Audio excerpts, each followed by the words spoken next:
coming.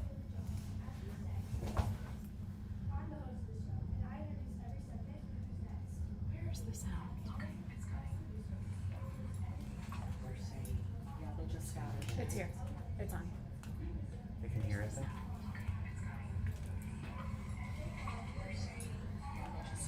It's here. It's on.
Hi friends, we're experiencing technical difficulties with the sound. We'll be right back.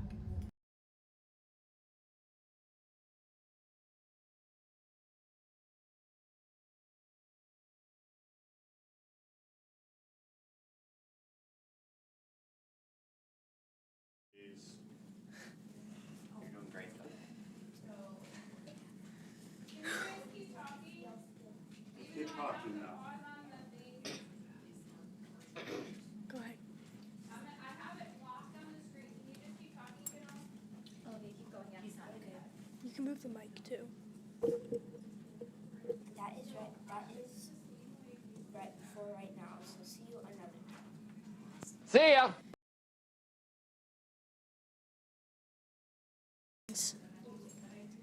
Next up, we have Zoe talking all about space.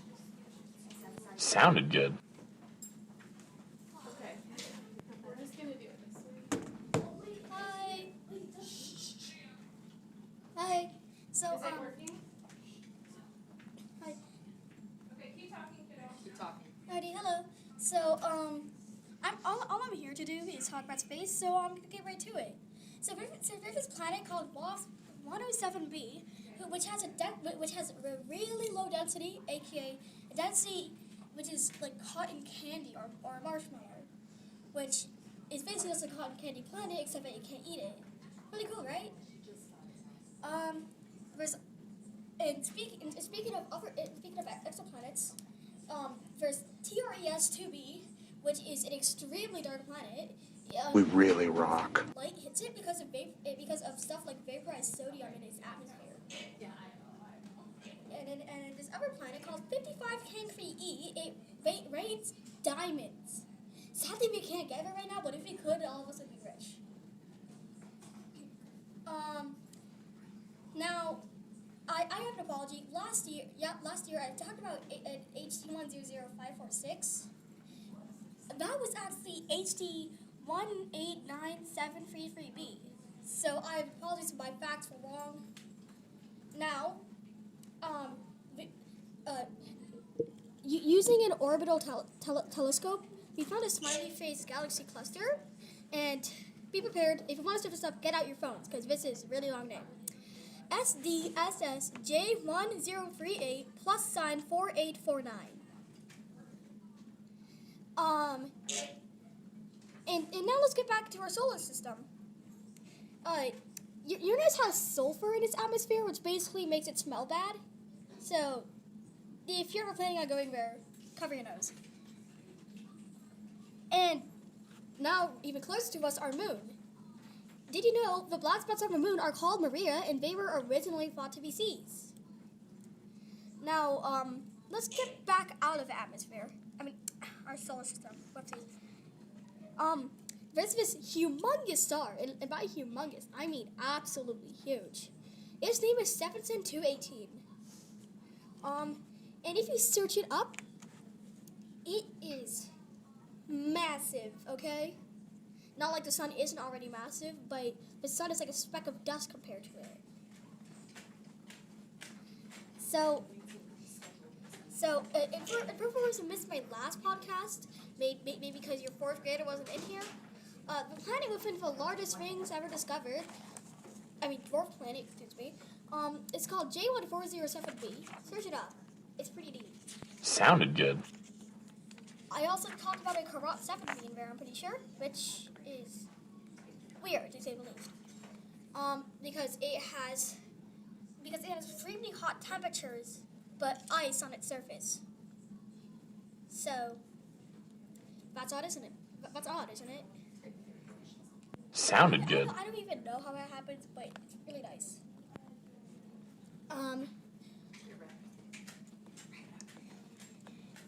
Now on the planet HD1973b, it has a baby blue atmosphere, but its winds are super strong, and it has silicate in its atmosphere, which is just glass. So don't go to that planet even if it looks pretty, because the glass rains sideways out there at speeds that like maybe 5 times more than one of our big than hurricanes on our planet. So that is not a good place to go to, trust me. Not like we could go there anyway, but still.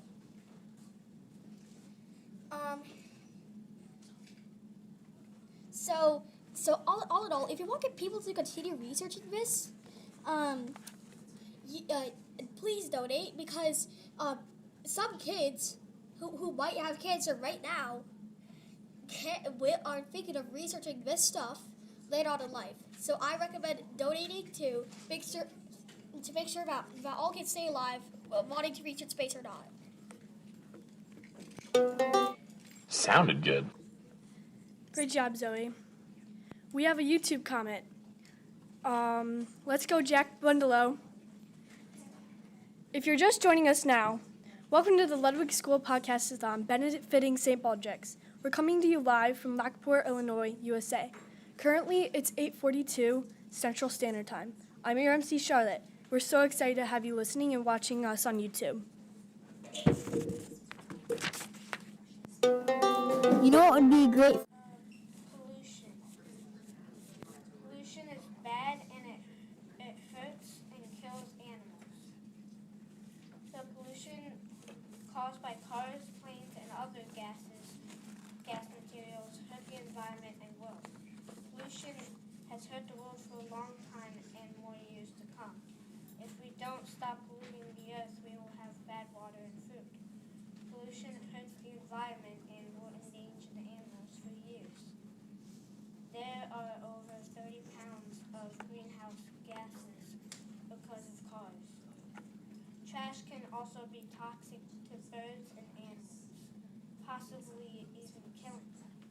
We need to stop using gas materials that hurt or kill animals. Pollution can impact everything around it, such as people, animals, plants, and life cycles. Pollution can get into oceans, playgrounds, and even your house. Pollution is when harmful materials, trash, or chemicals make the air, water, and land dirty and unhealthy for people, animals, and plants.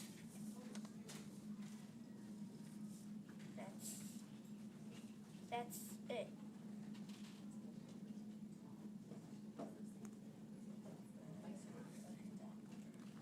Great job, Finn. Pollution is a big problem, and we definitely do need to fix it. Next up, we have Hannah and Juliana interview with Miss Gorecki Weber.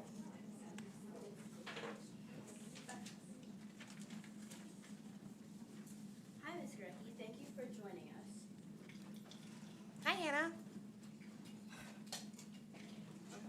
How long have you been at District 92? I think this is my 13th year. That's a lot. Crazy. Do you have any travel plans for spring break? I am traveling to my couch and not leaving it. That makes sense. Me too. Do you have any pets? I do. I have 2 wiener dogs. I have a dog too. Me too. Oh, what's your dog's name? Charlotte. Oh my gosh, I love that. Thank you. What is your favorite restaurant? My favorite restaurant would probably, it's a place called Jason's Deli. You can get like sandwiches, but then you can also get salads, things like that. It's really good. Ooh, that sounds good. Would you say you're an introvert or an extrovert? Oh, I am definitely an introvert, but I am an extrovert when I need to be. So like I can be an extrovert, but I would prefer to be an introvert. What was the best vacation you ever took and why?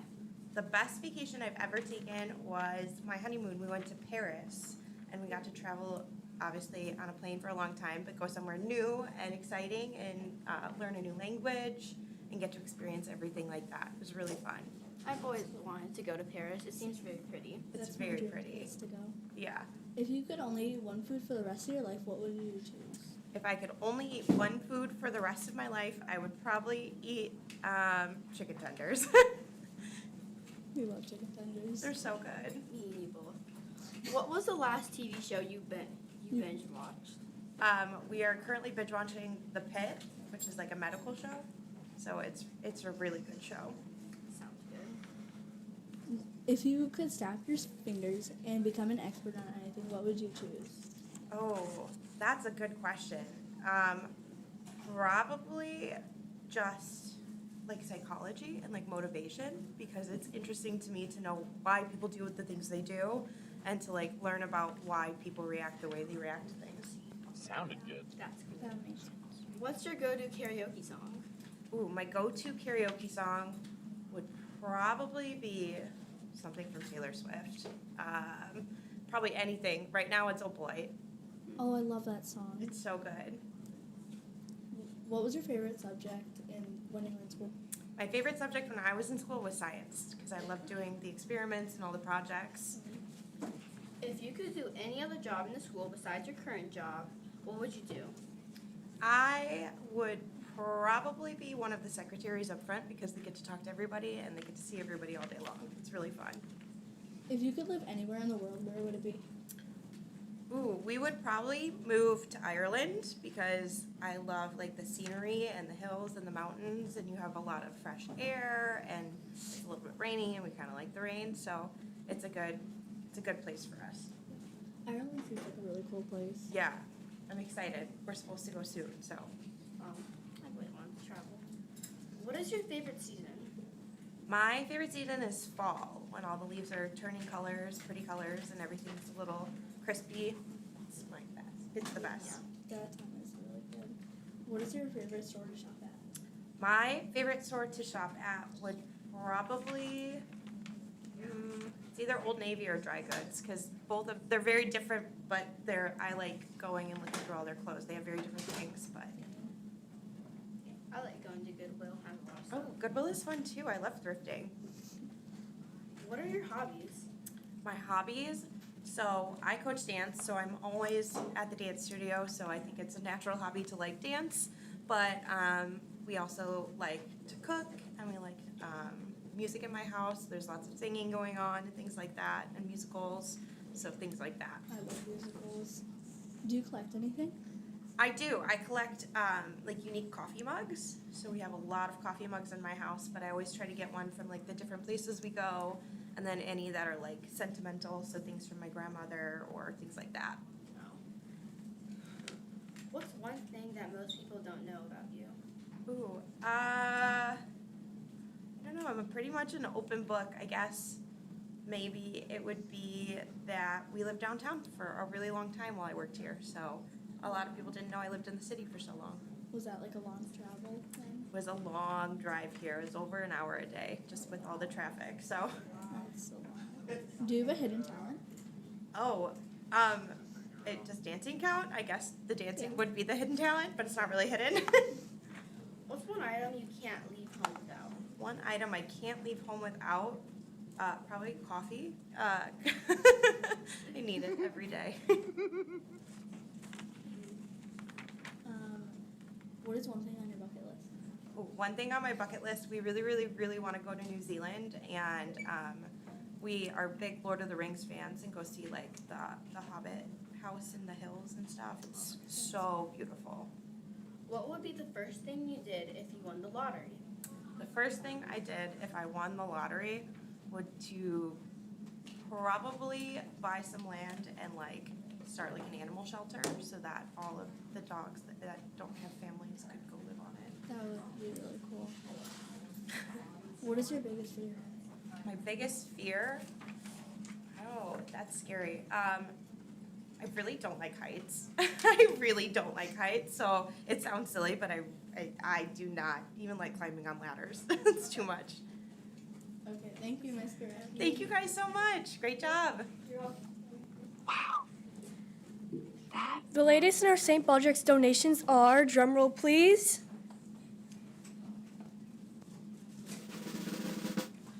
$1,648. Next up, we have Kayla and Marissa talking about makeup and skincare recommendations. Today we are going to be talking about makeup and skincare. We will be explaining the steps of makeup and skincare. And recommending products too. Throughout this paragraph, you will learn about some steps to take while doing skincare and makeup. First, we are going to talk about skincare. You should use a good cleanser like Bioma. Next, you should dry your face with a soft, clean towel. If you can, try and use a microfiber towel. If not, it's okay. Then, toner. Make sure it's a good toner, like Glow Recipe. Then moisturize your face with a good product like Bubble or CeraVe. Then you use an SPF like Supergoop sunscreen. Did you know when you are sleeping, your pores open up? That is why you should remove your makeup before sleeping. Now we're going to talk about makeup. If you are under the age of 8, I would recommend not using makeup all of the time. First, we start with primer, like e.l.f. or Milk. Did you know Smashbox Cosmetics most likely have invented the makeup primer? Next, if you're older, you can use foundation, but if you're younger, I recommend using a skin tint like e.l.f. or Charlotte Tilbury. Then you use a concealer like e.l.f. or Tower 28. Add blush to the apples of your cheeks like Rhode or Real Beauty. Lastly, add mascara and lip gloss if wanted to, like e.l.f. mascara and Summer Fridays lip gloss. When you remove your makeup, make sure you use a soft and gentle makeup remover like micellar water, but try to avoid using makeup wipes. Today we also brought in some products we would like to share with you.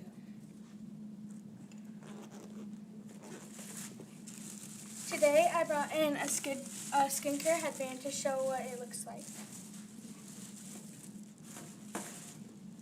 Today I brought in a bubble cleanser. It is always important that you wash your face before and after going to bed. I brought in the bubble water slide cream.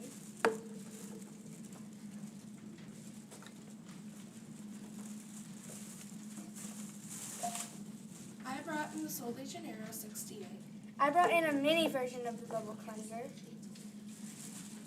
I brought in a touch lamp that's scented blue sandalwood.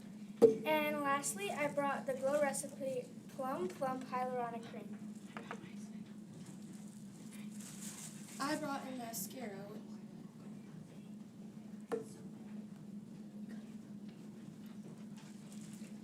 Don't forget, hair care and body care is important too. Here Here's some tips and tricks if you don't have much experience with doing makeup and skincare. Thank you, girls. Some people might actually use your tips. Sounded good. We have a YouTube comment saying, "Great start to our event. Keep up the good work." Next up, we have Stella and Lila talking about dog breeds. Hi guys, I'm Lila. And I'm Stella. Today we're going to be talking about dog breeds. But before we start, we are going to tell you what dogs we have. And our dream dogs. My dream dog is a pug and a puggle. A puggle is a pug and beagle mix. And I have two dogs, a dachshund named Rusty and a Labrador named Angel. She's my little sister's dog. Now we are going to start talking about dog breeds. Dachshund, Labradoodle, Labrador, Great Dane, Boxer, German Shepherd, Dalmatian, Poodle, Mastiff, Golden Retriever, Beagle, Border Collie, Shih Tzu, Husky, Pomeranian, Weemanhire, Corgi, Greyhound, Chow Chow, Sharpie, Yorkie, Australian Shepherd, Cocker Spaniel, West Highland White Terrier, Bernese Mountain Dog, Bull Terrier, Newfoundland Basset Hound, Pointed Pug, Puggle, Boston Terrier, Maltese, Bulldog, Chihuahua, Rottweiler, Pitbull, Vizsla, St. Bernard, Akita, Bloodhound, Irish Setter, Commodore, Otterhound, Coonhound, Shiba Inu, Newfolk Terrier, Maltipoo, Mexican Hairless Dog, Cockapoo, Doberman, Whippet, English Setter, Fox Terrier, and lastly Field Spaniel. Now let's find a dog for you. If you want a dog that's easy to train, you should get a Golden Retriever. And if you want an adorable dog but feisty, then you should get a pit bull. And if you want an adorable puppy, then you should get a pug. Or a dachshund. We hope you enjoyed our presentation about breeds. Sounded good. Great job, girls. I have a dog at home. She's a puggle. Next up, we have Luca and Jackson interviewing Mrs. Peters. Let's do this.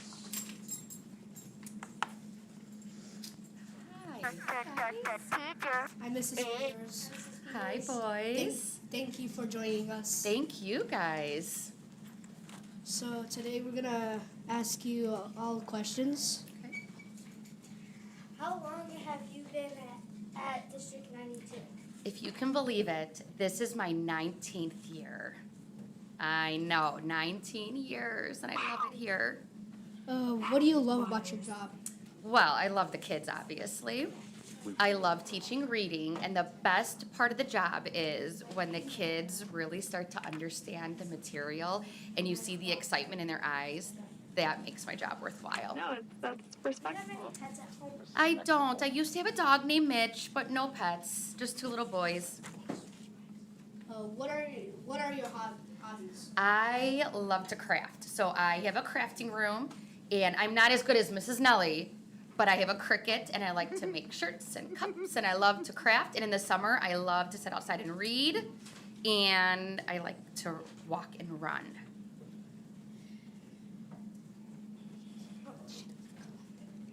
What is your favorite restaurant? Oh my gosh. I don't know if I have a favorite restaurant, but I'll tell you. My favorite food to eat, Mexican. I love tacos. So anywhere I could get a good taco, I'm going. All right. Would you say you're more of an introvert or an extrovert? I'm definitely an introvert. I love being home. I love being home with my boys. My favorite thing to do is just be home and watch movies and hang out with my kids and my husband. So Nice. Do you have any hidden talent? I don't, but people don't know that. I used to be on the swim team, and I have a lot of medals. I know. And I used to be a cheerleader, and I used to play softball. So I don't have hidden talents, but people don't know that about me. I used to play those sports. Yes. What's the scariest thing you ever done? I went bungee jumping. Yeah, that was probably the scariest thing, because when you're up there and you're about to go, let me tell you, it is scary, but it was so much fun that I think I would do it again. What's your favorite TV show or movie? Oh, gosh. Well, with my kids, right now, my favorite movie is either The Goat or Zootopia 2. But my husband and I like to watch Yellowstone. That's one of our favorite shows.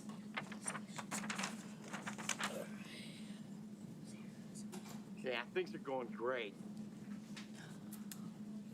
If you could do any other job in the school besides your current job, what would you do?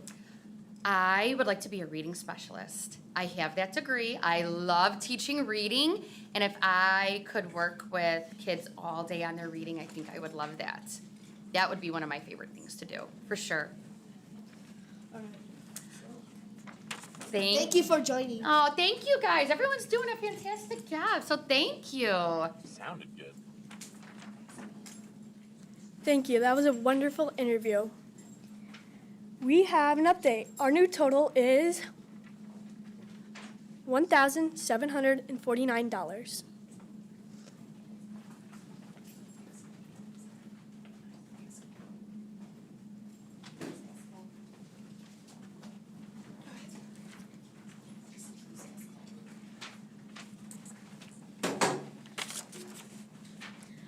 Hi. This is Hannah, Hannah. Hey, hi, hello. Hannah and Riley are going to be talking about basketball. I love basketball. It's my favorite sport. Hi, this is Hannah and Riley presenting basketball. We both love basketball, so we wanted to share some of our favorite things we have done in basketball together.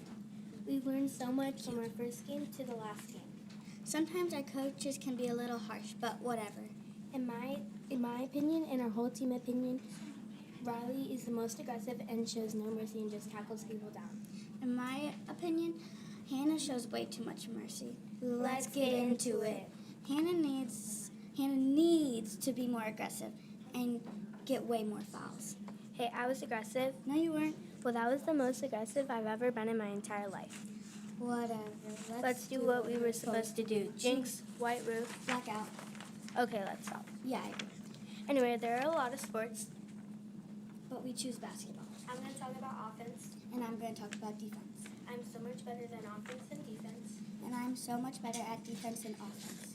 I play as a 4 or a 3, and sometimes if I'm lucky enough, I get to play as a 2.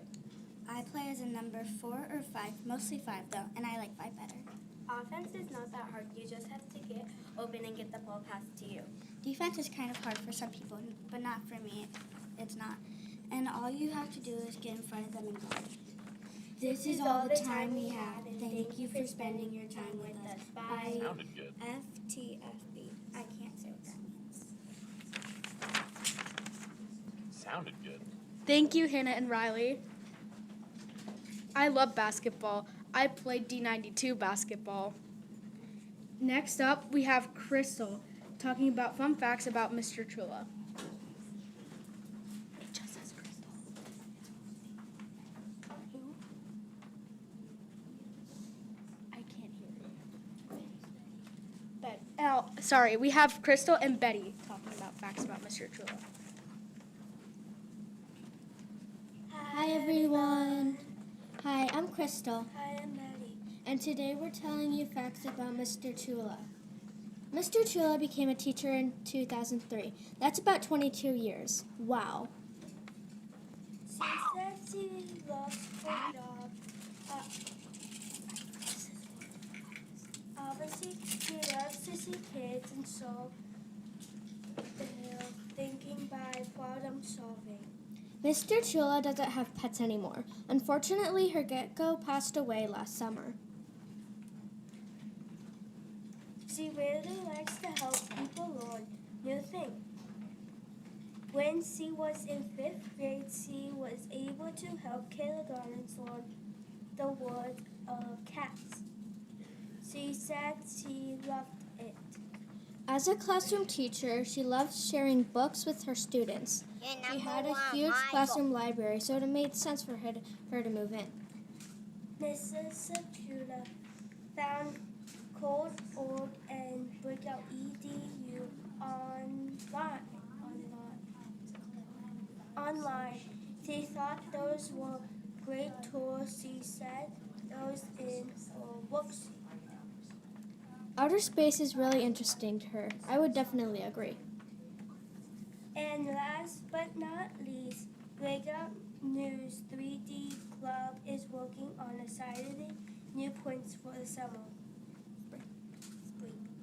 Thanks for watching. Bye. Sounded good. Wow, I didn't know those facts about Mr. Trula. That was really interesting. I loved hearing all about it. Next up, we have Philip doing an interview with Miss Nelson.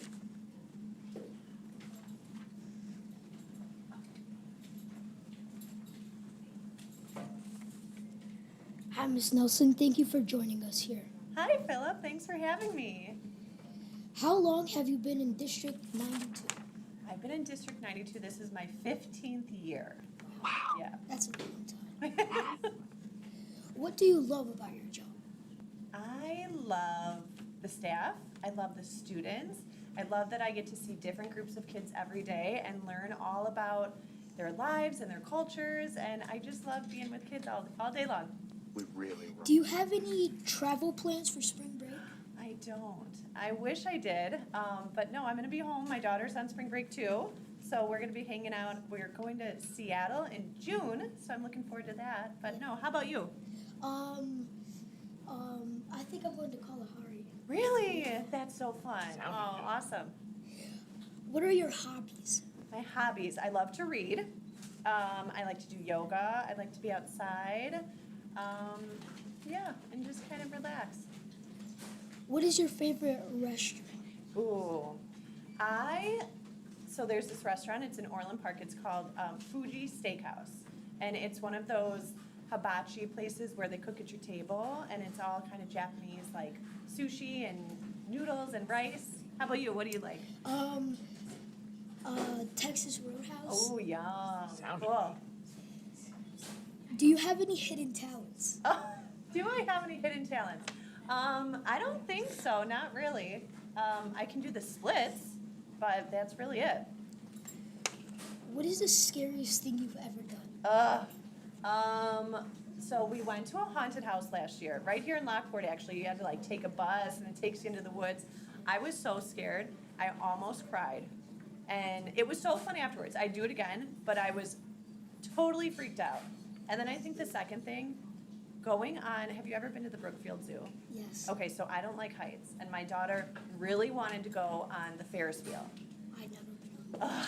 It was so scary for me, because not only do you go really high, but it goes slow, and then it stops, and I did it for her. I don't know if I'd ever do it again. One time when I went on the Ferris wheel, like it was at the Homer Fest. Oh, yeah. I got stopped at the very top. I know. Did you like it or no? No. No. Too scary for me. No, thank you. What is your favorite TV show or movie? TV show? So I've heard other people talk about it already. We're watching The Pit right now, which is like a medical drama, which kind of has to do with ER, which was also one of my favorite shows. And then Survivor. We love watching Survivor. What would be the first thing you did if you won the lottery? Oh my gosh, I'd take a vacation. I would just like buy a house on a beach and lay outside all day, and then, I don't know, probably that'd be the first thing. I don't know what else I would do. That would probably be my parents too. Yeah. What is one thing that you haven't done yet on your bucket list? Oh, I would love to learn another language. We try to use like Duolingo at home and learn a little Spanish, but I think that's my thing. I would love to learn another language. Last question. If you could do any other job in the school besides your current job, what would it be? Oh my gosh, you know what? I wouldn't change a thing. I love my role. I love the kids I work with. I love the people I work with. I think everyone is really good at their job, but I just love mine the most. Okay, that's all. Thank you for being with Thanks, us. Philip. This was great. Yeah, things are going great. Wow, I didn't know those facts about Miss Nelson. That was really cool. Next up, we have Gianna and Brooklyn talking about softball. My best friend plays softball.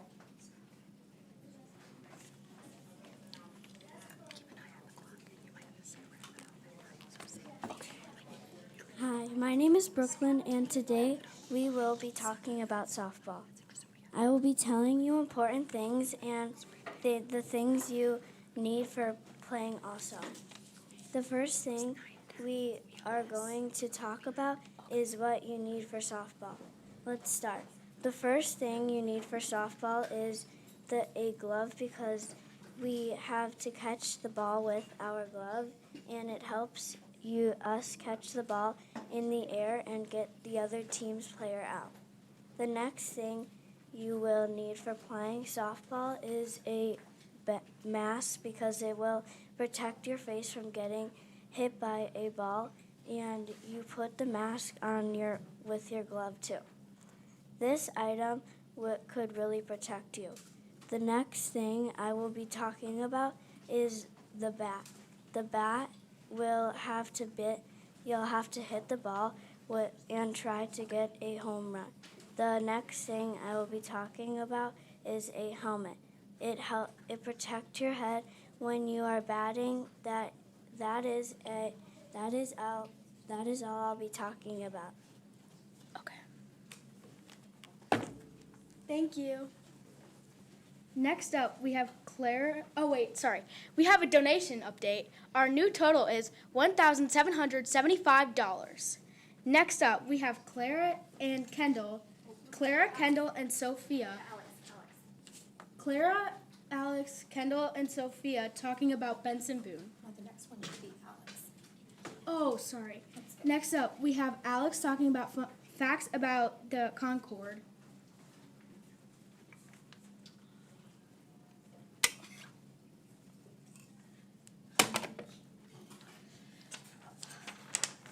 Hi there, my name is Alexander for today's podcastathon, and today I'm going to talk about fun facts about the Concorde. So, our grandparents easily remember the Concorde and what it represented when this famous aircraft was in service. Easily remember the Concorde and what it represented. It stood for innovation in solving the problem of long flights over the Atlantic Ocean. It took the Douglas DC-10 and the McDonnell MD-11 5.5 to 8 hours to cross the Atlantic, and only 3 hours for the Concorde. That is about half the time. This aviation breakthrough was designed by the British Aircraft Corporation and Sud Aviation. The Concorde had its first flight on January 21st, 1976, traveling from London to Bahrain, which is a small island country in the Middle East. This aviation discovery was designed to transport passengers on long flights across the Atlantic Ocean at a top speed of 1,350 miles per hour, also known as Mach 2, which is twice the speed of sound. Indeed, the Concorde's top speed. Concorde pilots had to undergo extensive training to fly this revolutionary aircraft. Unfortunately, the initial R&D operating costs needed to design and fly the aircraft were astronomical, causing the Concorde to have a shorter than expected operating life, and finally retiring in 2003. Visitors to many museums, including the Smithsonian National Air and Space Museum in Washington, D.C., you can see the Concorde up close. the Concorde's big crash put the Concorde to the end, did the luxurious A380 and the Boeing 747 with other airliners, with airlines like Emirates, British Airways, Singapore Airlines, ANA, Lufthansa, United, and Air France. Wow, thank you so much, Alex. You're welcome. Next up, we have Clara, Kendall, and Sophia talking about Benson Boone. He's a great singer.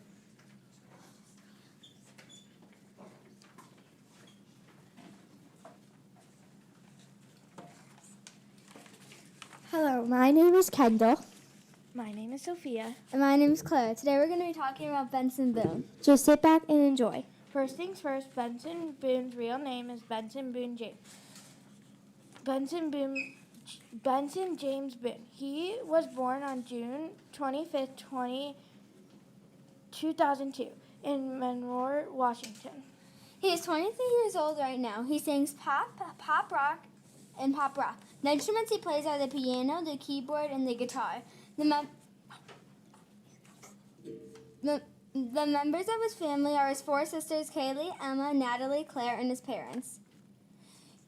He went to Maroon High School and was a team member of the school's competitive diving team. He graduated in 2020 and Berkeley started his career. The best songs are Mystical, Magical, Everything Reminds Me of You, and Mama's Song. No, it's Mr. Electric Blow. I hate to say Claire, but I gotta agree with Andy on this one. Okay, let's get back to it. Benson Boone's ex-girlfriend is Maggie Thurman. Fans have guessed that he is in a new relationship, but it's a mystery. Ooh, very funny. Andy. Okay, that's all we have for you today. Thank you. Bye. Thank you. Next up, we have Spencer and Mia talking about dirt biking.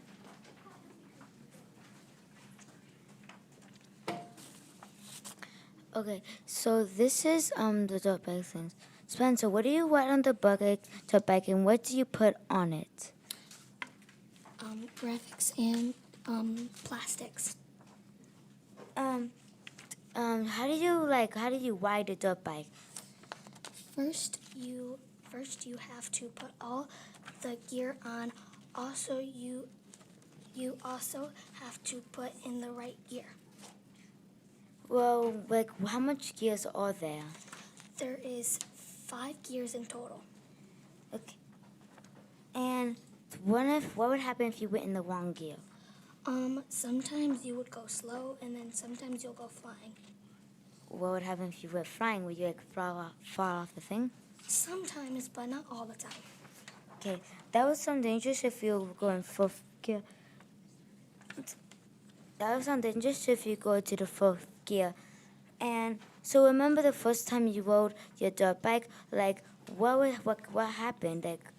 Why did you want to ride dirt bikes? Well, I fell off the first time, but I saw my uncle riding, and I asked my dad. I said, "Hey, Dad, can I ride a dirt bike?" And he got me a dirt bike. Was it scary when you first rode the dirt bike? Yes, it was scary, but I was confident. How old were you when you first ride your dirt bike? I was 8 years old. What made you do it? I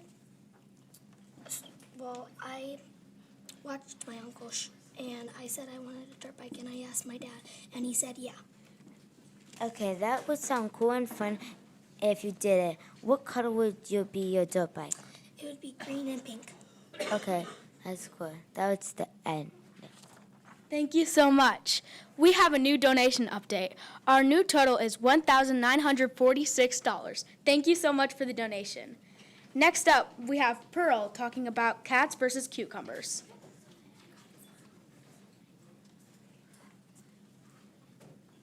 Hi, my name is Pearl, and welcome to a project called Cats vs. Cucumbers. Have you ever seen those videos where cats freak out about sneaky cucumbers? Pretty funny, right? Well, I have an experience that I have recorded some data on if it is true. My friend Maddie Occhipenti's cat could not care less at all. So then we went to my mom's friend, Miss Amy, and her cat did not care either.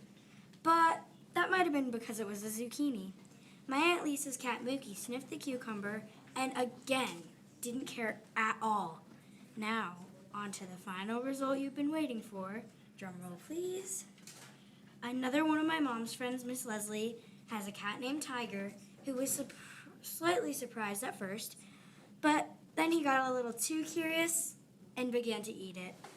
So, my data shows that cat videos might just be AI because the cats that I tested did not have a very big reaction. Or the cats in my experiment are broken. There you have it, and thanks for watching my Cats vs. Cucumbers experiment. Wow, thank you so much, Pearl. Next up, we have Sydney, Shiloh, and Marissa doing an interview with Miss Peric. I'm very excited to hear all about this.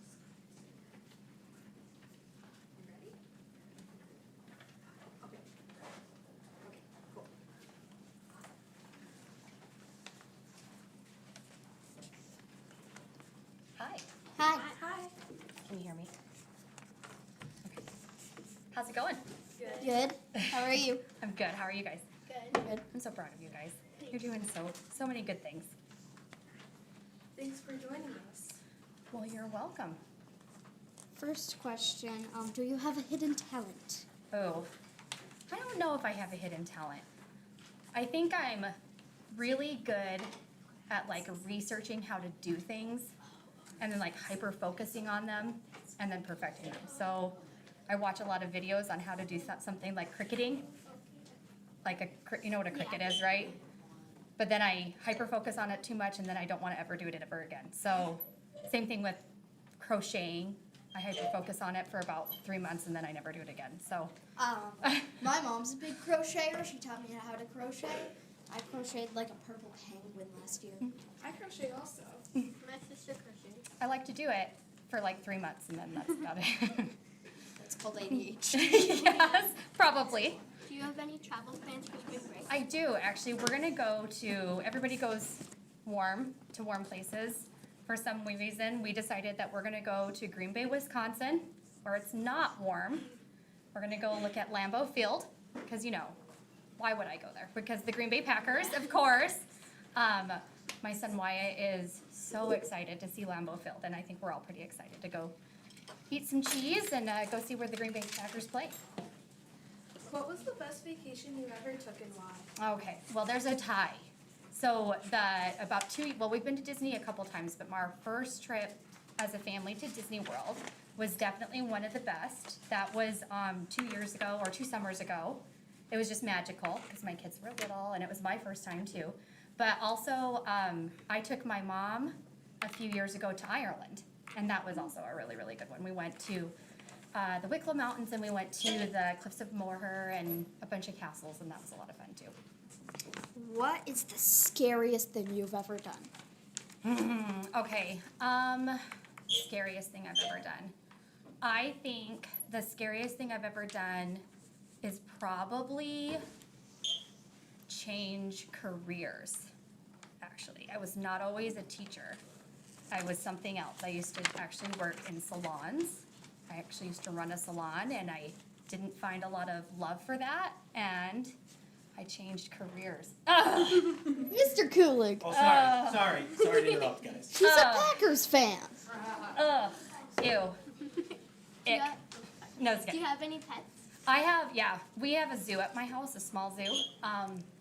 Don't tell the Naperville, police, I might get arrested. But we have 3 dogs. We have a golden retriever, and then we have 2 other mutts. Well, one of them, he's a dog, but we call him a house hippo. He's short and squatty and likes to run close to the ground. And then we got a dog last year. Her name is June. She's a big hound dog. But then we also have 2 bunnies. And we kind of consider my son Wyatt part animal. He's a little feral, kind of a Tasmanian devil a little bit. He's part human, part animal, for sure. So, small zoo at my house. And I want goats, but for some reason, nobody will let me get a goat. My mom always wanted the weirdest animal. What would be the first thing you did if you won the lottery? First thing I did, I would buy a goat. I would buy a goat. No, I would probably take my family somewhere really special. We'd go on a big trip. And then I would probably, I'd probably buy a big giant house, get an in-ground pool, you know, basically buy all the things. I'd pay off cheerleading, get my daughter into all the cheerleading things. That's her favorite thing right now. What was your favorite subject when you were in school? When I was in school, and this is no secret, I talk about this as a teacher, and when I was in school, I hated math. I was not a mathematician. And you guys remember that's my favorite thing to teach now, right? I love teaching math. But I loved to read. I loved reading, anything writing. I always wanted to be a writer growing up. So that was my favorite thing. I never missed. I never left. I always wanted to be there for ELA every morning. What is one thing on your bucket list? On my bucket list. That's a tricky one. I think I really want to go to Norway. My grandma was from Norway, and she always wanted to go back. I never was able to do that before she passed away, and I think that's something I've always wanted to do for her. I don't know if you know where Norway is. It's a Scandinavian country. And so I'd like to go there. So yeah, there's two things I'd like to do, but that's number one. If you could do any other job in the school besides your current job as a teacher, what would you do? I think I'd put it up to two. I would like to be a PE teacher.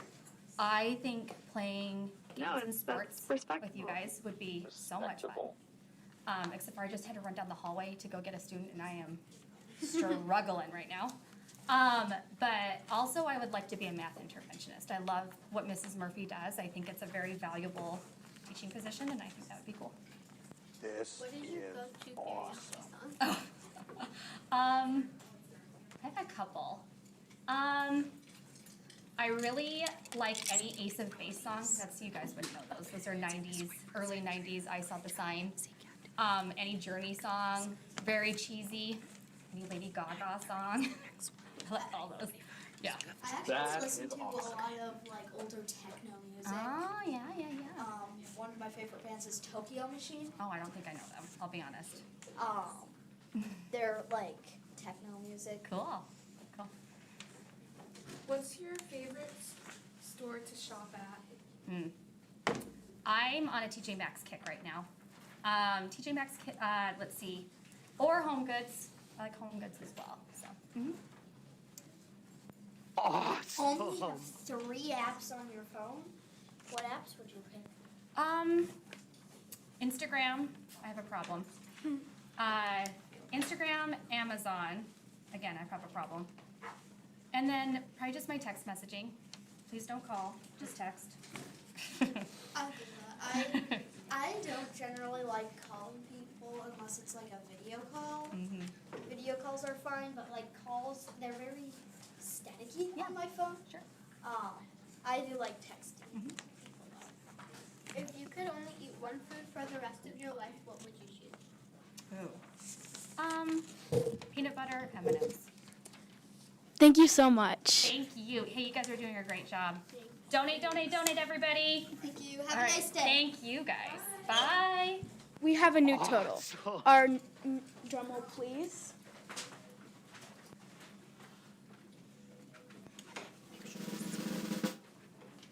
Our new total is $2,054. Thank you so much for the donation. Next up, we have Aubrey, Ingrid, and Patricia talking about the musical Hamilton. We are going to talk about Hamilton the musical. Some songs are upbeat. Some of these songs are helpless, even Bursa, Satisfied, Masha, and Nonstop. These songs are also popular. The longest song in the musical is Nonstop. It is at the end of Act 1. It is also a transition that highlights Alexander Hamilton's relentless ambition, obsessive work ethic, rise of power and a rapid rise to power as Treasury Secretary. My Shot is the most informative song because it is about seizing a once-in-a-lifetime opportunity, specifically refusing to waste chances and to change one's life or history? The 6 main boys in Hamilton are Alexander Hamilton, Aaron Burr, Lafayette, Hercules Mulligan, John Lawrence, and George Washington. John Lawrence was Hamilton's best friend during the Revolutionary War, and after the war, Lawrence went off to fight in the South against slavery. Hamilton was also good friends with Burr, Lafayette, and Mulligan. Hamilton and George Washington were also really good friends, and Hamilton was George Washington's right-hand man. Aaron Burr and Hamilton met in 1776 and were friends. Awesome. Then, in 1804, they dueled together, ending up with Hamilton passing away. And last but not least, Hamilton, whose father left him and his mother passed away. And he was very good friends with a lot of important people and was married to Eliza Schuyler. The 4 main girls and the only girls are Angelica Schuyler, Eliza Schuyler, Peggy Schuyler, though Peggy only shows up in 2 numbers, and Mariah Reynolds. Eliza married Hamilton, which is why she is one of the main characters. Angelica is one of the main characters because it was rumored that Hamilton and her were in a relationship because they sent flirtatious letters to each other. And Peggy isn't that big of a character because she died in 1801. After Hamilton died, Eliza lived another 50 years and opened an orphanage, and she took care of the kids with love and care. The orphanage is now called Graham Windham, and it is now a family center. Since it is based around the American Revolution, it can make social studies so much fun. That is awesome. Thank you so much, Aubrey, Ingrid, and Patricia. I love musicals. We are about $4,000 away from our goal, $6,000. Thank you so much for the donation.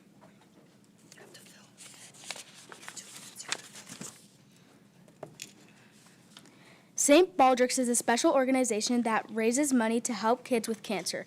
People all over the world take part in events to support children who are sick and to help scientists find new treatments.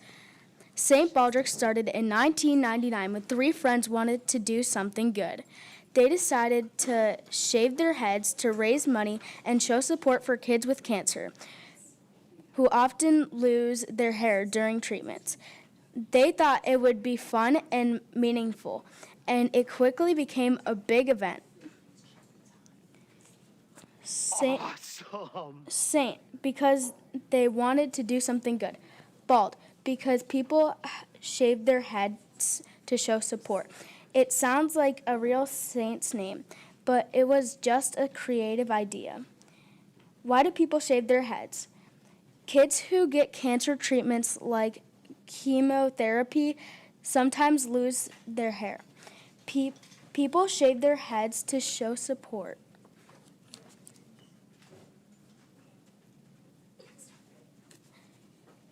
Next up, we have Mia and Lorelai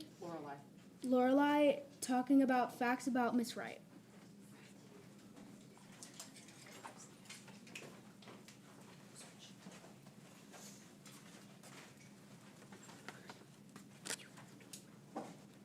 Hi, today it is Lorelai and Mia, and we are going to be talking about Miss Wright. She started liking Taylor Swift when I first heard her on the radio, and our song played, and I love it. It is still one of my favorite songs. It took her 4 years to go through college, and she graduated from DePaul University. I love Lululemon and Sephora. I absolutely love all the differences and similarities between my students. Each of my students make our classroom a better place. I started playing softball when I was 4 years old, and I've loved it ever since. Play bad. We had so much fun. We had fun talking about Miss Wright. Have a good day. Okay. Now we have Mila and Sophia talking about things to do in Chicago. Okay. Name. The name St. Baldrick comes from 2 words. Saint because they wanted to do something good. Bald because they wanted to. Okay. Over $300 million have been raised since it started. It is the largest private fundraiser for child care, cancer research in the world. Events happen in schools, fire stations, and sports arenas. Thousands of people shave their heads a year. Ludwig March Madness Shoot for Success. Home runs versus home runs. Get your game face on, Ludwig families. Today we're diving into high-stakes excitement for March Math Madness. The brackets are set, and the competition is fierce as our homerooms go head-to-head to see who can dominate the court by completing the most Dreambox lessons. Whether you're a math MVP or just finding your rhythm, every lesson counts toward your class's climb to the top. What you need to know. The goal, complete as many Dreambox lessons as possible to propel your homeroom to victory. The spring break power play. Don't let your momentum stop. Lessons completed over spring break will count towards your total. It's the perfect time to pull ahead of the competition. Who will be crowned the Ludwig Math champions? Special shout out to our classes currently leading the pack. Let's show everyone that at Ludwig Math is a team sport. So far, Ludwig students have completed 7,775 lessons. Way to go, mathematicians. Total so far, the top 4th grade classroom homerooms as of yesterday, Mrs. M. Lang, Mrs. Vickers, Mrs. Mata, top 5th grade homerooms as of yesterday, Miss Nelly, Miss Williams, and Miss Whiteford. Hey, you! You know what St. Baldrick's Day is? Well, you should, because it's the best thing about this month. Worldwide, 175,000 children are diagnosed with cancer each year, and in the USA, more children die of childhood cancer than any other disease. People shave their head every year to donate their hair. Our school does it every year. Please donate. Thanks.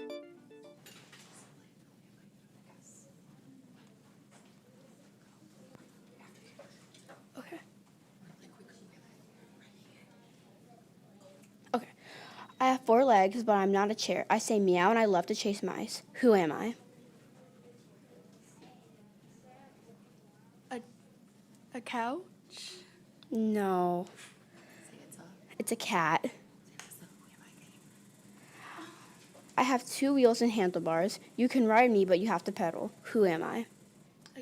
Carriage? A carriage? No. It was a bicycle. I twinkle in the night sky. You can't catch me, but you can wish on me. Who am I? Stars? Yes. I start as an egg, then I become a caterpillar. I wrap myself in a cocoon and later spread my wings. Who am I? A butterfly? A chrysalis? Butterfly. You're right. Mila and Sophia T are now talking about things to do in Chicago.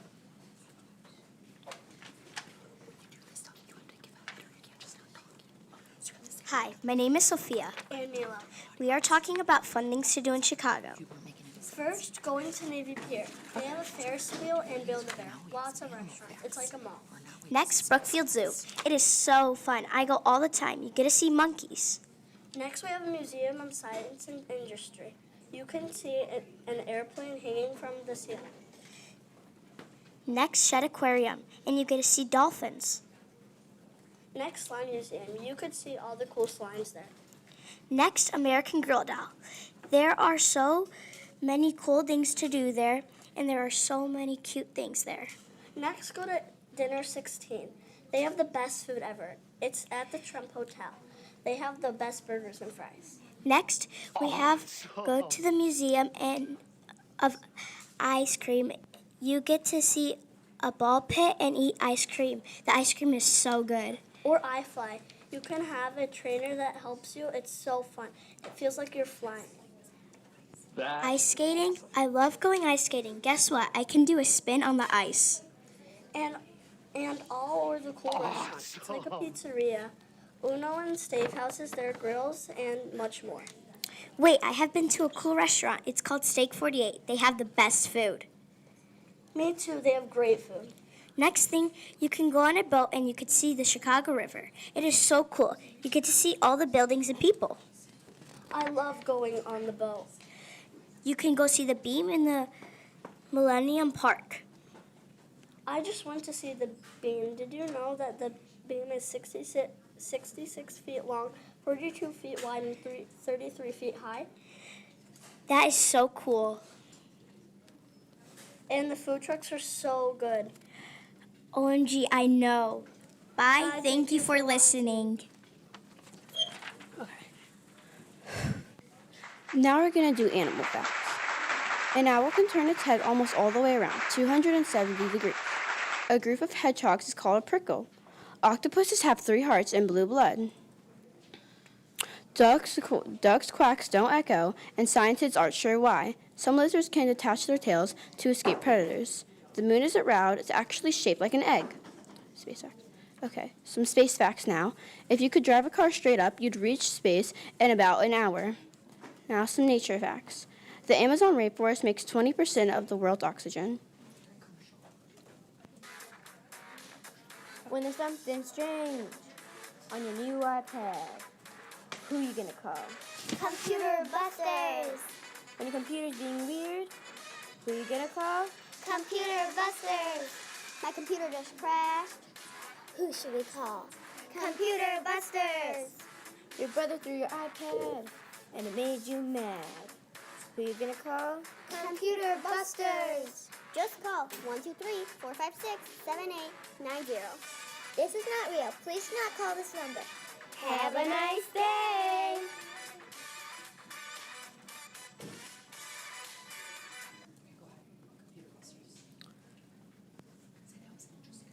That was an interesting commercial.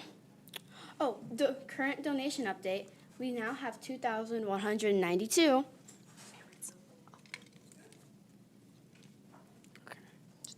Okay. Weird, wacky facts. The inventor of the Frisbee was turned into a Frisbee after he died. In Japan, you can buy squid-flavored ice cream. The Eiffel Tower can grow up to 6 inches taller in the summer. General sports facts. Basketball was invented in 1891 by a teacher named James Naismith, who used a peach basket and a soccer ball. Soccer is the most popular sport in the world, with over 4 billion fans worldwide. The first Super Bowl was played in 1967, and it was called the AFL-NFL World Championship Game. The longest tennis match in history lasts 11 hours and 5 minutes. The fastest recorded human sprint is 27.8 miles, set by a sprinter Usain Bolt in 2009. Soccer facts. Cristiano Ronaldo is one of the greatest soccer players of all time, scoring over 800 career goals. Wow, that's really interesting. Is your mustache feeling long and itchy? Buy the magical mustache cream. Put it on and it's gone in minutes. Wow! Only $9.99. Buy it now. Your local mustache shop. Okay. Now, only $9.99. Wait, doesn't work on all mustaches? Yes, it does. Work on all mustaches. Just at my local mustache store? Yes, only $9.99. Come now.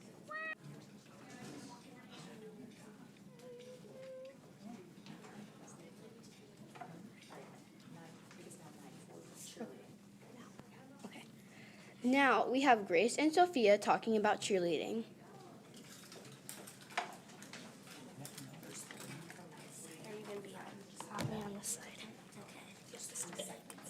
Hi, my name is Sophia. And hi, my name is Grace. Today we're going to be talking about cheerleading. I am on PCA currently right now. And I was on Iconic Cheer.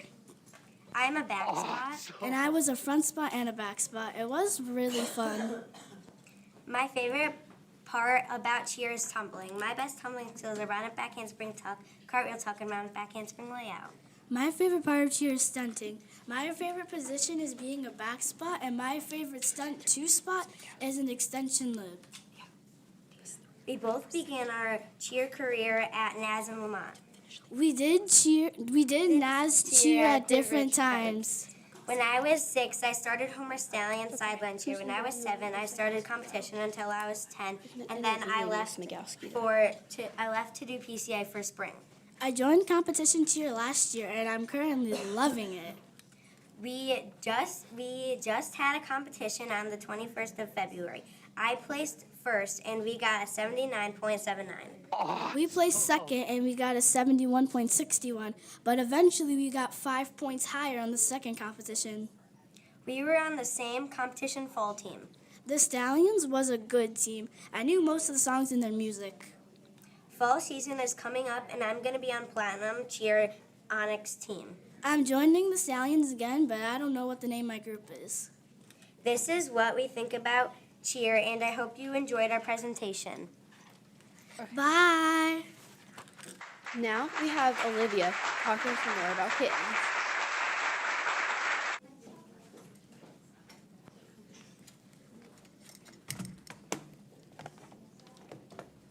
Hi, my name is Olivia, and today I will be talking about kittens. First, I'm going to tell you some breeds, then I will tell you some facts. Here are some breeds of kittens: Ragdoll, Persian, Maine Coon, British Shorthair, Abyssinian, Bengal, Siamese, Sphinx, Scottish Fold, Munchkin, and many more. Now I'm going to tell you some facts. Kittens, when born, their heartbeat beats to 160 to 200 times faster than our heartbeats. The body of a kitten is very small. Kittens are not able to keep their bodies warm, so they go by their mothers, and that's how they keep them warm to stay alive. That is awesome. it for right now, so see you another time. Thanks. I never knew that about kittens. Now we have Amaya and Susanna interviewing Miss Meadowski.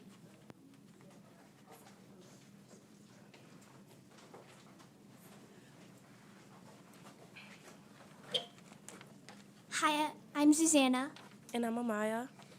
and today we are interviewing Miss Meadowski. Hi, girls. Thank you for having me.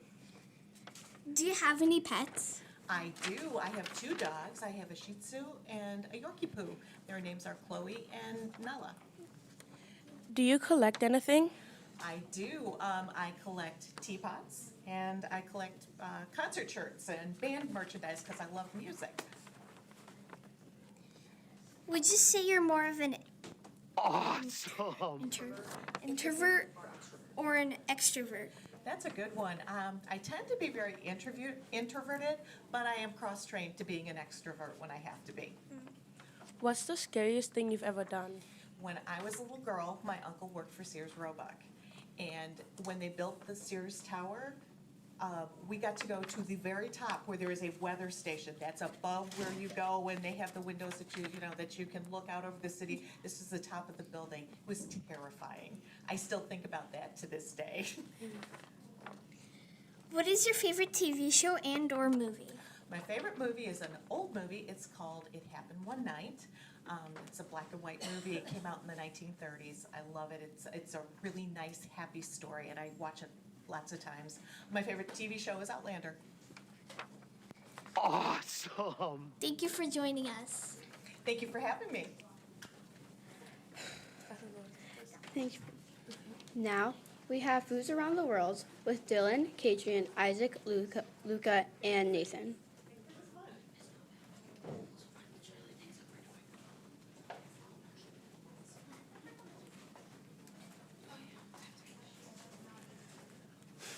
Welcome to our talk. I'm Luca. I'm Kadrian. I'm Isaac. I'm Dylan. I'm Nathan. And we're going to talk about foods around the world. The food I'm going to talk about is Italian food. It's my favorite type of food. Pasta, spaghetti, pizza, meatballs, you name it. My favorite out of all of these is pizza. Dough, sauce, cheese, toppings. It's the perfect food. I also love pasta and spaghetti. It's amazing. I like it with marinara sauce and sometimes chicken. That's all from me. Moving on to Luca. Thank you, Dylan. You told me a lot about your favorite food. Now I'm going to talk about my traditional food, Serbian food. Serbian food is a meat-forward Balkan food. Stuff like grilled meat, roast meat, pork or chicken, stuffed cabbage rolls, and even a Serbian burger makes me hungry. Most of what we eat, that's all we eat. That's all about my traditional food. Now I'm bringing Kate. Now I will tell you about one of my favorite types of food, Mexican food. Tacos, burrito, nachos, quesadillas, and much more. My favorite food originates from Mesoamerican cultures. Thank you, Dylan.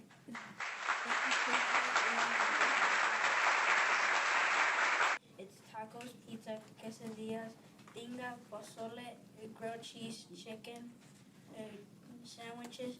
Most of these foods are from Mexico, from San Juan, and now I'm bringing Isaac to talk about his favorite foods.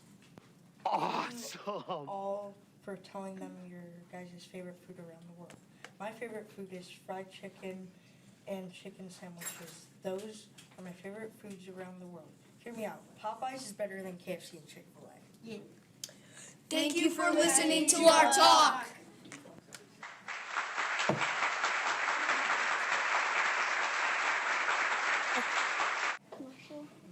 Commercial.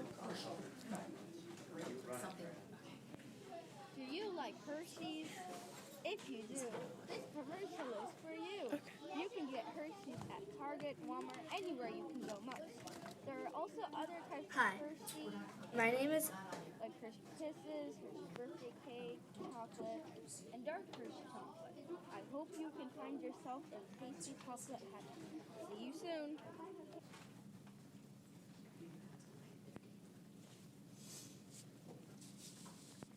Grubhub Perks give you deals on the food you love, the type of deals that make you want to boogie.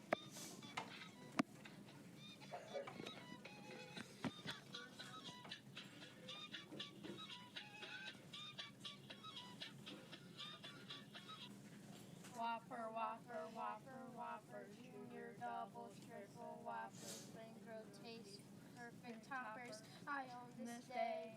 Lettuce, mayo, pickle, ketchup, it's okay if I don't want that possible and bacon, Whopper and Whopper my way.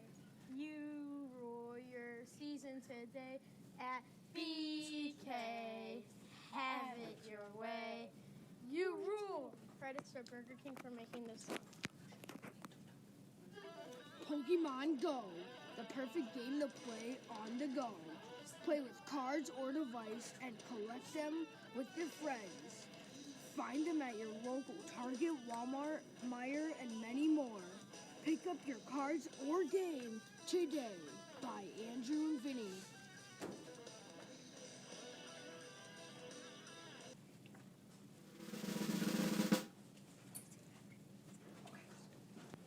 Okay. Now it's 9:50. Now we have Sydney and Adeline talking about Tate McRae. Have you guys ever heard of Tate McRae? Well, if you haven't, you will learn about her today. Her full name is Tate Rosner McRae. Personally, she's my favorite artist. My favorite song is definitely You Broke Me Free. What's your favorite song? I have a few, but if I would have to choose, I'd probably say Sports Car or Just Keep Watching. Oh, and speaking of Just Keep Watching, that's her most popular song. And her most popular album is So Close to What. She's 22 years old, and her birthday is July 1st, 2003. Tate is a pop artist, and in this year's Lollapalooza, she will be one of the top artists that will be performing in Chicago. She's had 3 tours. In 2022/2023 was the Are We Flying Tour, and in 2024 was the Think Later World Tour. Also, in 2025 was the Miss Possessive Tour. Have you ever been to any of her tours? No, I haven't, but I really, really want to. Have you ever been to one of her tours? No, but I also really want to go to one. Currently, she lives in New York City. She grew up in Canada and is currently a Canadian artist. Have you ever been to New York? No, my cousin was just there, but I have actually been to Canada before. She has one brother, Tucker McRae. She was just nominated in this year's Grammy Awards for Best Dance Pop Recorder.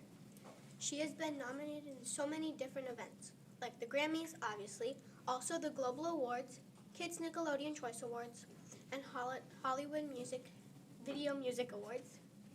Have you ever watched any of these award shows? Yeah, I have. I watch the Grammys every single year. I love it. It's about music, and there's so many more different artists there. Have you ever watched any? No, I haven't, but I'll watch it. Do they already have it this year? Yeah. Oh, well, then probably watch it next year. There are so many more awards, like a lot. So, I hope you learned a few things about Tate McRae. Thank you. Now we're going to talk about the history of Ludwig School. The school opened its doors to students for the first time in 1952. As the oldest school in District 92, Ludwig has a long-standing tradition of providing a caring and rigorous learning environment. Fun facts about Lockport, Illinois. Where is Lockport? Lockport is a city in Illinois about 30 miles southwest of Chicago. About 26,000 people live here. Why is it called Lockport? The city got its name because of Illinois' and Michigan I&M Canal. A lock is a part of a canal that helps. Oh, it's too late for that. Is a part of a canal that helps boats move up and down in the water. The canal made it easier for boats to travel and helped Lockport grow. Okay. How old is Lockport? Lockport was founded in 1830 and became an official city in 1853. That means it's almost 200 years old. What was Lockport like in the past? A long time ago, Lockport was a busy place for trade. People built grain warehouses, flour mills, and built yards to help move goods. The canal helped farmers and businesses send their products to other places. That's interesting. Now, let's move on to cats with Emily and Kendall.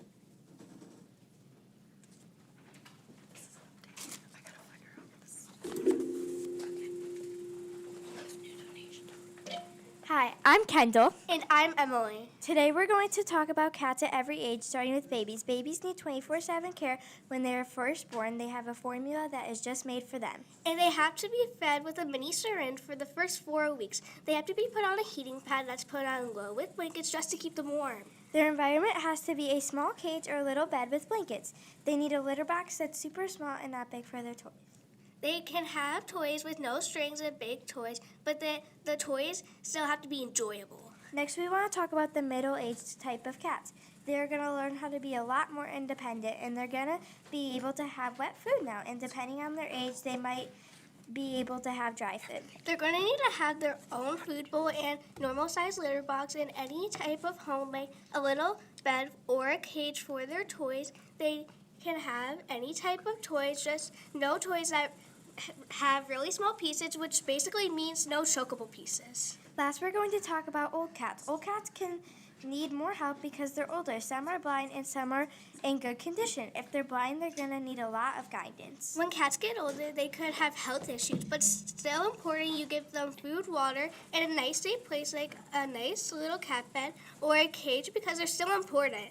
These are some fun facts. Hey Kendall, did you know that when cats are ages 7 through 10 years old in cat years, that actually means in human years, they're 44 through 56 years old in human years? Oh, that's really cool. I didn't know that. Hey, Emily, did you know that cats have 230 through 250 bones depending on their tailing and toe count? The most bones we'll ever have is 206 bones. So that means they have a lot more bones than a human. Wow, that's really cool. I know, right? Thank you for all your donations. Bye. Now we have Sydney and Daniela and with an interview with Miss Novak.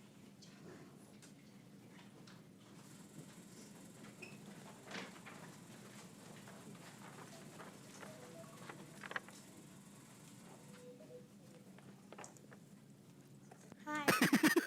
Hello. Hi, Miss Novak. How's it going? Really quick before we get started, I just want to do a quick shout out to my friends in Kentucky. We're remembering today Haley Negrate and saying hello to her mom, Katie, over in Kentucky. She's on our honor wall, and I just wanted to give them a quick shout out because they're at home watching us. How long have you been in District 92? This is my 12th year at D92, Ludwig School, actually. That's good. That's nice. How many pets do you have? Currently, we don't have any pets. We had a dog. Oh. She unfortunately passed away this past Oh, summer. I'm sorry. Thank you. But if you had to have another pet, which one would you choose? Well, my husband says he would love to get another dog, so it's probably going to end up being another dog sometime soon. I like I that. prefer a plant as my pet. I think I would like a plant. They're not that difficult. Yeah, you don't have to take care of them that much. Just make sure to water them, And they're right? cheap. Yeah, they're a little cheaper. You can't just be like, oh, I'm gonna go take my plate for a walk. Exactly. What are your hobbies? Respectable. Well, some of my hobbies are taking pictures, as you saw me walking around with this camera, being at school, broadcasting and podcasting club. At home, I like to play basketball with my kids. We usually make a weekly trip to the library, so I love the library. And also enjoy reading some books to them at bedtime. I've learned a lot from all their books. That's nice. Do you collect anything? Well, back in college, I used to collect quotes, so I have like a quote book where I wrote down quotes. Aside from that, I kind of collect tickets, like if I go to a concert or a show or some event, like when you get the paper tickets. Now we're going more digital, so I don't know, I might be screenshotting those tickets. I collect rocks. Rocks, oh, that's awesome. Do you paint them? Yeah. We have a rock collection on our deck, actually. My kids love painting them, so they just find a rock, we paint them, and they're collecting all on the deck and in the garden. If you would have to pick 3 apps on your phone, which would you pick? Oh, that's a tough one. Probably messages. Maybe Parent Square, because I've been posting a lot of comments on Parent Square and keeping my parents in the loop. And then probably like Safari, so if I need to look up something. What would be your first thing you would do if you won the lottery? If I won the lottery, probably my first thing I would do is go on a vacation. I would do the same. Yeah. Where would you go on vacation? I don't know. I feel like some people were talking about beaches earlier. I think a nice beach vacation would be really cool. So I think a beach.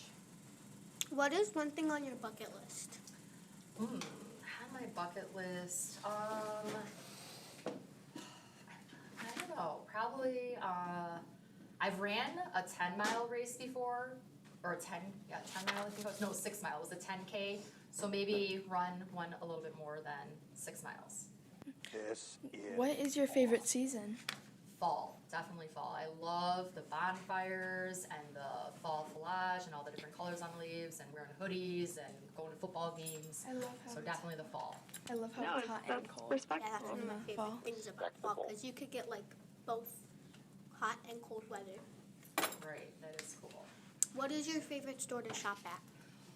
My favorite store to shop at, I'd probably have to say Target. I feel like I'm on the Target app a lot because I can get stuff for myself, we can get groceries, I can get things for my kiddos. So probably Target. I really like Target too. I mean, Amazon's up there too, Yeah. but you said store, so I was thinking, okay, Target's got like a standing building. Yeah. Amazon should make like a store where you could just walk in. And I absolutely love the drive up at Target. Like, I use that all the time. That really saves me. Like, I can pick it up in 2 hours. Is like amazing. Yeah. Thanks for letting us interview you. Thank you so much for having me. Way to go, everyone. Let's keep up the fundraising. Now we have Juliana and Quinn with music facts. I can't believe we're here. I can't believe this is happening. Believe it. Hi, I'm Juliana. And I'm Quinn. And we were talking about music. Music is a very good way to express your feelings. There are many different types of music. Let's start off with different types of music. There's rock, pop, hip-hop, jazz, classical, country, R&B, and way more. My favorites are pop, country, and hip-hop. Same, except I like rock music way more than hip-hop. My favorite is pop because it's so upbeat and fun and really good to dance and sing to. My favorite is country because I grew up with it, and some of my favorite artists sing country. My top 3 favorite artists are Taylor Swift, Benson Boone, and Ariana Grande. What about you? My top 3 are Morgan Wallen, Zach Bryan, Bailey Zimmerman, and definitely Megan Roney. What is your favorite song by these artists? I'm not sure. I love all of them, but have you ever went to a concert? I've been to Bailey Zimmerman, Jamie Johnson, Brian Martin, Bella Kane, Flo Rida, and a few more. I have been to Benson Boone, Zach Brown Band, JoJo Siwa, and when I was younger, and I'm going to see Ariana Grande soon. That's really cool. But have you heard how much money artists make off their hit songs? Taylor Swift gets at least $100 million annually from her hit song. Wow, that's a lot of money. Yeah. It is. But let's talk about how the Grammys go throughout the years. We're controversial. Well, let's start off in 2014 when Macklemore won over Kendrick Lamar, or the time in 2017 when Adele won over Beyonce? Some more recent ones were when Beyonce won in 2025 and people were upset because they didn't like the song. Oh yeah, or the time when Chappell Roan won Best New Artist of the Year in 2024 and she used her speech to criticize music labels. Those times are all insane, but let's talk about different artists that lip sync. Some artists that people think lip sync are Katy Perry, Justin Bieber, Britney Spears, and way more. People think these large artists lip syncs because they've got caught in some very high intensity dances that can lead to vocal changes. Some big-time artists got caught. Sometimes big-time artists got caught were when Mariah Carey got caught during her New Year's Eve performance in 2017. Or like when the time Beyonce was lip syncing in her 2013 while singing the Star Spangled Banner at one of Obama's events. That's enough controversial stuff. Let's get into more happy stuff. Music is constantly changing because of videos constantly getting pushed out of social media platforms that millions can see. Yeah, apps like Spotify, TikTok, and YouTube all have different kinds of ways to help promote a song or artist. Other amazing things about music is that it could bring people together, like concerts or listening to music with your friends. Concerts are a fun and special way to experience because everyone is in the moment and not relying on phones to listen to their favorite artists. New technology can help people blend different music styles together. Because of this, if people have completely different music tastes, they can bond and even find out if they like other types of music. Music can also help artists express their feelings and emotions. In the end, it isn't just something we listen to. In the end, it isn't just something we listen to. It's something that brings people together. That's all about music. It's like, bye. Thank you so much. I learned so much from music. Great job, everyone. Now we have Scarlett interviewing Miss Darinello. Let's interview our teachers. Maybe they're not. Hi, Miss Darinello. Thank you for joining me.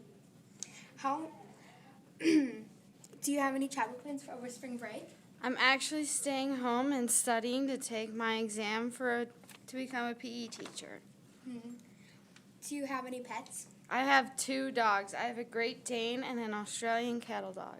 Sounded good. What are your hobbies?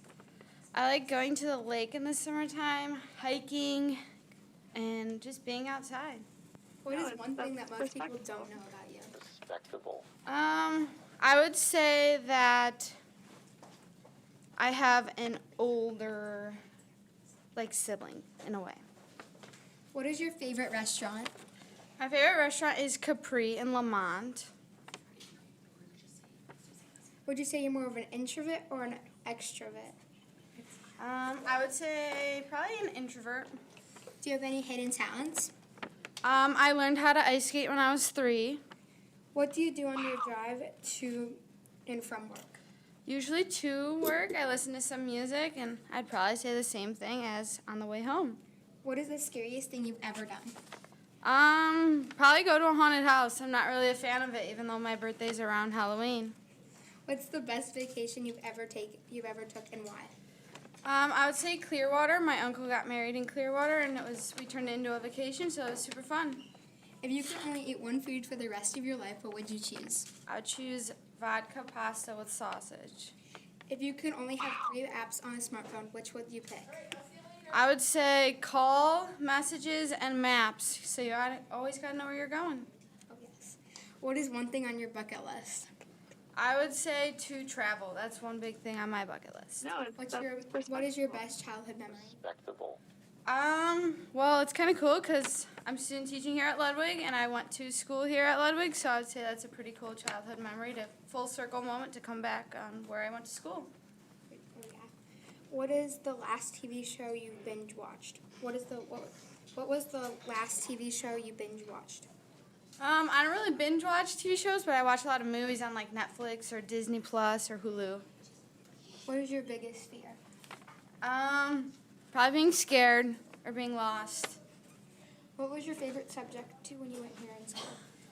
When I went to school here, I'd probably say my favorite subject, of course, maybe it was gym. You know, I love gym class, but I would say maybe math class was super fun too.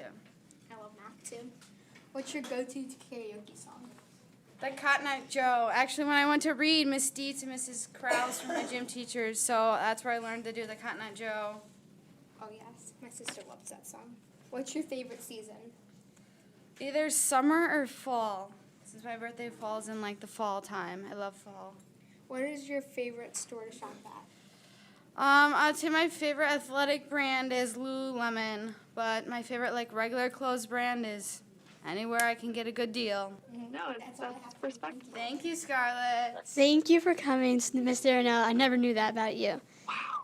From JH1231434, interesting information about the Tate McRae. Thanks for sharing, Sydney and Addie.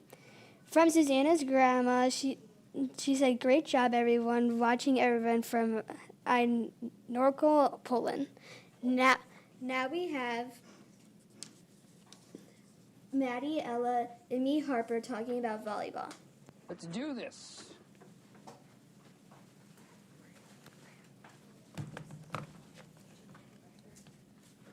Today we're going to be talking about volleyball. My name's Madeline. My name's Harper. And my name's Ella. Volleyball was made in 1895 and was created by William G. Morgan. The first two-man beach volleyball game was played in 1930. It was the second most popular sport in the world. Indoor electives is the same to basketball and volleyball, where they go.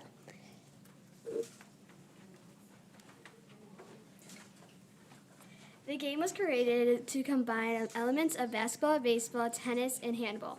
The largest record volleyball marathon lasted 85 hours, played in the Netherlands in 2011. That's a long time. Originally named mini-tonate, indoor volleyball became an Olympic sport in 1964. In 2014, a Canadian tournament held the record for the longest beach volleyball tournament with 968 players. That's a lot of players for just one game. That's crazy how it was made in 1895. That's a long time. Maybe one day you can try out for volleyball. Mm-hmm. Does anybody play volleyball? Got my t-shirt on. Thank you. Thank you for coming. I learned so much from volleyball already. Now we have Alyssa and Luca interviewing Miss Deetz.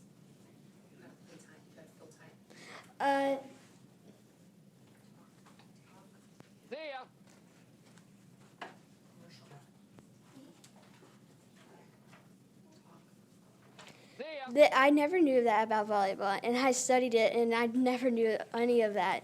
I really want to do a volleyball team now, and I really want to do different sports like tennis, softball, and tennis. Like, I love tennis, but I never did it like outside of school. I really want to do everything I can.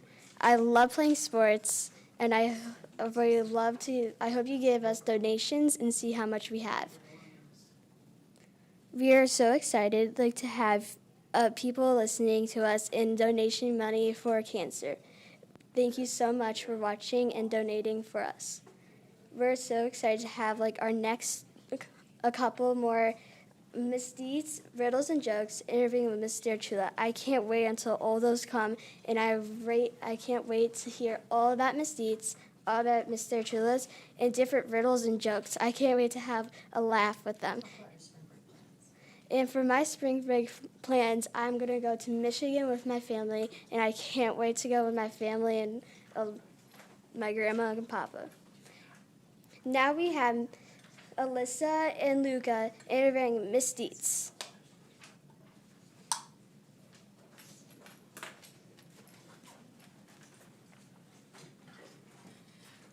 What's your favorite restaurant? My favorite restaurant is Olive Garden. I don't get there much because my husband isn't a fan. How long have you been at District 92? This is my 22nd year at District 92. Before I was here, I was in 2 other school districts. What's your favorite TV show or like movie? I like Heartland. That's a show in Canada with a bunch of horses in it.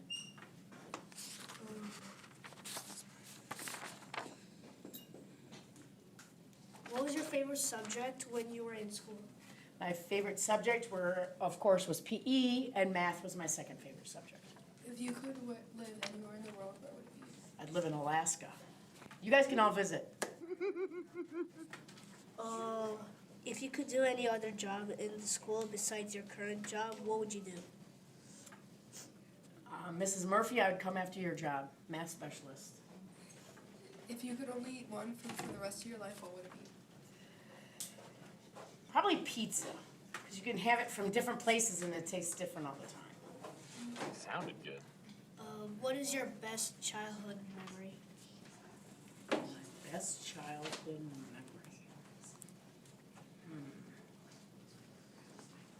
Probably a vacation to Niagara Falls.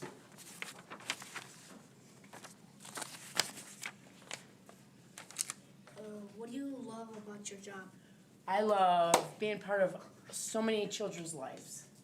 It's great, especially when I was at Reed, I would be with kids for 4 years. I still love being with you guys for 2 years, so I love being part of your life. Can you tell us about your family? I have 3 grown children. They all went through this district. This district was great, and then they went to Lockport High School, and now I have 3 grandchildren. What is the best vacation you ever took and why? The best vacation I ever took. I took my 3 children when they were in high school. 2 of them were in high school, 1 was in middle school. My husband backed out at the last minute. We went to Lake Tahoe skiing, and they got so much snow. We had to go buy chains and put them on our tire wheels. I didn't know how to do that, but my oldest son helped me figure that out. It was snowing so hard. It was incredible. I love snow, so I loved it. Well, thank you for having us. Thank you. Thank you for interviewing me. Have a great day. Thank you, Miss Deetz, for coming. I never knew that about you. Our new donation total is $2,824. I can't believe that how much money we already have. Dave's Delicious Dogs. If you buy a hot dog with their secret sauce that is not toothpaste, your money goes to us. Hot dogs are aged over 20 years. The hot dogs are also fly infested. If you got our dogs, we'll feed them to the cows of Alaska. So come on down to Dave's Delicious Dogs, located on Plastic Boulevard, Fourier Station, Antarctica. Animal facts. A group of hedgehogs is called a prickle. I never knew that. That's pretty cool. Octopuses have 3 hearts and blue blood. Wow, I never knew that they have blue blood. Some lizards can detach their tails to escape predators. I never knew that, and I love lizards. I think one person will love these space facts. The moon isn't round. It's actually shaped like an egg. Oh my God, I never knew that it was shaped like an egg. A day on Venus is longer than a year on Venus? Oh my God, I never knew that. That's awesome.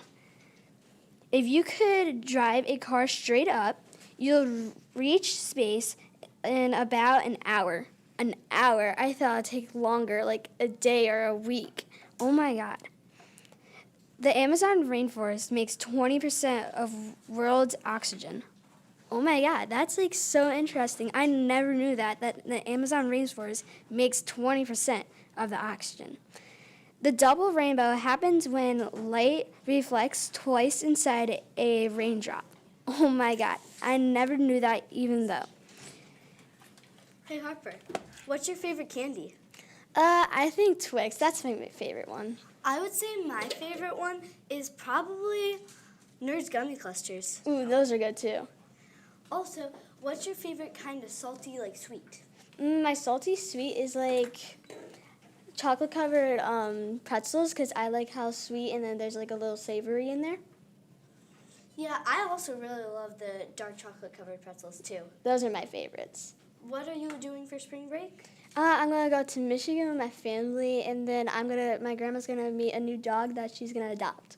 That's so cool. I'm going to Destin for spring break, and I'm meeting some of my brother's baseball friends. I really want to go to Destin. That's really fun. Yeah, it's so fun. I love going to the beach there, and I have so many new cute bathing suits. Oh, I love bathing suits. There can be so many of them. Yeah, I have a floral one. It's so pretty. So that's what I'm doing for spring break. That's what I'm doing. But I have to ask you a question. What is your favorite vacation that you had? I would say, soon I'm going, in January next year, I'm going to Punta Cana. But I would say Costa Rica was the favorite one I've went because I went with my whole family, and so everybody was there. I always wanted to go there, but I never had the time to yet. How many dogs do you have?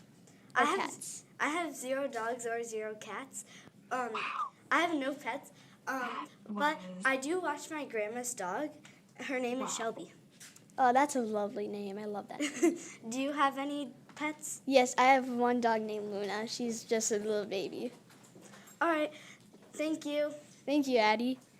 3 minutes. Hey, you! You know what St. Baldrick's Day is? Well, you should, because it's the best thing about this month. Worldwide, 175,000 children are diagnosed with cancer each year, and in the USA, more children die of childhood cancer than any other disease. People shave their head every year to donate their hair. Our school does it every year. Please donate. Next, we have Mr. Hagedorn talking about dogs. All right. What questions do you have for me about dogs? How many dogs or what kind of dog do you have? We have 2 dogs. Their names are Lady and Lila. I love those names. Lady from Lady and the Tramp, the movie. That was my wife's favorite movie. And we also, so she's like a brown mutt, pretty much. She's like a hound dog. Wow. She follows me around. And we have another dog named Lila. This is the flying dog that my wife adopted. I've told a lot of my students about the flying dog. We adopted her in June. Couple of weeks after our other dog died, we had a dog that was like 16. His name was Simba. Mm-hmm. Well, when Simba passed away in June, I told my wife, I said, can we wait a little bit till we adopt another dog? And she just looked at me and said, yeah, I don't think we can do that. And like 2 weeks later, we had the flying dog. So we got a dog that could scale that could easily jump a 4-foot fence. Wow. So we had to buy a 6-foot fence. So the dog stayed in the yard. Then the 2 dogs and their friends, we watch dogs too, and so they have a lot of dog friends. And the dogs, they started digging under the fence. So we had some runaway dogs there for a while, but now we pretty much have it contained. But yeah, the dogs are always fun. You said you have one dog? Yeah, And what was the name? Luna. Luna. Okay, our neighbors behind us, they have a Great Dane named Luna, and that's a big dog. We watched it at our house for a night or two, and it was only 8 months old, and I thought it was big then. Now she keeps getting larger and larger. So Thank you for telling us all about dogs and your dogs. absolutely, thank you. Now You guys are doing great. Now we have Eliana and Jessa talking about riddles and jokes. Sounded good.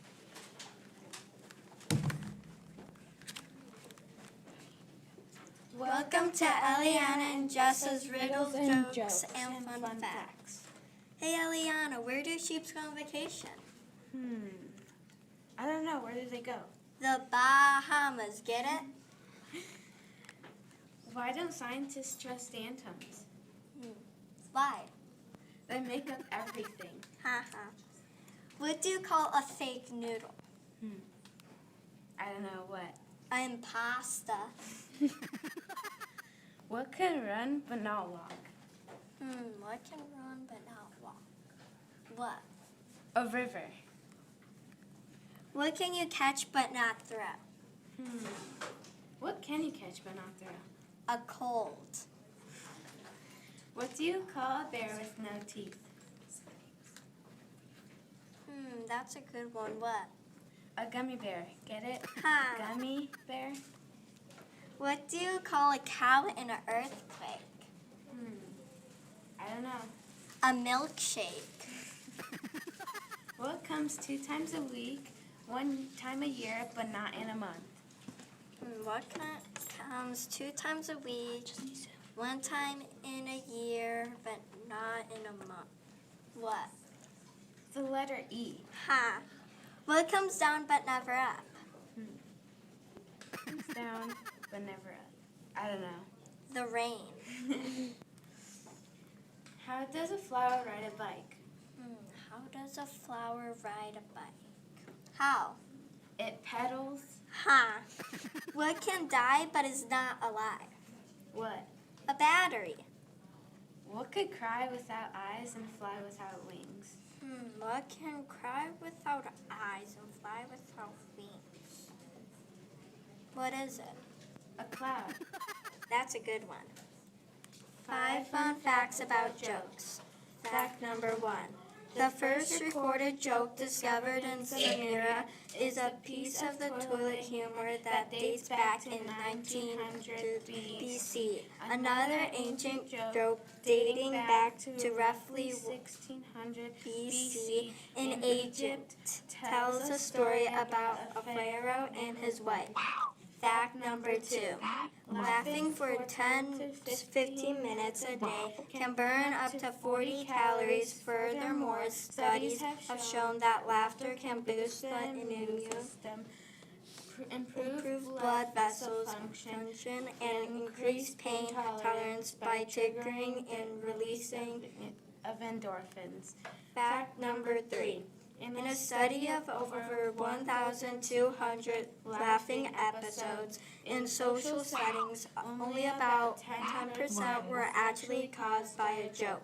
Most laughter is actually a social bonding mechanism used in conversation to build trust, even if what is being said isn't particularly funny. Fact number 4. Research suggests that a specific gene, 5-HTTLPR, can affect how quick people are to laugh. People have a shorter version of this gene tend to laugh more quickly to funny videos than those with the longer versions. Fact number 5. The Phallogillos, or laughter lover, is considered the oldest existing joke book.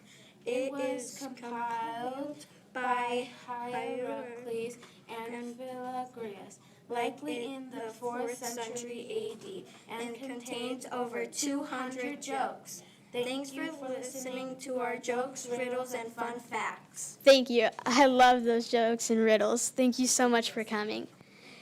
Our new donation update is 2,924. Oh my God, that's so much.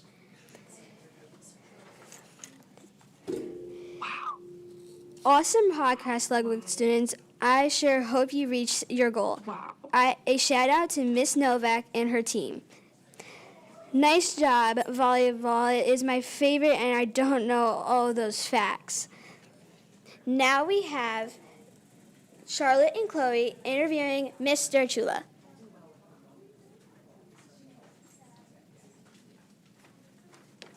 Thank you for coming here.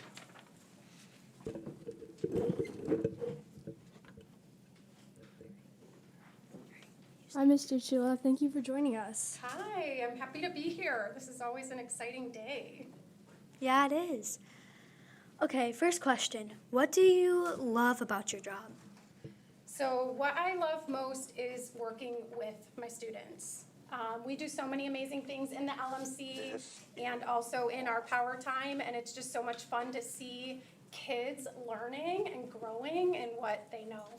So that's what I love. How long have you been at District 92? So it always surprises me every time I say this number, but I have been here for 23 years. Wow, that's crazy. I know. I still can't believe it. Can you tell us something about your family?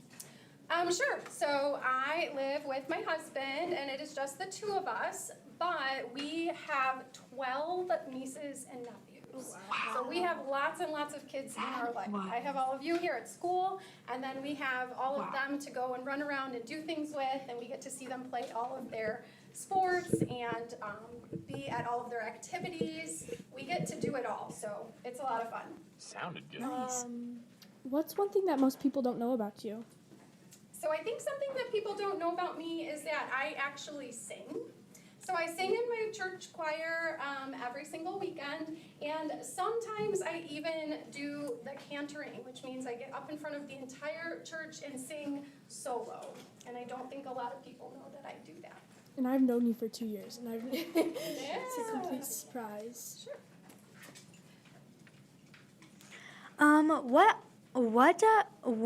What's one item you can't leave at home without? I would say probably my cell phone. I've left it a couple of times at home, and it is really hard this day and age to get through your day without your cell phone.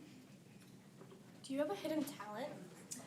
So that probably goes back to my singing. I think a lot of people don't know that, but if I were to choose another, it would probably be that I bake.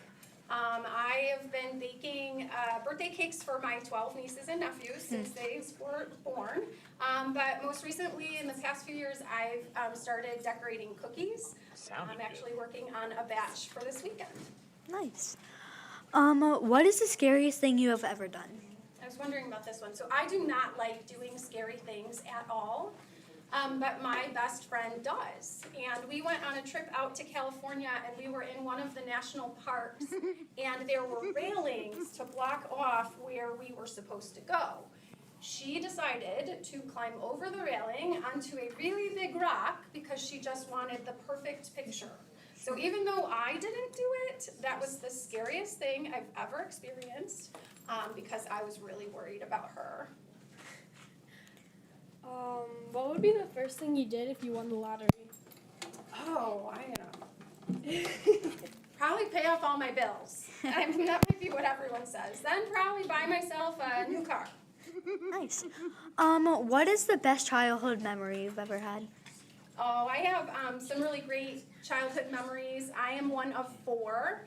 So I feel like just being able to go outside and play with my brothers and sisters and be with the kids in the neighborhood is a great memory of mine. Yeah, it's probably one of my favorite things to do now. Same. What is your biggest fear? So my biggest fear is driving in really bad weather. So I don't like when there are storms, really bad thunderstorms. If I'm here at school and there's a really bad thunderstorm, I'll usually just stay longer until the thunderstorm passes, and then I'll drive home. That happened to me once with my mom, and we were driving down to Florida, and there was post-hurricane, and then there was like a tornado when we were there. And she had to drive in it because my dad needed a rest, so... Oh my goodness, yes. She didn't like that very much. If you could ever snap your fingers and become an expert on anything, what would you choose? Oh goodness, that's a hard one. I'm not sure if I would be able to answer that. Let me think. How about you guys? How would you answer that question? Oh, man. Yeah, snap my fingers and be an expert on anything. How about magic? Oh, that would be a cool, one. yeah.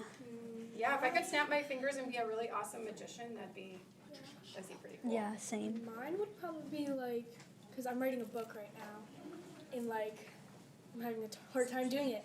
So like, if it could just go smoothly, that'd be great. Yeah, that would probably be a great one, right? I don't think the writing process is ever as smooth as we want it to. Yeah. Speaking of books, what book are you reading right now? So I am currently reading the Misfits book, The Royal Conundrum. That was one of our Blue Stem books for this year, and I've been trying to get through it. And I really, really like it. I think it's a great book. Any of the Blue Stem books, as I tell all of you, are really great books to read. So that's the one I'm in the middle of right now. Nice. All right. Thanks for joining us. Yes, You're thank so you. welcome. Thank you for having me. Good luck, everyone. I never knew that about you, Mr. Trula. Oh, I'm so glad you learned some new things. Thanks, guys. Thank you for coming. Now we have Drake talking about phones.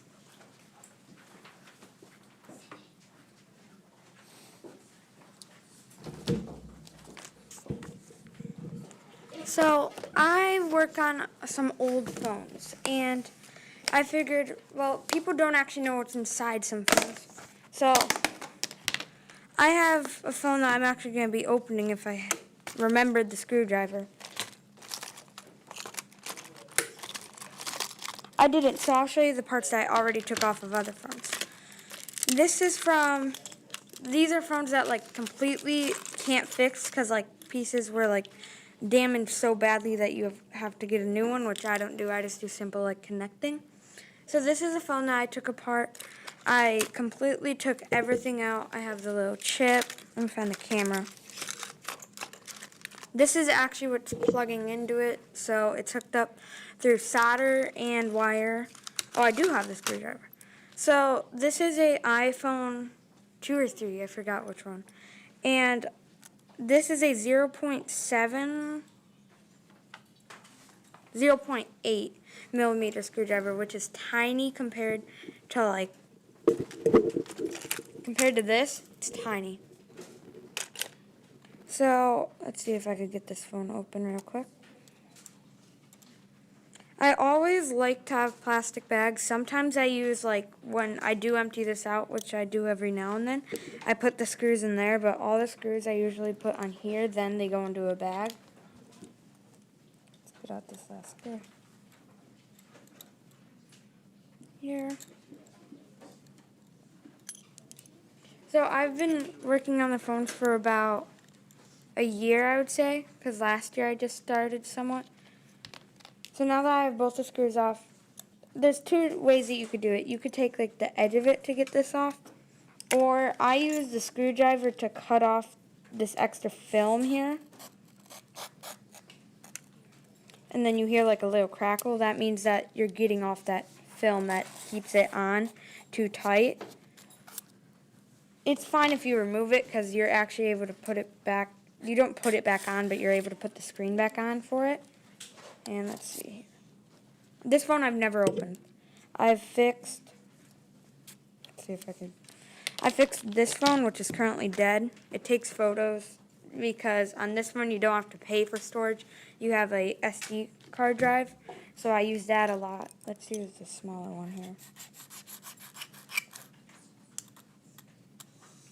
So I usually just go at this till I get deep enough to where the screen could get up. Doesn't look like I'm going to be able to get it up. Let's see. Unless if I missed a screw. I've tried to do an iPad before, but iPads are hard because they don't have screws. You have to rely on a certain tool called, I forgot what it's called. It's a pressure remover. So like if you're removing glass from a wall, you use it and it puts pressure onto it and sticks on. Looks like I'm not going to be able to, oh, see, I've fixed this phone. It's been fixed for a while. And then I have, what else is in here? Let me find the camera. So like on the old phones of how you have the button, I actually think this might be from an iPad. It goes right on top. Thank you for your time. Welcome. Donation update. We have $3,027, over halfway there. So, Drake, how long have you been doing this? About a year, but I've been getting more into it now, especially because my grandma and grandpa just moved, so we were going through their stuff and we found a whole box of phones. That's cool. Thank you for your time. Make sure to donate to St. Baldrick. It goes to research to help cure childhood cancer. Next up, we have Kayla and Jackson interviewing Mr. Gold.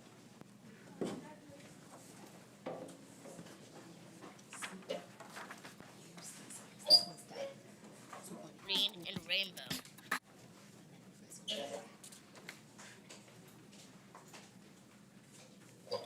How long have you been at District 92? 92 is my 23rd year, 1992. 23rd? I know. Wow, you're old. I know, Mr. Hagedorn and I came together. You're really old. I already knew that. What do you love about your job?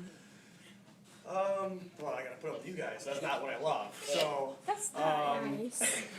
The other kids. I like working with the other kids $500. and things like that. Not me? I do enjoy your joke of the day every day you give me. Do you have any pets? I do. I have 2 cats, believe it or not. I'm a dog person, but I'm not home enough, so I have cats. What are your favorite hobbies? All right, so I haven't even told Mr. Hagedorn this. My best hobby is I became a Ghostbuster. What? So I go around the Chicagoland area and I fight ghosts. No, you don't. How do you know? Maybe I do. I don't think you do. In fact, we got Slimer last week. You're not part of the Ghostbusters team. Do you have proof that I'm not? Yeah.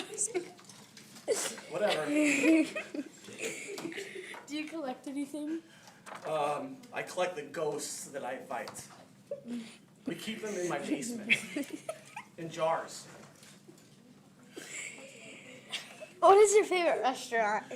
My favorite restaurant is probably Crafted in Plainfield. Okay. Would you say you're more of an introvert or an extrovert? Well, as you can tell by this interview, I would say probably an extrovert. Would you, do you have any hidden talent? I could drive that Ghostbusters car into the real long one. I'm really good at it. You know, I used to be an ambulance. You're not a Ghostbuster hunter. You have no proof I'm not. No. Okay, fine.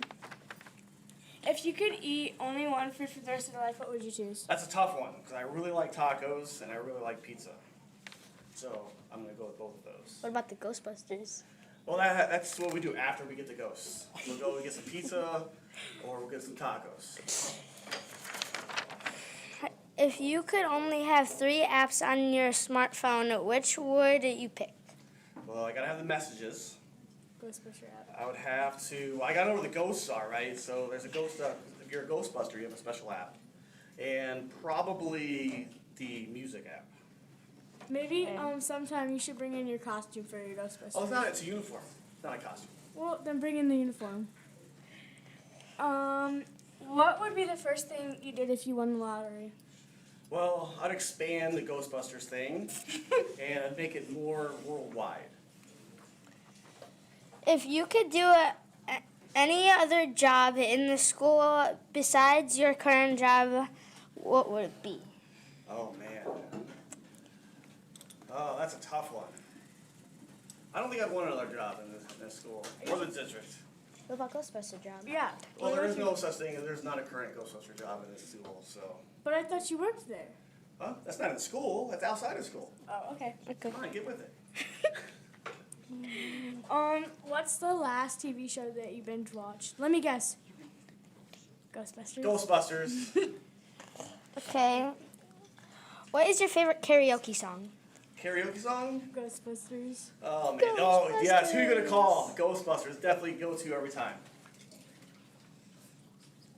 What is your best childhood memory? When I first met Scooby-Doo.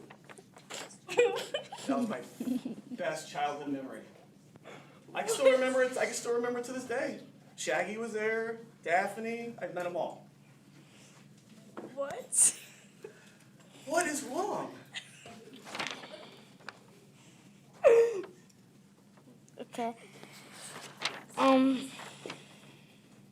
No.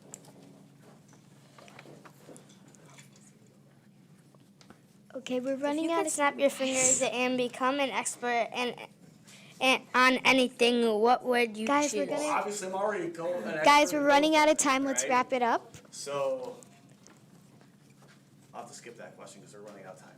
Yeah. Okay. You go. The last one is, what is your favorite season? My favorite season is probably spring. Oh, what about Ghosts? That's when they're most active, the ghosts are in spring.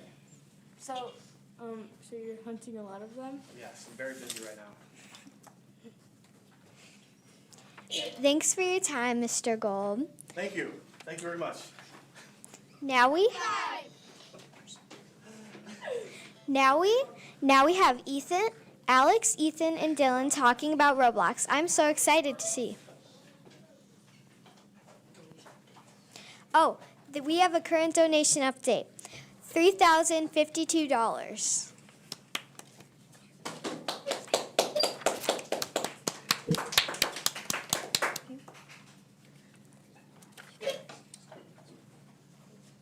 I'm Alex, and I am the leader of this club. I'm Ethan. I help with fixing the world. I'm Dylan, and I make sure everything makes sense. Roblox. Roblox is a fun game. There are many fun games. The person who created Roblox was David Baszucki, the owner of Roblox. He is 63 years old, and there are a bunch of games on Roblox. My favorite game is Baboon Tag X. Also, my favorite game is Rival. My favorite game is Escape Tsunami for Brainnuts and Duels. I am the go at Duels. My favorite game is Knockout because I have the rainbow skin and it's limited and it's the top game on Roblox. It's fun. There is a lot of games. There's over 1,000 games on Roblox, and it's so fun. You can talk to friends and upgrade your avatar. In Rivals, I have a shotgun and I'm really good. I'm better, though. I'm probably the best person out of a lot of us. I love to play Rivals with my friends. I'm not the best, but I'm pretty good at Rivals. Change subject. No way, Jose. Yeah, I love to talk about Rivals, so only Rivals. Right, Ethan? Yeah, Alex. You want to talk about Rivals? Do other games. Rivals What is our favorite game? Rivals? No other games. G. Okay, fine. G's. How about Steel Brainer? No way. Definitely not. Please. No. Okay, fine. Survive Lovers for Brainnuts. Fine. Yes. Under one condition, no turning into brain rot. Yep. Okay. I hope you liked our parts. I hope you thought it was interesting. We love playing Roblox. Do you play Roblox? The end. Thank you.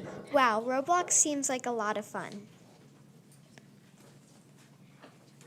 Up now we have Harper and Adeline interviewing Miss Nelly. Volcano safety. It doesn't. There's volcano safety. No. Right? Volcano safety. No, we have like Miss Nyani. No, we're down. We just did gold Roblox. She's at volcano safety. Yeah. Oh, yes. I'm okay, not yes. here for that. So volcano safety. Okay. I'm sorry, that was an error. It's okay. Okay. I'm sorry, that was an error. I'm sorry, that was an error. Now we have Nalani and Tegan, Maddie and Addie with volcano safety.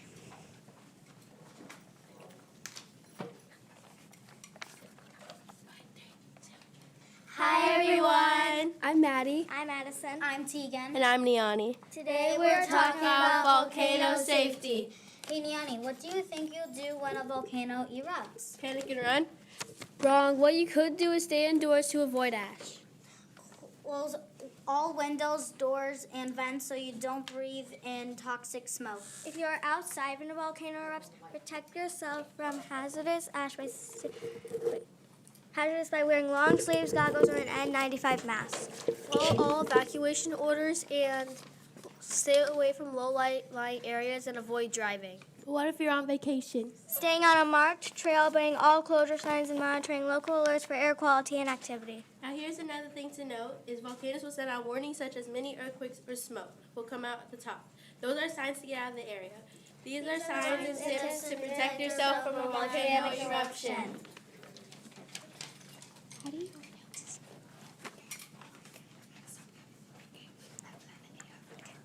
Next up, we have Rike with FNAF lore.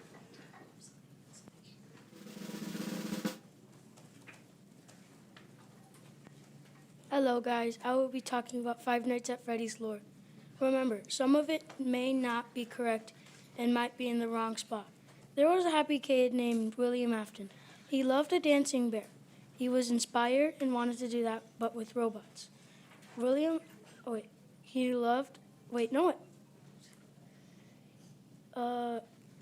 He grew up and made a costume store. One of their animatronics went rogue and destroyed the store. He was sad and made a new place with his buddy Henry called Fred Bear's Family Diner. Business was going good until William Afton's kid's birthday. His older son / Michael Afton bullies the birthday boy / crying child. He doesn't really have a name. Michael had a bad idea. He put the crying child's head inside the animatronic's mouth, and with the sudden movement caused the spring locks to close. The crying child has passed. Mr. Afton was so mad at Michael that he made animatronics to haunt Michael, but they didn't exist. They were sound. Michael basically was in a real-life nightmare. Mr. Afton was a new man now, kind of. He made a new place called Freddy Fazbear's Pizzeria.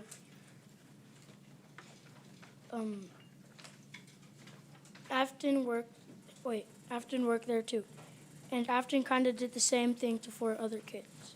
A few years later, he told Michael to take the metal from the animatronics and test it on other animatronics. It worked, and in came the circus crew. There is Circus Baby, Funtime Foxy, Funtime Freddy, and Ballora. This is for an experiment, not entertainment. William Afton went to Freddy's Pizzeria to examine, but he was blocked by the ghost children. Afton saw his old bunny suit and put it on because it was the kid's favorite character. His sudden movement caused the spring locks to close, and Afton has passed. Or did he? Good job. Thank you for your time. Up now we have Harper and Adeline interviewing Miss Nelly. Hi, guys. Let's interview our teacher. Thank you for joining us. Thanks for having me.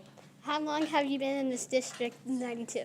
Okay, so this is going to surprise you guys. I have worked here since the year that some of you were born. I started in 2015. Oh, wow. What do you love about your job? My favorite thing about teaching is, and I'm sure you guys notice this because I'm sure you can see it, is when we're learning something and then all of a sudden you see that like light bulb go off in kids' heads where they're like, oh my gosh, I get it. And then I also really love seeing like past students. So for all my students, please come visit when you leave us here because it's one of my favorite things to do. What are your favorite hobbies? Crafting is one of my biggest hobbies. I have a craft room in my house. I know my students already know this about me, but I have an entire glitter wall for my craft room. I love to read, and I love to go on like vacation and spend time with my families and game nights. One of my favorite hobbies is probably like doing movie nights with my family or playing games with my family. Love that. Mine's like cooking with my family, playing games with them. What's your favorite thing to cook? I like to make tacos with my family a lot. What about you? What's your favorite game you guys play? I like playing Tapple. Ooh, that's a good game. Yeah, we have that in the classroom too. Yeah. If you ever are looking for a game recommendation, I saw this new game. It's one of our favorites. It's called Flip 7. It's a fun card game. That seems fun. What is your best childhood memory? So you gave me like a preview of these, and I've been thinking about this. I have a lot of good childhood memories. We used to go camping a lot, but one of the things that I really liked is my sister and I were in this like father-daughter activity. It was called Indian Princesses. Mm-hmm. So we used to go and do like, they had like overnight trips. So you would go and we've spent the night at the Field Museum as well as the planetarium. We would go to this place called Camp Tecumseh, which was, I think they still have it around now, but it's things like that. I loved doing that when I was a kid. That seems cool. Yeah, I love like going camping with my family. Yeah. Do you have a hidden talent? I guess my hidden talent is when I was in 5th grade, we had to learn, we did like a reenactment of the Civil War, so all the girls had to learn how to crochet, and the boys learned to make clay marbles, and so I still know how to crochet today. Oh wow, I've always wanted to learn how to crochet. Yeah. It seems fun. It is. I like how like the turtles are and like how they look with the different colors. They're just cute. Yes. It's a lot of hand coordination. It is. What's your favorite restaurant? I still love Olive Garden. That was like always my favorite. But one of my favorites now is called Barrel and Vine. They have one in Lamont and also by my house out in Plainfield. I love Barrel and Vine. I always get the steak there. Good. Their truffle fries. Very Okay, good. guys, thank you. We're out of time. Okay, thank you, girls. Thank you. Up next, we have Emma and Sophia talking about Great Wolf Lodge. This should be cool.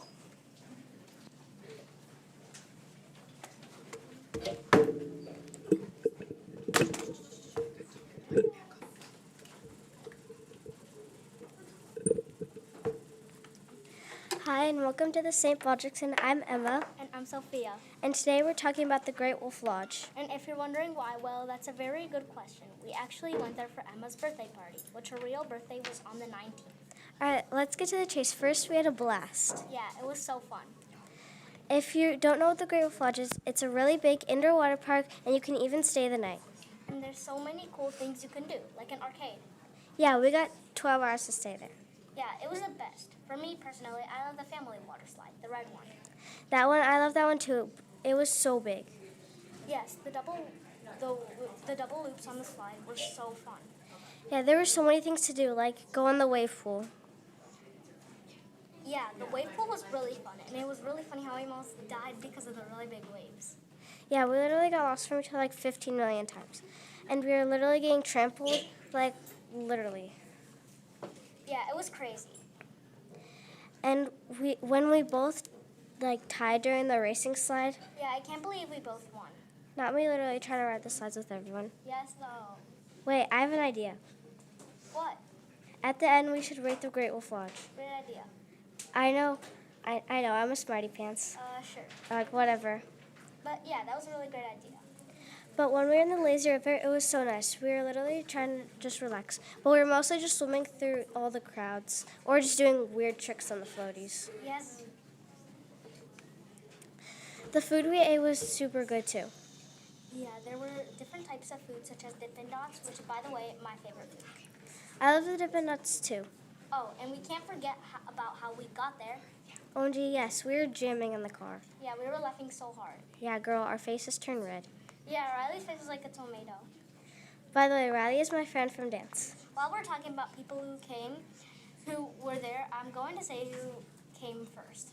Emma's two cousins, Ian and Gwen, then I came. Then, of course, Riley and Emma's sister. Then Ava's friend, Olivia, came. Then, of course, Emma's parents came. Wow, that's a lot.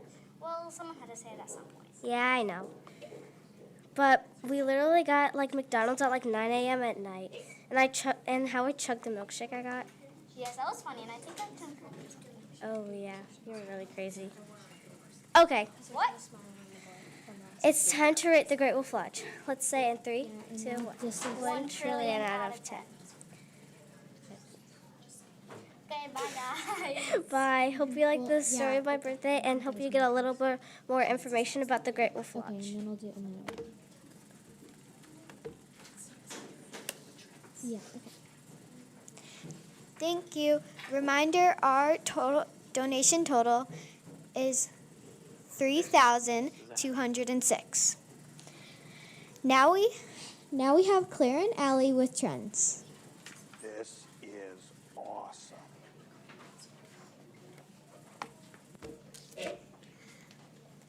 Hi, my name's Allie. Mine's Claire. Today we are talking about Social media and trends. And if you're wondering what trends are, they are Labubu's, dances, and definitely Nito's. Yeah, I agree. Speaking about dances, the Lush Life dance. Alex, snap out of it. Oh, anyways, it's not all about trends. It's about friendship, like partner dances. Totally. Oh, by the way, Nito's are literally sold out everywhere. Like everywhere. There are ice cubes, Gumdrops, Easter eggs, and so many more. But squishies are so cool. Okay, that's true. Why are we talking about true or false? This is not math class. Okay, but still. Okay. Okay. Our time is up. Bye, guys. Thank you. That was really fun. Now we have Lucy interviewing Miss Reby.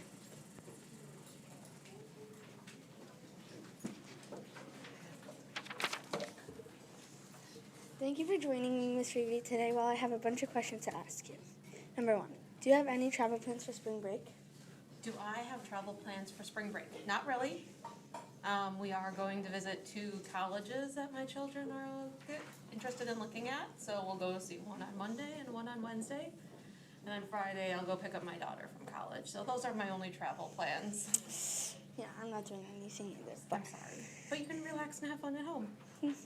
Number 2, what is one item you cannot leave home without? Well, the obvious one I can't leave home without is my car keys, or I'm not getting anywhere. But besides that, I would say my cell phone. Because there's always someone needing to get a hold of me, or I need to find some information out. It's a common thing. If I'm going somewhere I don't know, I need directions, or need to see if I need to get gas, what's near there, so, my cell phone's pretty useful. Number 3, what is your favorite hobby? My favorite hobby would probably be, if it's for me, reading when I have time. I love to read. I don't have as much time these days, but my other hobby is going and watching my kids' activities. They tend to be pretty busy, so I'm off in the bleachers somewhere. I forgot what number, but whatever. What was your best vacation you took and why? My best vacation. I like vacations where we incorporate both the mountains and the beach. Those are my 2 favorite places, so sometimes we will drive down to Hilton Head, and I love spending time on the beach, and then either on the way there or the way back, we'll stop in Gatlinburg and get a little bit of taste of the mountains, so it's like the perfect vacation of getting a little bit of both. My favorite vacation is the beach. The beach. You can't beat the beach. It's down to the ocean. It's so relaxing. Yes. Do you have any pets? I have one pet. We have a dog. His name is Archie. He's a corgi mix, so he's really long, but he's got little short legs, and he's pretty much the king of the house. He can do whatever he wants, He gets all the attention. What would be the first thing you did if you won the lottery? If I won the lottery, currently the first thing I would do would be paying for my kids to go to college. If I could just pay for that without worrying about it, it would be amazing. If there was money left, I would probably make sure to pay off anything I had to pay off, like my car or my house, and then I wouldn't have to worry about paying for those anymore. Yeah. What would you do? I would buy my Amazon cart. Buy your whole Amazon cart? Yeah, it'd be like a bunch of stuff, but it'd be fun. It's never been more than 400. Well, it'd be a good shopping spree for Yeah. you. If you could snap your fingers and become an expert on anything, what would you choose? What would I become an expert on? That's a hard question. I think I would become an expert in technology, just learning as much as I can about technology and how it works and fixing the problems that come up. I would be expert at getting straight A's. The other thing I'd be an expert on would maybe be cooking, so I wouldn't have to worry about dinner ideas every night. That's one of my least favorite things, is coming up with what's for dinner. So maybe an expert in cooking, so it'd be really easy to have great dinner ideas. Next slide. If you could live anywhere in the world, where would it be and why? I would probably live somewhere near the beach. If I could pick anywhere, I would probably go into the southern United States, like South Carolina or Georgia. That would be my ideal place to go ahead and live. What's the scariest thing you've ever done? The scariest thing I've ever done? Well, I don't really love heights. So anytime I have to so I don't do anything super scary. I don't skydive or bungee jump. But I guess if I get forced to go on a roller coaster I'm not really liking, that would be the scary thing that I would have to do, even though it's not really scary. Scariest thing I ever done was I went on a 300-foot zip line. How was that? Terrifying, but fun. But you survived, and you had fun. Yeah. Another thing. Do you have any children? Do I have children? I do. I have 3 children. My oldest is in college, and she's a freshman at Grand Valley, and my other 2 are twins, and they are juniors in high school. Okay, we can wrap it up now. Me and Charlotte are going to share some big news.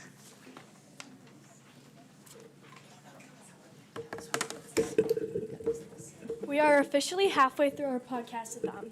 We want to introduce the honor wall outside of the Learning Lab to remember those with pediatric cancer. Dylan, intro. Julia Wernsteck, Julia Janes, Billy Carnell, Julia File, and Haley Neckra. Tyler Hand, Alyssa Koski, Addie Makeo, and Alyssa Alvin. We remember these people that went through childhood cancer. And our new donation update is $3,257. This is awesome. This is ridiculous. This is a happy place. Dave's Delicious Dogs. If you buy a hot dog with their secret sauce that is not toothpaste, your money goes to us. Our hot dogs are aged over 20 years. The hot dogs are also fly infested. If you sell out our dogs, we'll feed them to the cows of Alaska. So come on down to Dave's Delicious Dogs, located on Pleasant Boulevard, 40th Station, Antarctica. Take it from Chris. Dave's Delicious Dogs is amazing.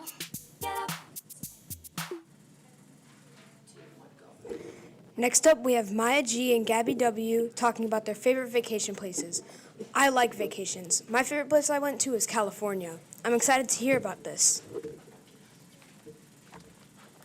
Hi, I'm Gabby. Hi, I'm Maya. We are talking about our favorite vacation spots. We are going to tell you some of the spots to visit during the summertime or when you can. A good place to go for vacation is Florida because it's warm and there are a lot of beaches there and it's also really pretty. I'm actually going to Florida this summer with my family. Another place is Tennessee because the mountains are so pretty. It is sometimes warm there. I think Hawaii is a really pretty place and it's nice and warm. Yes, Hawaii is so pretty. I want to go there so much. I love Punta Cana. I really recommend going there. There are so many good resorts and pool and beaches. Our favorite places are... I really like Arizona and Colorado. The mountains are so cool and Arizona is really warm and nice. Mine is Wisconsin because there are so many resorts and I also love Tennessee. The Smoky Mountains are amazing. Wisconsin is really nice. In Colorado, I really like to go to Breckenridge and in Phoenix and Arizona is nice to go to. I'm going there for spring break and I'm really excited. Well, hope you have a good flight. Yes, I have been to Breckenridge. I love it there. The best Wisconsin resort is Wilderness. This place is in Wisconsin, Dallas. I like to ski in Colorado and in Arizona. I really like to just hang out with my family that lives there. One thing to do in Wilderness is going to the wave pool. A wave pool sounds super fun. I stayed at the lodge in Breckenridge. It's a great place to ski. I have never skied before, but it sounds fun and I would want to try it. Maybe next year on winter break. Other hotels in Wisconsin are Great Wolf Lodge. It is very, very popular. One of them are located in Baraboo, Wisconsin. Colorado is known for the beautiful big Rocky Mountains. They are so beautiful. Wisconsin is known for their cheese. I love cheese curds. In Wisconsin, you can also ski or snowboard. That's all we have to say about our favorite vacation places. Hope you can or already did visit these places. Bye. Thank you for sharing. We have a couple comments to read. Jinger Bilquist 4814 says, "You were great, Drake." Sid C. Bear says, "Great job, Allie. So proud of you." Arrow Steel 1604, "Awesome job, Charlotte, with all your engagement throughout." Next up, we have Scarlett interviewing Miss Overhouse. We really rock. Oh, please let it be fantastic. Hi, Miss Overhouse. Thank you for joining me today. Good morning. How are you? Great. How are you? Good, thanks. How long have you been in District 92? 33 years. What do you love about your job? I love being able to teach students, and I love how the students are so engaged and they have such wonderful behavior. Do you have any travel plans for over spring break? My husband drives a semi-truck, so I might go in the truck with him to Kentucky. Do you have any pets? Yes, we have 2 dogs, Gretchen and Piper. What type of dogs are they? Gretchen is a shepherd mix, and Piper is a miniature Shetland sheepdog. Those seem nice dogs. Do you have what are your hobbies? My hobbies, we have a Harley-Davidson motorcycle, so in the summer months, we ride on the motorcycle and we like to travel. What is one thing most people don't know about you? People don't know that I am very shy. If I don't know people, I am very shy until I get to know them. Oh, wow. What is your favorite restaurant? My favorite restaurant is Wildfire in Oak Brook. What's one item that you can't leave home without? Well, I can't leave home without my keys. I couldn't get my car, my driver's license, my phone, and my credit cards. Would you say you're more of an introvert or an extrovert? An extrovert. I'm a little of both. Do you have any hidden talents? Hidden talents, I wouldn't say. I don't really have any hidden talents. What do you do on your drive to work and from work? Going to work, I talk to Miss Grahovic or my husband in the morning, and then going home, I'll listen to music or I'll talk to my husband. What's the scariest thing you've ever done? The scariest thing I've ever done is tilt 360 at the Hancock I've done that building, before. And I do not like heights, so I was afraid to look down. I had to hold on. I went there with my husband. He talked me into it. He's an adventure seeker. I went there too, and I have a big fear of heights too, so it's a lot of fun, but it's also scary. Yes. If you could only eat one food for the rest of your life, what would you choose? Pizza. I love pizza. Me too. What would the first thing you would do if you won the lottery? I would change my phone number so that nobody could get a hold of me. If you could only have 3 apps on a smartphone, which would you pick? 3 apps. I guess Facebook, Instagram, and my GPS. What is one thing on your bucket list? One thing on my bucket list is after I retire, I would like to go and travel to Ireland, Germany, and Italy. What was the last TV show you binge watched? The last TV show I binge watched was The Pit.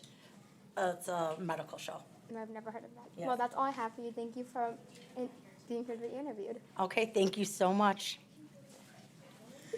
Thank you for the interview, but we have a commercial break.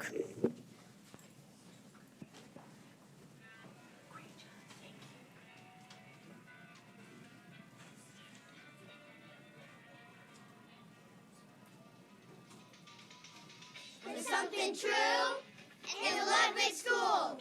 Who are you gonna call? Broadcasting Club. Is something true and good news? Who are you gonna call? Broadcasting Club.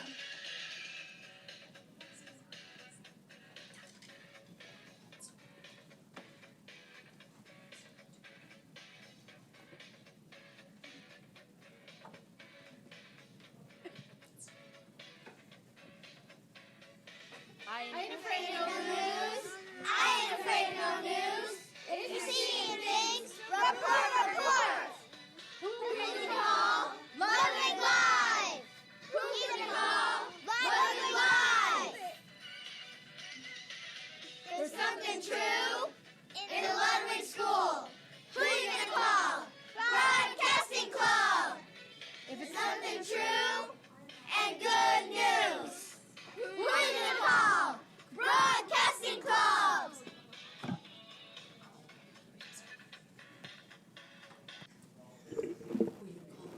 Who you gonna call? McFlurries. Next up, we have Scarlett and Hannah talking about flurries.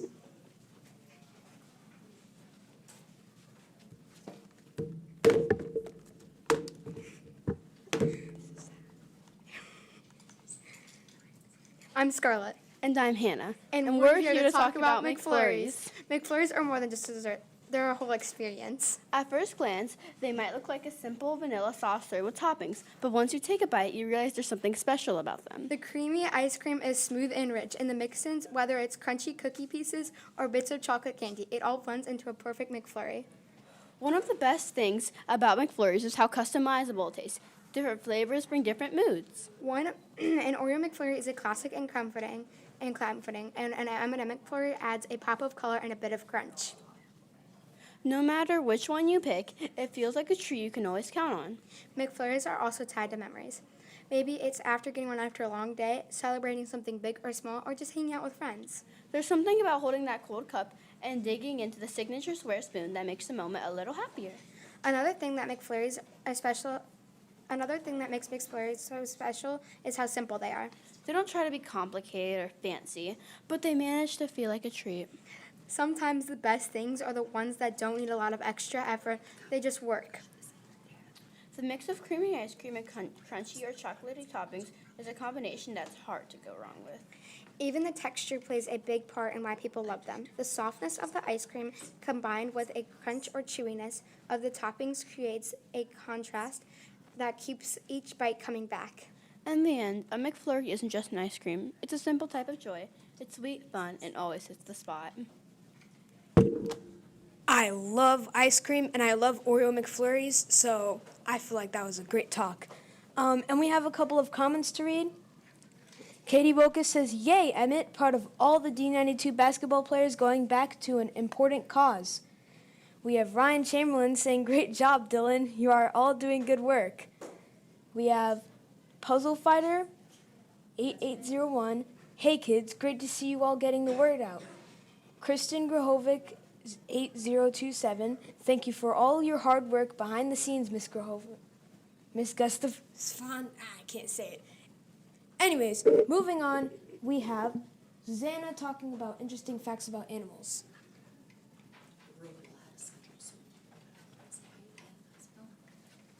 Hi, Susanna. Hi, Dylan. Thank you so much for introducing me. I'm going to be talking about interesting animal facts. Echidnas are the second mammal in the world to lay eggs. They may look like sea urchins, but they live on land. Echidnas are very shy creatures, and they live in burrows underground. Before I found this out, I had no idea they existed. Get it? Egg existed? Okay. And anyway, now we're going to talk about a warm-blooded vertebrate that has feathers and lay eggs. You probably already guessed it. It's a bird, but not any type of bird. It's a red-hooded pentahooey bird. Red-hooded pentahooey birds are the most colorful birds in the entire jungle. Red-hooded pentahooey birds are poison-free, but some beetles that they eat are. When they eat a certain type of beetle that are poisonous, the poison goes into their feathers, and if they touch other animals, they will give them a rash. Well, I don't want to touch them. I don't want to get a rash. Let's stop talking about rashes and more about fish, because the lungfish is next. The lungfish is the only animal that lives in the deserts of Africa. In order to survive, the lungfish has to make a mud cocoon and go underground when it's not raining. The lungfish also need to breathe, like us humans do. So when they make their mud cocoon, they have a little bit of water to stay moist when they're underground. When I heard of them, I couldn't believe that they were the only fish that live in the African deserts. And I never knew that they made mud cocoons. Since we're talking about animals that live in the water, let's talk about manatees, or as I call them, big potatoes. Well, that actually is their nickname. Manatees have no predators except for humans, like boats and boat traffic, and the cold. It's unbelievable that manatees can die from the cold, right? When the water is less than 60 degrees Fahrenheit, 20 degrees Celsius, it's too cold for them, and they get hypothermia, organ failure, immune system separation, and digestive shutdown. I really like manatees, and I don't want them to die like that. When it's below 50 degrees, for me, I'm freezing cold like an iceberg. But thankfully, my brain isn't shutting down. I really love animals, and we have a little quick comment here. "So proud of this young scientist. Way to go, Susanna." Next up, we have...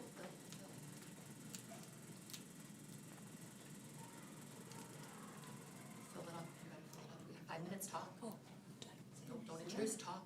Fill. Not here. Not here. We got 5 You minutes having of fun? talk.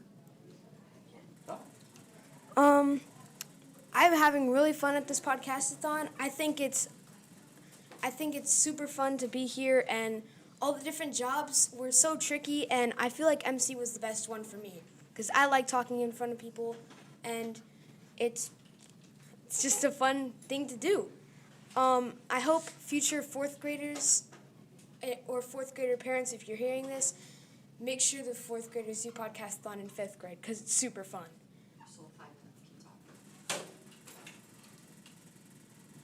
What are the different jobs?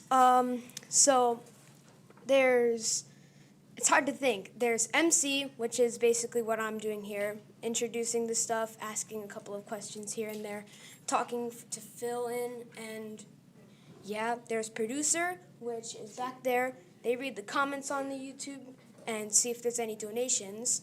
There's executive producer, which runs the whole show a lot, and does a lot of stuff, like change the donation total. Speaking of donation total, we have a new total of $3,308.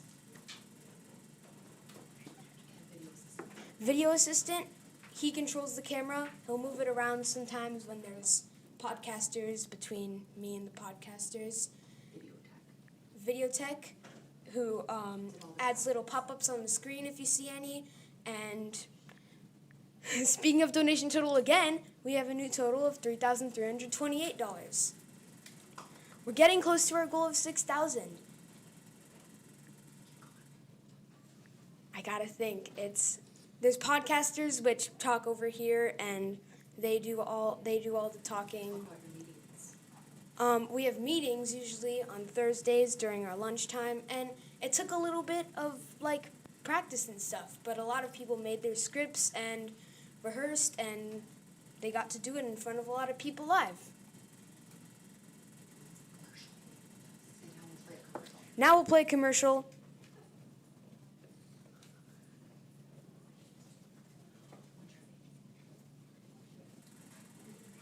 Whenever it's ready.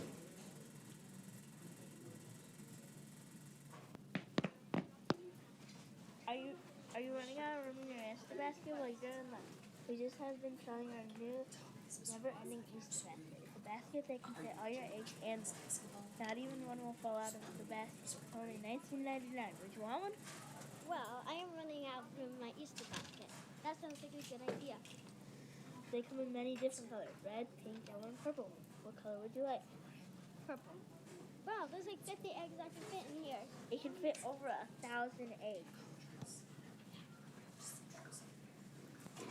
Now we have Adeline and Kayla interviewing our principal, Mr. Kulik.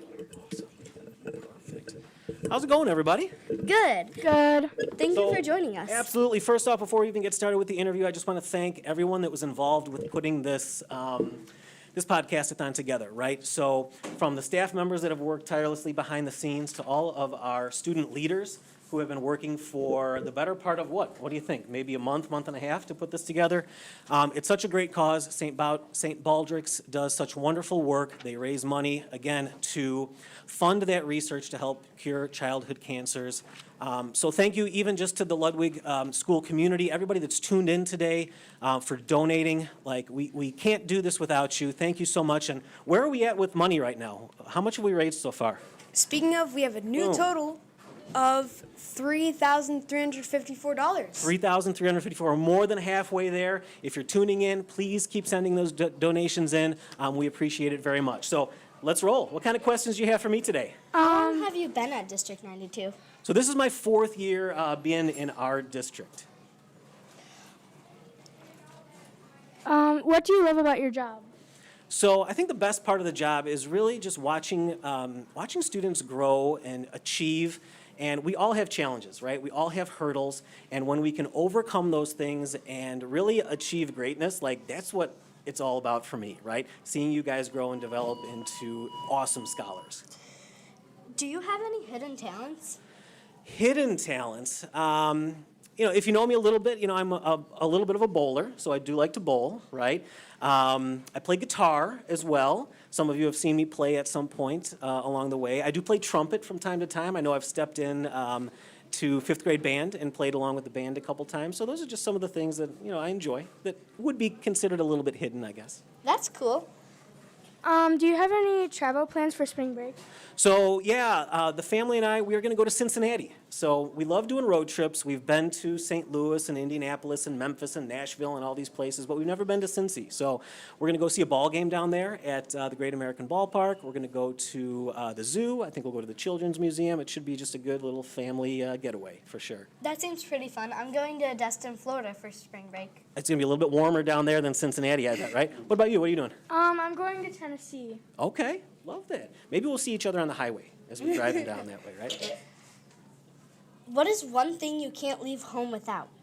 I mean, really, my car keys. I'm not getting out of the house without my car keys. So that's a big one, but in all reality, cell phones, right? Like we know that we are connected to the world today with our cell phones, whether it's emails, phone calls, texts, whatever it may be, that's something that's always got to be with me. Yeah, that's probably one of the things I would choose too. If you only had 3 apps on a smartphone, which ones would you choose? Only 3 apps. I gotta have my calendar, otherwise I'd never know where to be or when to be there. I'd have to stay connected with my email, of course.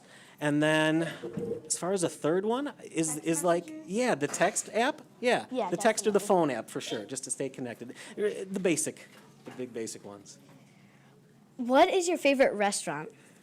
Ooh, I may have answered this last year, and it might still be the same, but there is a restaurant out in Mokina called Legends.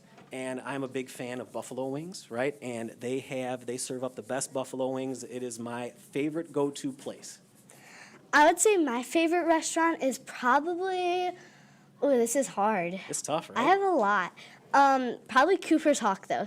They have really good steak. Mine was probably like... Love that answer. I like Panera or Fogo de Chao. Okay. Like you got 2 sort of different, like the fast food side with the Panera and then the sit-down fancy style. I like that. That's cool. What is your TV show and movie? My favorite TV show? Right now, the family is into Shifting Gears. It's a Tim Allen show on TV. I grew up watching Home Improvement, right? That a little before your time, but we love watching that now. And then as far as favorite movie, I don't know. I really like the Blues Brothers, right? Back in the day, again, long before anybody here, but it's got great music. Great music in that film. I love it. And it's local. It's based out of Chicagoland. I don't even know if I could say I have a favorite movie. I watch a lot of them. I'm into like more mysteries and like scary stuff. Okay. So what would be one of your favorite mystery movies?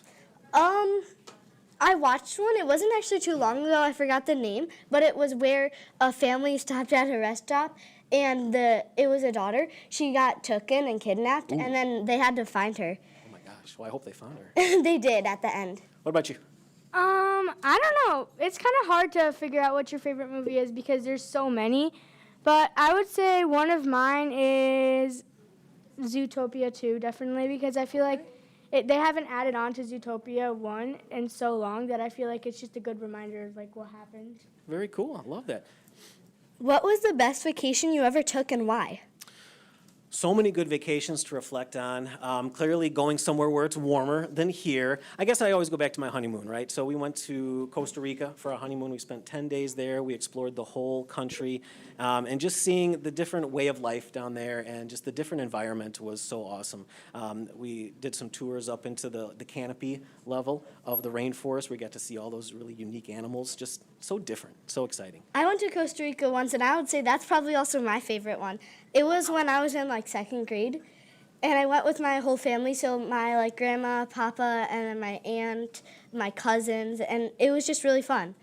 That's awesome. I haven't met too many other people that have been there, so that's very cool. We'll have to compare notes sometime. Mine is probably Florida because it's just, again, it's warmer because Chicago is...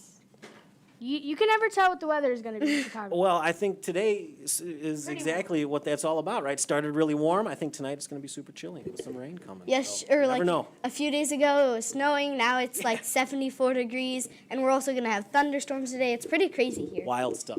Okay, guys, we got to wrap it up a little bit because time's running and it keeps on going. But thank you guys for the interview, and I think it was a good one. Wonderful interview. Thank you, ladies, so much. Again, thank you, everybody. Keep those donations coming in. We're at $3,480 right now. Great job, everyone. Thank you so much. Finally, from me, we have Patricia talking about the new Universal Studios Park. I've never went, but I would like to go one day. It seems like a fun place. It really is. Epic Universe is the newest park. There's 5 lands. You walk into Celestial Park, which is really into like the stars. The 2 rides there are Stardust Racers. I like that one better than the carousel, but the carousel is like really pretty. Another world is Super Mario World. It has 3 rides: Minecraft Madness, which is more of like one for Donkey Kong Country. They also have Yoshi's Adventure, which is just a calm, amazing ride to see the park. And then there's Bowser Challenge, which is Mario Kart the ride, basically. The Harry Potter and the Battle of the Ministry ride is a really fun one. If it has the Tower of Terror like ride experience, but it's really cool considering how much of it they've done in the park. The park is like really into the lands. Next land is Dark Universe. It has 2 rides, Curse of the Werewolf and Monsters Unchained. I think I would like Monsters Unchained much more because it takes you through all the different monsters they have, and it's just a really fun ride. The last park is Isle of Berk. It has 2 rides, Hiccup Swing Gliders, which is a general amazingly long family coaster that goes into the How to Train Your Dragon, and then Dragon Racers Valley, which is also such a fun ride. I would recommend it. Those are all the rides at Epic Universe, but if you want to get really into it, they have a new Harry Potter wand, they have 2 different types, the second kind, and there's the new one called the Phoenix wand. And finally, Power Bands. Super Mario World, ways it interacts. Thank you, and have a nice day. That place sounds really fun. I would actually like to go there someday. But, yeah, it sounds cool. And I've seen Super Mario Land on the internet, and I think it's all a cool place. I've never went, I've said before, but it sounds really fun. You guys have 3 minutes commercial. Now we have a commercial break. Nate's Joey Bennett's Wallaby Zoo. It has other animals too. You can buy a wallaby for $99.99 and a kangaroo for $199.99. We'll tax you after you buy it, and that is a guarantee. If you want to come into our zoo, then you will have to pay a $10 fee. But if you want out, you have to pay a $30 fee. If you do not succeed, you will owe a $100 fee. If you just feel like feeding one of the animals, you will have to pay $10 for a handful of feed and $5 for a mini bowl of feed. So come to Nate's, Joey's, and Bennett's Wallaby Zoo. It has other animals too. Tax $99.99. If you would like to reach us over the phone, call 111-111-1112. Again, that's 111-111-1112.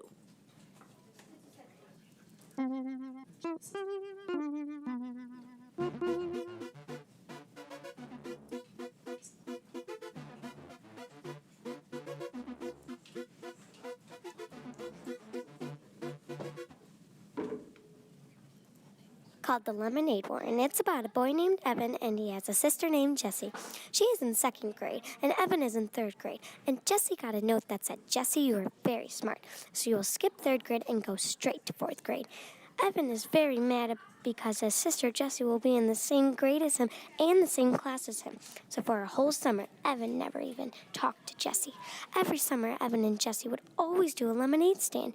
So Jessie said, "Since you're not talking to me, let's pick one friend to do a lemonade stand with. And whoever makes the most money collects their money and the other person's money. So if you're looking for a good book to read, I suggest The Lemonade War."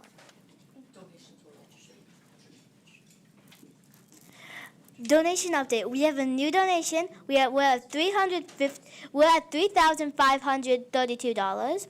And next up, we have an interview with Officer Andy. We're so glad to have him here.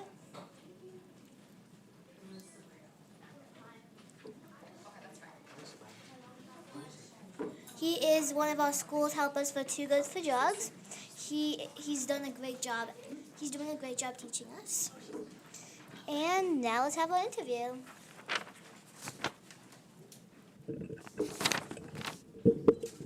Hello, Officer Andy. Hi, how are you? How long have you been at District 92? So this is my 4th year doing this job in the schools. Like, what do you love about your job? What do I love about my job? I love teaching you guys. I love having fun in class. I get a chance to kind of be a goofball and kind of give you guys the other side of what police officers can be, that we're humans too, not just people that are out in the street. And I like to keep everybody safe and have a good time. Do you have any plans for spring break? Spring break, I have to work. You guys all get to go away from school and have fun. But the only real fun thing I'm going to do next week is on Wednesday, I'm going to go to a Cubs game. That sounds fun. Do you collect anything? I do not. Do you have any pets? I do. I have a rescue dog named Clark. So he's a half Burmese mountain dog and half Australian shepherd. So he's got a lot of energy, and he's actually pretty tame. He's a pretty cool buddy. That sounds really cool. Do you what are your hobbies? What are my hobbies? I don't really have that much. I guess taking care of Clark would be one. Coming to work, having fun with you guys. Outside of work, I like to work out. I like to go outside when I can. So hopefully this weather holds and we can start being outside more, not being cold. Yeah. What's one item you can't leave without? You can't leave home without? I can't leave home without my phone. My cell phone is a big one. I need it not just for personal stuff, but for work too, because they're always trying to get a hold of me for stuff. What's one thing that most people don't know about you? One thing that most people don't know about me. I don't know, a lot of people do know that I got shaved for this a couple years ago, so that's pretty weird. Other than that, that I once upon a time tried to learn the guitar, but I was very horrible at it. Oh. Horrible. What's your favorite restaurant? Ooh, favorite restaurant would be Morton's the Steakhouse. It's very good. I've never been there before. Very good steakhouse. What's the scariest thing you've ever done? We'll say no comment on that one, but for something that you guys can do, probably I still remember the first time I ever went on a roller coaster that went straight down. Oh. And I was in the first seat, so that was probably for what I can tell you guys, that was the scariest thing I've done. Now I'm glad I've never been on a roller coaster before.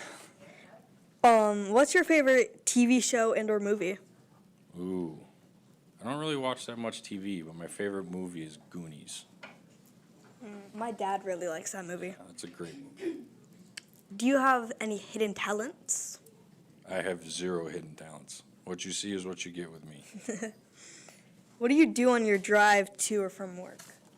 My drive to work, I try to kind of, in my head, figure out what I've got going for the day, because what classes I'm going to have, what schools I got to bounce between. Just kind of see trying to get myself ready for the day.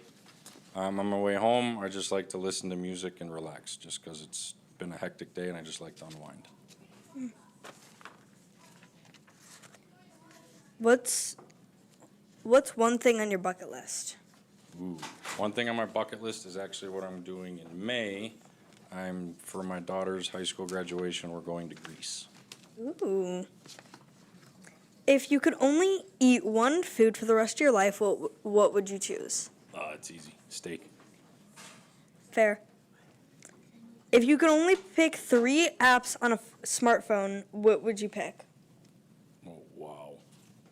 Well, I'd have to have my calendar, because a lot of people in my life now are getting me used to using my calendar, so I stay on task and don't miss things or forget things.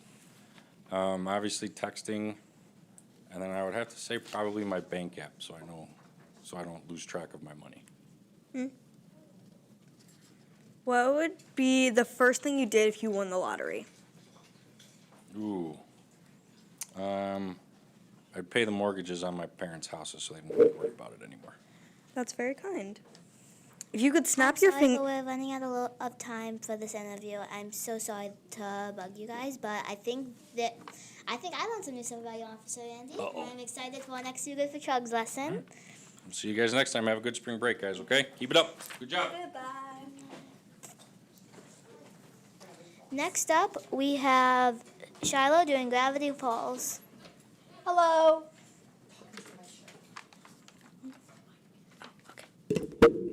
Hello. I'm talking about one of my favorite TV shows. It's Gravity Falls. I actually brought a journal. This is a journal that is a main item in Gravity Falls. The main character, Dipper, finds it, and there's a lot of mysterious things in it. Gravity Falls is a show about 2 twins, Dipper and Mabel, who spend their summer in Gravity Falls with their great uncle Stan or Stanley, and two very large challenges would probably be Grunkle or Great Uncle Stan's twin brother, who was stuck in the Nightmare Realm. If you want to know what the Nightmare Realm, something about what it looks like. I have it somewhere in here.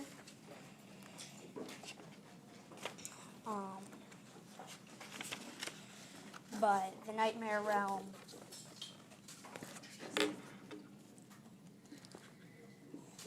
it's Wow. a lot. In fact, the king or leader of the Nightmare Realm is Bill Cipher. As you can see, Bill Cipher, there was actually a statue in Gravity Falls, Oregon, of Bill Cipher as a reference from the show, but it has seemed to disappear. Where can you find the show? This show is on Disney or Disney Plus. You can find it. It's not a live show. It is a fictional show. What is your favorite part of the show? My favorite part of the show would be Bill Cipher. I have some more info on him here. There's a lot of different forms he can take. He can be very mad. He can be this. And he can be normal. Wow, that's kind of crazy.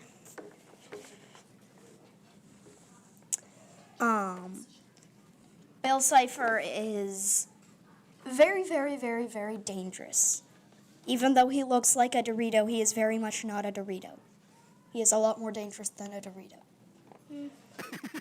Yeah, I can what you told us about him, I'm pretty sure he wouldn't be something that you could eat. A lot of people, upon first glance, say, "Is that a Dorito?" What kind of Dorito has an eye and wears a top hat? I don't know.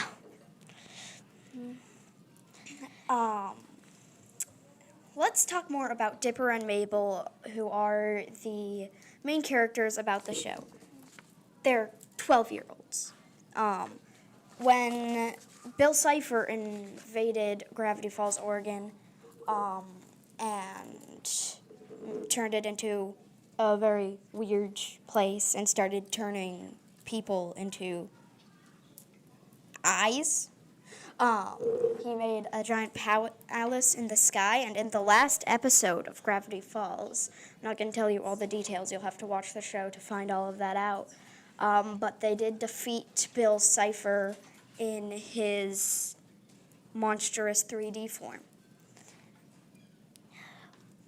Well, that stuff that he did to the town was interesting. Yeah, he is literally made for weirdness. He is the king of weird. One of his favorite sayings is, "Buy gold." We have a few. Okay. Thank you so much. And we've had some comments coming in recently. Just a few minutes ago, somebody said, "Awesome job, kiddos. I'm very proud of you all." All and said hi. And I also think the show is going really great. Thank you, Shiloh. I think I really enjoyed what you talked about. Bye. Have a nice day. That was... Somebody also said, I loved listening to all those interviews. I am learning a lot about Ludwig. And next up we have Chloe talking about the Titanic. Hi, my name is Chloe. I will be talking about the Titanic. The Titanic unfortunately hit an iceberg at 11:40 p.m. on April 14th, 1912, but it officially sank at 2:20 a.m. on April 15th, 1912. The iceberg ripped a hole in the side of the ship. Over 1,514 people died out of 2,200. If you do the math, that equals 685 people survived. The Titanic ship weighs 46,329 tons vessels. At the overall length is 882.5 feet. The Titanic sank 12,500 feet deep into the North Atlantic Ocean. Also, before the Titanic touched the bottom of the floor, it split into two parts. The two parts both landed in two different spots. This was the first time the Titanic ship was going out to sea. The ship was on its voyage to Southampton, England, designated to New York City. The wreck was discovered on September 1st, 1985. The Titanic ship had many different people on the ship. First offer is the world's wealthiest industrials and societies in first class, two middle-class professionals in second, and hopeful immigrants in third. Passengers included important figures like John Jacob and Molly Brown. I hope you loved hearing about the Titanic. Hey, wait, Chloe, how did you find out this much about the Titanic? I really liked how much you learned. I want to learn some more. But I would love to learn about this. Thank you. Well, I did my research and found out all of this and made it into a paragraph. So, do you want something crazy that I just connected? What? Wait, didn't the Titanic sink in the Atlantic Ocean? Yes. And now I'm realizing that that's the ocean that's basically is on one side of the country. Yeah, it is. Thank you, Chloe. As I said earlier, I loved learning about the Titanic. Thank you. Now we are going to be reading some people who have donated. Maureen Orlando in honor of Mrs. Trula. Again, Ski Malone, Andrea Buckman. Wow, my grandmother donated. Miss Yarosh, Bryce and Michelle Morton. Drake Morton's grandparents, Fern, Kinder, Karen, Christina Lenston, Lori Sturka in honor of Alyssa Koiski, Mrs. Nelly in honor of Alyssa Koiski, Robert Busanzo, Ryan Chamberlain, the Boniface family, the Vandermir family, Abby Pratch, Joanna Stock, Joanna Switch, June Ellergott, the Man Essek family, Theresa Bowling, Tiffany Wilkerson, and many more. Thank you so much for donating. Anybody who has donated. Donation update. We're getting closer to 4,000. Now we're 3,735. And next up is Maya and Catherine talking about bracelet making. I'm super excited.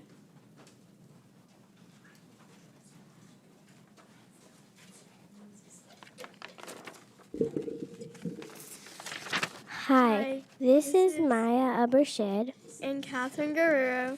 Today we will show you and rate all the beautiful bracelet designs. This is the first design bracelet we will be rating. This bracelet is just a normal plain bracelet with no details. I rate this bracelet a 7 out of 10. And I rate this bracelet a 6.5 out of 10. This is the second bracelet design. This is a very neon bracelet. Wow. Yeah, haha, lol. I rate this bracelet a 6.5 out of 10. And I rate it a 4 out of 10. This is the next bracelet. It's a nice, cool colored bracelet with blue, purple, and teal. I rate this bracelet a big 9 out of 10. And I rate it a beautiful big 10 out of 10. I really like the colors. All right, this is the last bracelet that we will be rating today. It's a very pretty rainbow bracelet, and I will be rating it a 8.5 out of 10. And I will rate it a 10 out of 10. I really like the pretty colors. And that is all we have for you today. Thank you. Thank you so much, Maya and Catherine. I really liked your guys' designs, and they're really pretty. I would love to learn how to make those. How did you end up making all of these? Well, I started making the purple one first, and I put it on like this plastic thing. Like, you know how normally you put it on your fingers? Mm-hmm. Well, the kit that I got, it came with 2 like plastic thingies. Oh, I've seen those in kits. And then I just started like putting a ton of rubber bands on and like putting them over the other rubber bands. Wow, it seems like you guys have a lot of great talent making these bracelets. I'd probably say my favorite one was the cool colored. What was your guys's? I think mine was probably the rainbow one or the blue, teal, and purple one. Mine was probably the rainbow one along with the blue, teal, and purple one, as well as mine. Thank you guys so much for coming here, like I had already said. And this is amazing what you can do with rubber bands and time. Too much time. Well, thank you, and I hope you enjoy the rest of your day. You too. You too. Bye. Oh my gosh. We've had some of my favorite ones that are probably going to be coming up. Or there's more interviews coming up. There's a lot. There's so much things that we can talk about here on the podcast-a-thon.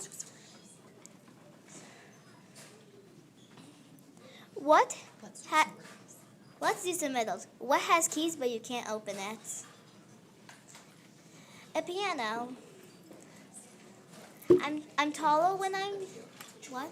Danielle's gonna play with you. I'm taller when I'm young, and short when I'm old. What am I? A person? That was close, but the real thing is a candle. What travels in the world but stays in the corner? Can I have a clue? Yeah. This is very popular. That you need this to travel with post, like travel it in the mail. A Post-it? No.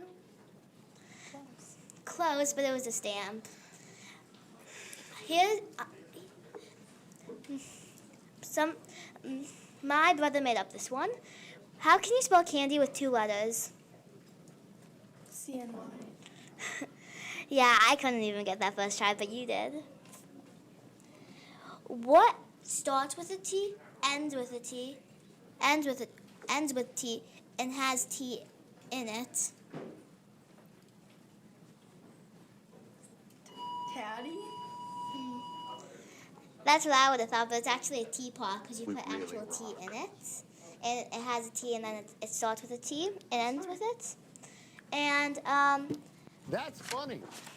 let's do next. Next we have Sophia with pets. I'm really excited.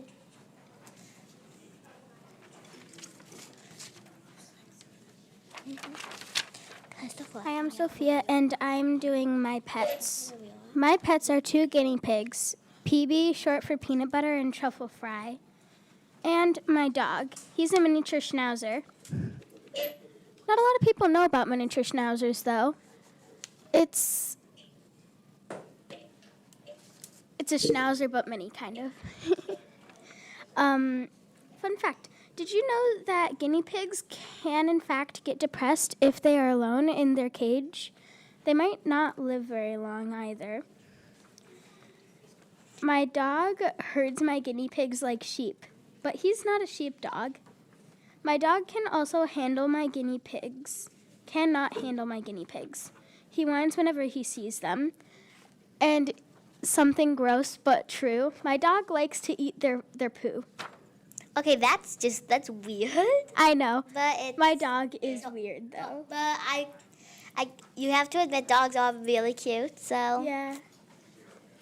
Mine's really old though. He's about 16, I think. I really wish I had a dog, but I have 5 fish. Oh. I used to have 2 fish, but they died because my dad, we usually use the cold water from the tea kettle. We don't brew the water, but we sometimes keep water in our tea kettle for some reason. I don't really know. But my dad was cleaning it, and so we kind of put vinegar in there instead of water. Oh, that's a really sad death for fish. Yeah. Well, do you have any more facts about animals? No. That's my end of the presentation. Thank you. Bye. Thank you, and next I really liked your presentation on pets. I think it was a really great one. Thank you. We have a donation update. We're getting even closer now. We're at $3,888. And next up, can I share? I'm going to be sharing up. We have a little over $2,000 as a difference. So I really hope that these donations can keep on coming. We have some comments. Ooh, we have some new comments. Starting Go Maya and Catherine. Awesome job, Patricia. A candle. Yay, Sophia.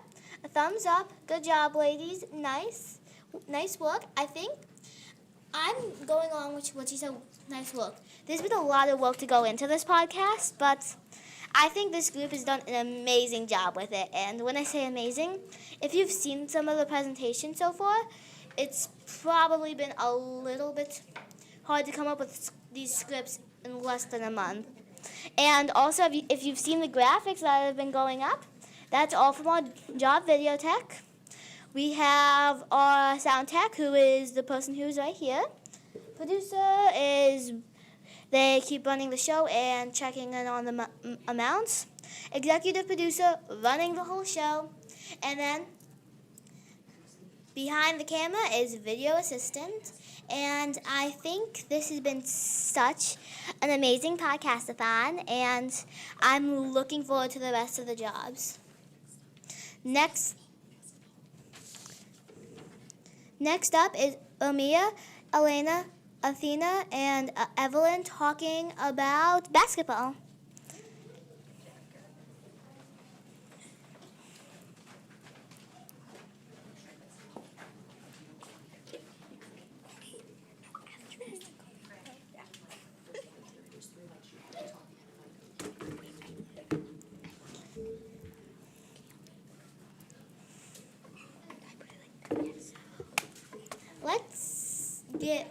I'm really excited for that guys' presentation, so let's start it, because I bet people watching at home are also really anxious. Hello, my name is Evelyn, and this is... Hi, my name is Athena. This is... I'm Romina, and this is... I'm Emily. And we're talking about basketball. When people think about basketball, they think of famous people like LeBron James, Michael Jordan.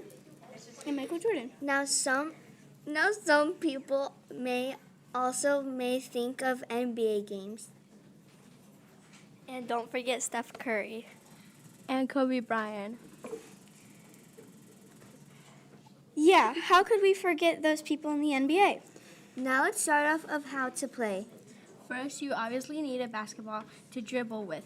You use your fingertips, not your palms. There is also 3 passes to use in basketball. There's a rainbow pass. There's a trespass. And there's a bounce pass. Next is shooting. There is layups. There's also a free throw shooting. And three-pointers. Next, let's talk about dribbling. There's crossover dribbling. Then there is regular dribbling. Now there's warm-ups. For warm-ups, we normally do stretching like planks. Also for warm-ups, you can practice your shooting and passing. Also, you can do dribbling or new tricks for warm-ups. Now we're talking about D92 uniforms of how they look. For D92 uniforms, they can be blue jerseys. Also, for D92 uniforms, you can have a white jersey too. Now let's talk about the rules for basketball. For basketball, you can't wear any jewelry at all for games and practices. You have to keep your hair up. It can't be down. Also, you have to tuck your jersey in your shorts. At least that's how our coach had to that's how our coach told us. I'm not the biggest person. Okay, bye. Thank you so much. And even though I'm not the biggest person in basketball, I'm pretty sure March Madness is going on, right? Yeah. Yes. Along with March Madness, our school is doing March Math Madness, which is our theming of Dreambox lessons to complete. And we're having, and there's also the top two classes go head to head. Thank you, ladies, and I had a lot of fun listening to your guys' performance. Thank you. Next up, we have an interview with Miss Vandermir. We're so happy she's here. And Faye will be doing this interview.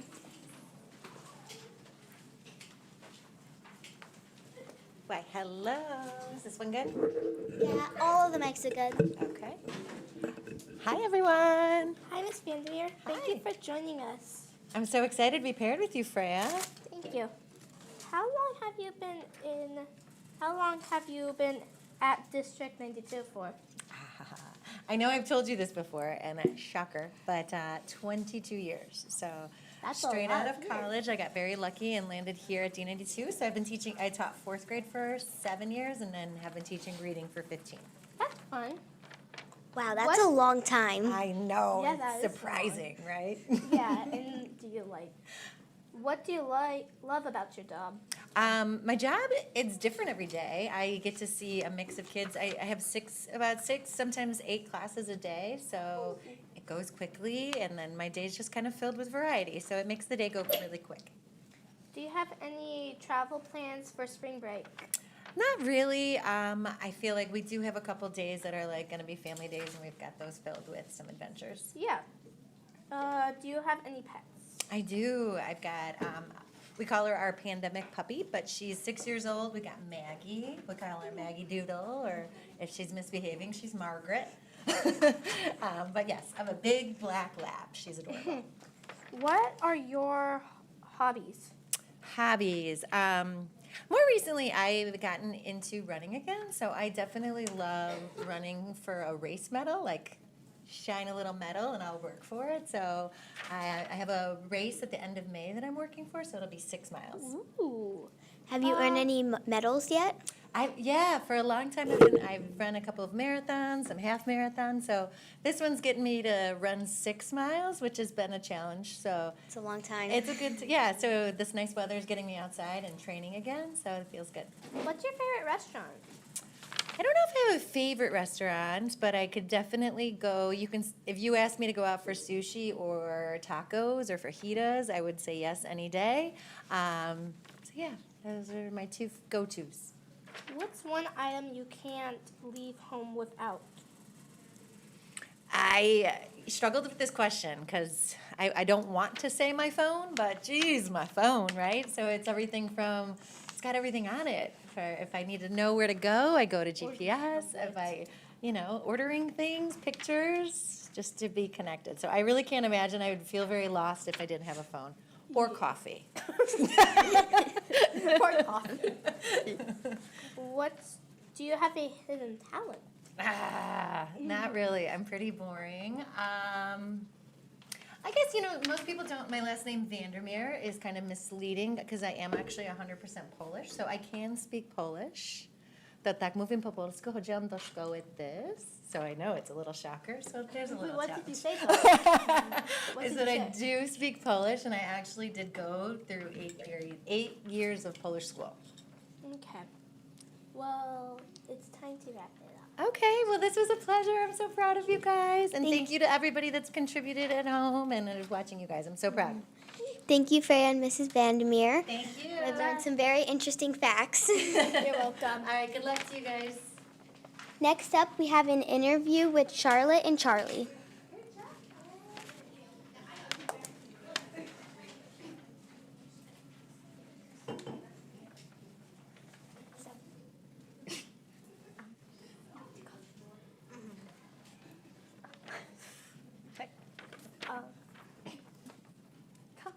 Do you do sports? Yeah, I actually do sports. I do many sports. I almost did every sport, mostly in history, kind of. I did but I'm only in I think 3 sports right now. I'm in martial arts, piano practice, and normally just school. So I also have a busy schedule. What sports have you not done? I'm not able to do tackle football. I really want to do flag football though. And I think my dad's gonna sign me up this over summer.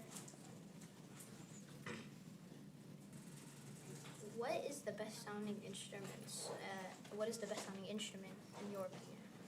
Well, if it's my opinion, I kind of like piano. I also practice piano. I'm getting pretty good at it. It's it's what I think. I think it's pretty good in my understanding. Piano does sound really good. Charlotte, do you have a favorite song to play on the piano? Oh, I have a good ear, so I just freestyle sometimes.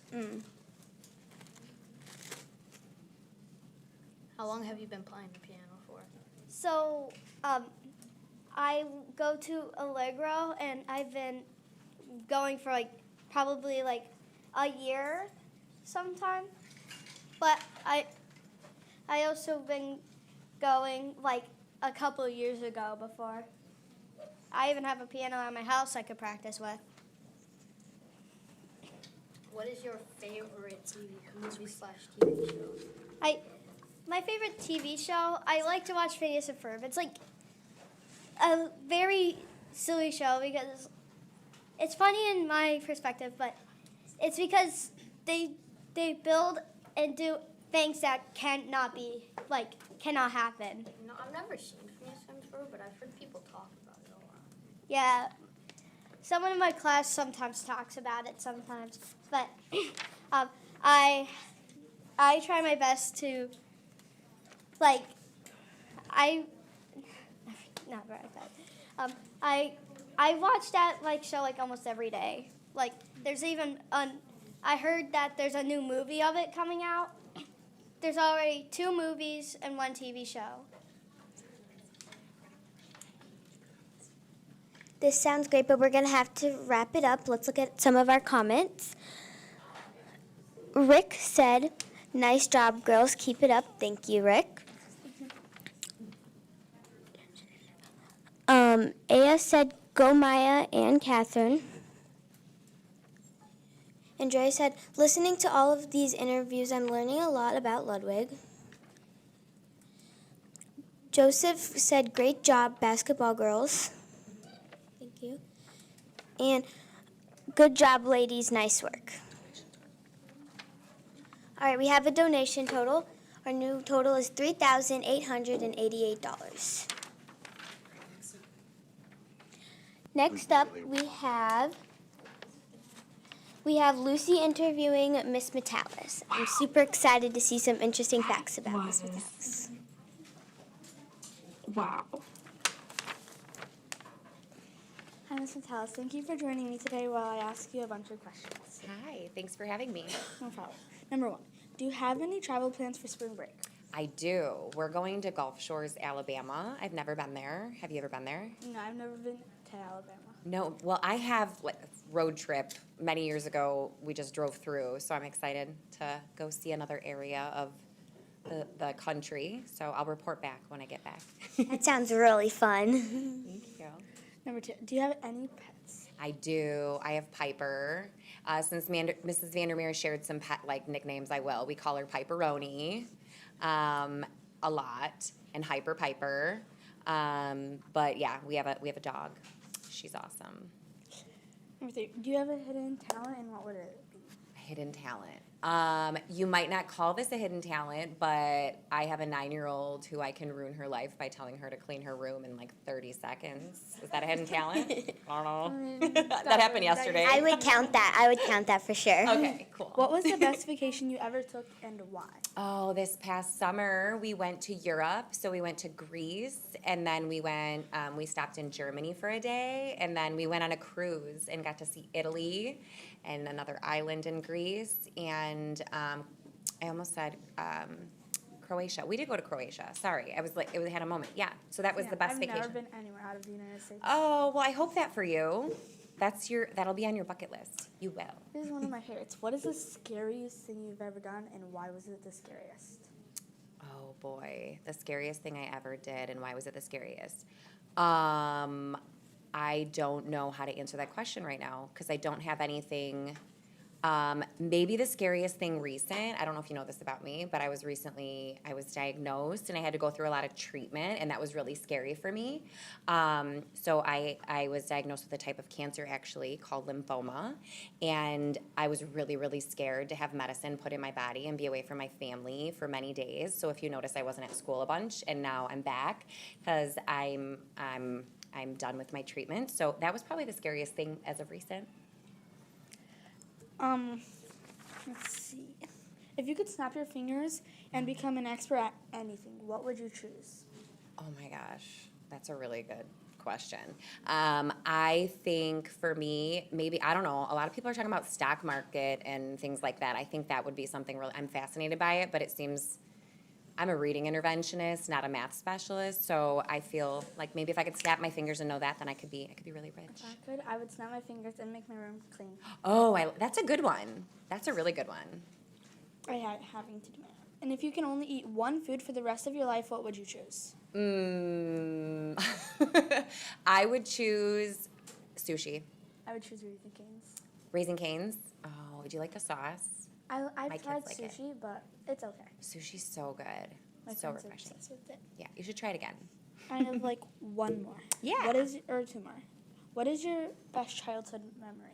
Ooh, my best childhood memory. I have a grandpa who raised me, and he used to take me on all these vacations, and he took me to Hershey, Pennsylvania, and I have memories of going into the factory and learning how all the chocolates were made, and that right now is just sticking out to me. It's kind of like Willy Wonka. It is, I've right? never Yeah. been there. Oh, you should go. Did you get a bunch of chocolate there? I did, and they gave you free samples. Do you know the cookies and cream chocolate? It just came out, so I was like one of the first to try it. It was good. Okay, one more. What is your biggest fear? Oh my gosh, my biggest fear. That's hard. Honestly, I think my biggest fear is my kids, something happening to my kids. Oh, I thought you said your biggest fear was your kids. No, like something happening to my kids. Yeah. I don't know. That's my biggest fear, like something happening to them. I'm very paranoid about that. Thank you very much. Thank you for interviewing me. I am also very proud of you guys. You're doing awesome. This is amazing. So thank you. And congrats on all the donations and everything. Your hard work's paying. No problem. Yeah, thank you. Thank you so much, Lucy and Miss Matalis. I've learned so much about you. And we have a new donation total. Our new donation is $3,914. And remember, our goal is $6,000 for St. Baldrick's. Okay, next up, we have Amaya, Sabrina, and Daniela talking about music and history of it and favorite artists on Spotify. I love music.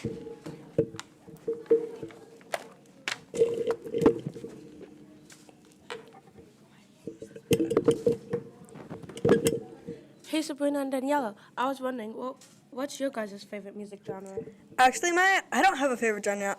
I like a little bit of everything. Oh, that's okay. We all have our own opinions. What about you, Daniela? I love country music. It's so fun to listen to. That is a great choice. I like to listen to pop, rock, and K-pop, but there are many more genres, such as jazz, R&B, pop, and hip-hop. That's great, Amaya. I love half of those, but rock really isn't my style. Too much yelling and black colors. Sometimes I can't even see the people because they're blending into the background. Well, that's just my opinion. I completely understand. Fun fact, the most popular genre right now is pop and K-pop. Artists like Blackpink, Twice, and Stray Kids, Taylor Swift, Lady Gaga, and Beyonce are popular pop and K-pop artists right now. Yep, that's right. Oh, all genres are great and wonderful in their own ways. It's okay to have different opinions about music. I definitely agree. I definitely agree. I like to believe that you can't dislike music. You can't dislike a music genre without trying it out. Also, what's your guys' favorite artist? Mine is Bruno Mars and Stray Kids. Both artists and groups are both very talented. I also really like Bruno Mars. I really love Olivia Rodrigo. Her voice is so beautiful and she's so pretty. She does have a very beautiful voice. That's great, guys. Those are really great. Okay, now guys, how about we name some popular songs? Okay, I'll start. A popular song is called Cruel Summer. It was made by Taylor Swift that came out in June 2003 as single and is a pop song and became pretty popular in October 2003. Okay, I will go next. This one is by Olivia Rodrigo. Olivia Rodrigo? Yes, indeed. Can I finish now? Sorry, carry on. So I was saying, it's called Driver's License. Now, Daniela, you can say the trending Olivia Rodrigo song for being patient. Thank you. This one's called Get Him Back, one of my favorites of all time. Okay, my turn. This song is called Please, Please, Please by Sabrina Carpenter. It was released June 6, 2024. This is also a pop song. Oh, it is really great. It's a really great song. You guys should listen to it. Of course I will. I will add it to my bucket list. Me too, just did. And also, a popular rap song is Humble by Kendrick Lamar, and it came out in 2017. A popular K-pop song is Butter by BTS. It was released May 21st, 2021. Now let's move on to facts about music. Hey guys, did you know that the oldest complete song known is actually called Hurricane Herman? No, 6. It is a 3,400-year-old piece of music dedicated to the goddess Nika. Really, Daniela?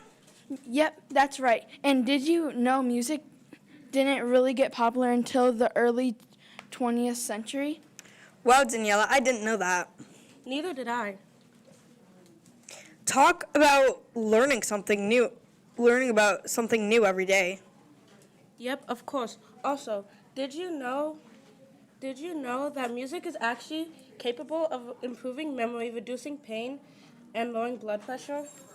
I have a fact about music as well. Did you know the oldest instruments are over 40,000 years old? Bone flutes? Whoa, those are such interesting facts. Agree. Did you know that Benson Boone is the world's #1 most listened to artist on Spotify right now? Or that Bad Bunny took Taylor Swift's spot as second most listened to artist on Spotify?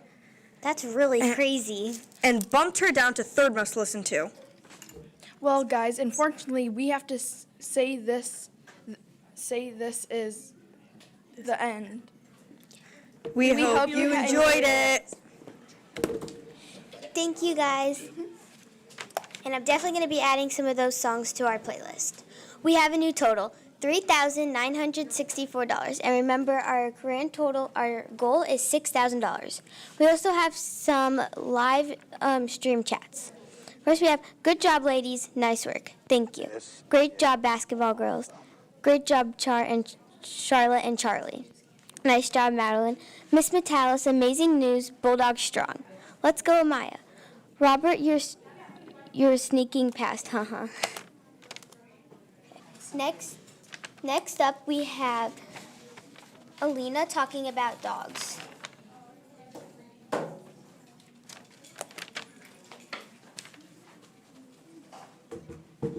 Hello, my name is Elena and I'll be talking about dogs. Dogs can be very interesting.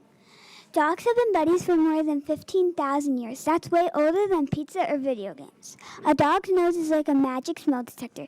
It can sniff out treats, friends, and even toys from far away. Matter of fact, a trained dog can smell a drop of blood in an Olympic-sized swimming pool. Dogs can hear tiny sounds like mouse squeaking. Every dog's nose print is different, like everybody's fingerprint.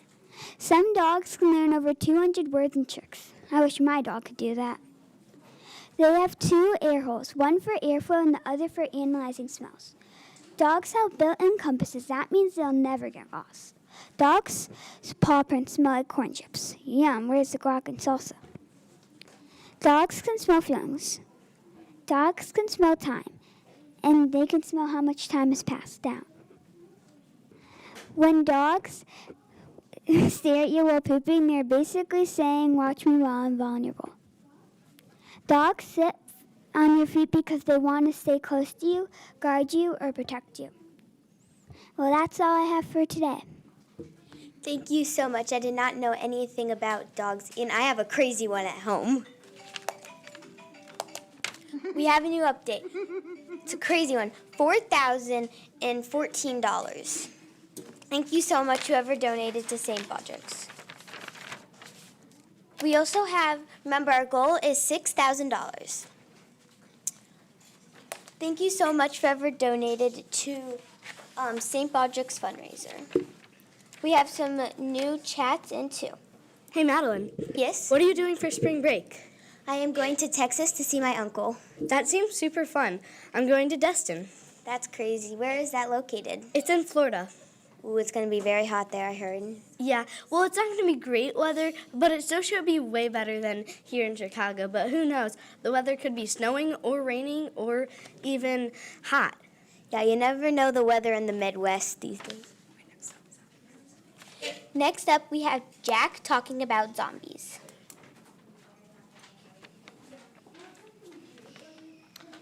Welcome to Zombies Through Pop Culture. My name is Jack Bundelow, and today I'm going to talk about zombies from their first appearance hunting for brains until present day.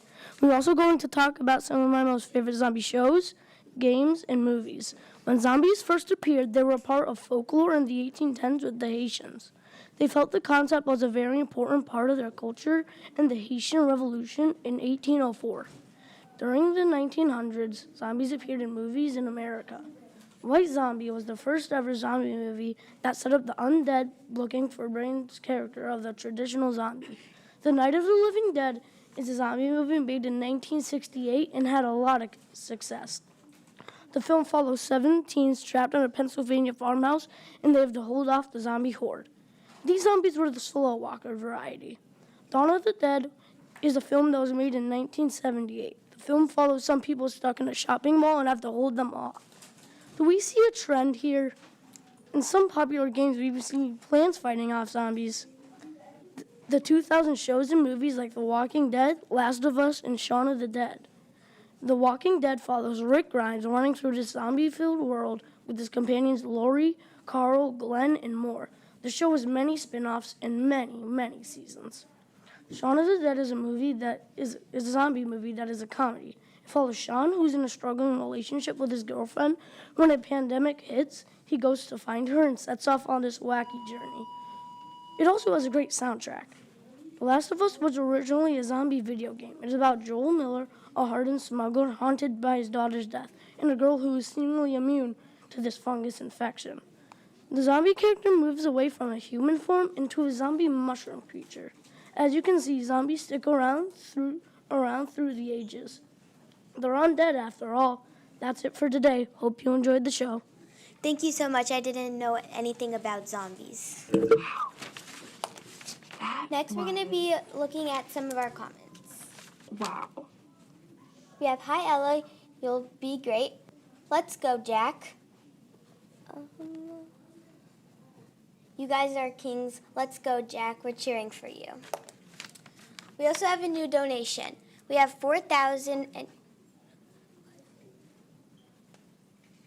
We have a new donation, $4,050. Thank you so much for donating. Next, we have Olivia, Nathan, and Finn interviewing Miss Whiteford.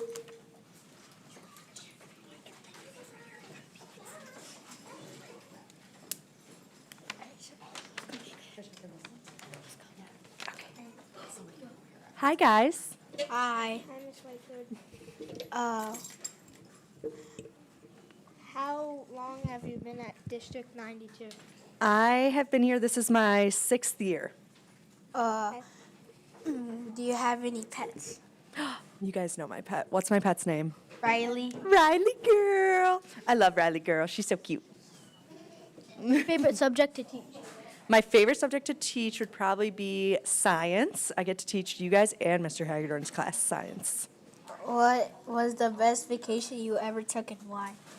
The best vacation I ever took was probably Spain or London. I did a little Europe study abroad, and that was amazing and beautiful.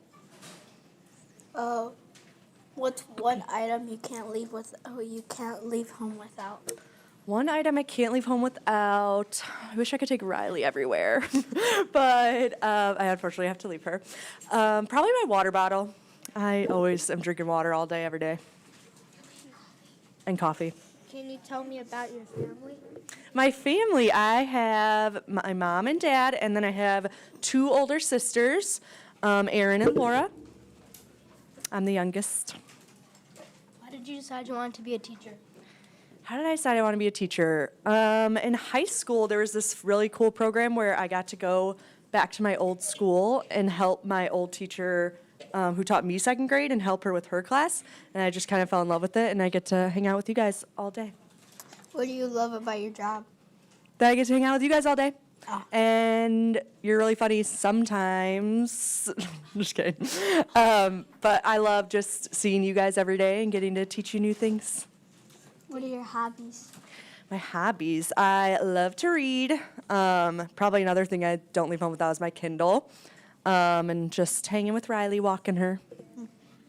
What was your favorite subject when you were in school? My favorite subject was probably math or science. You want to go? What subject do you not like to teach? Subject do I not like to teach? Social studies, which, thank goodness, Mr. Hagedorn is the king of social studies, so he takes care of that for me. That's funny. What is your favorite season?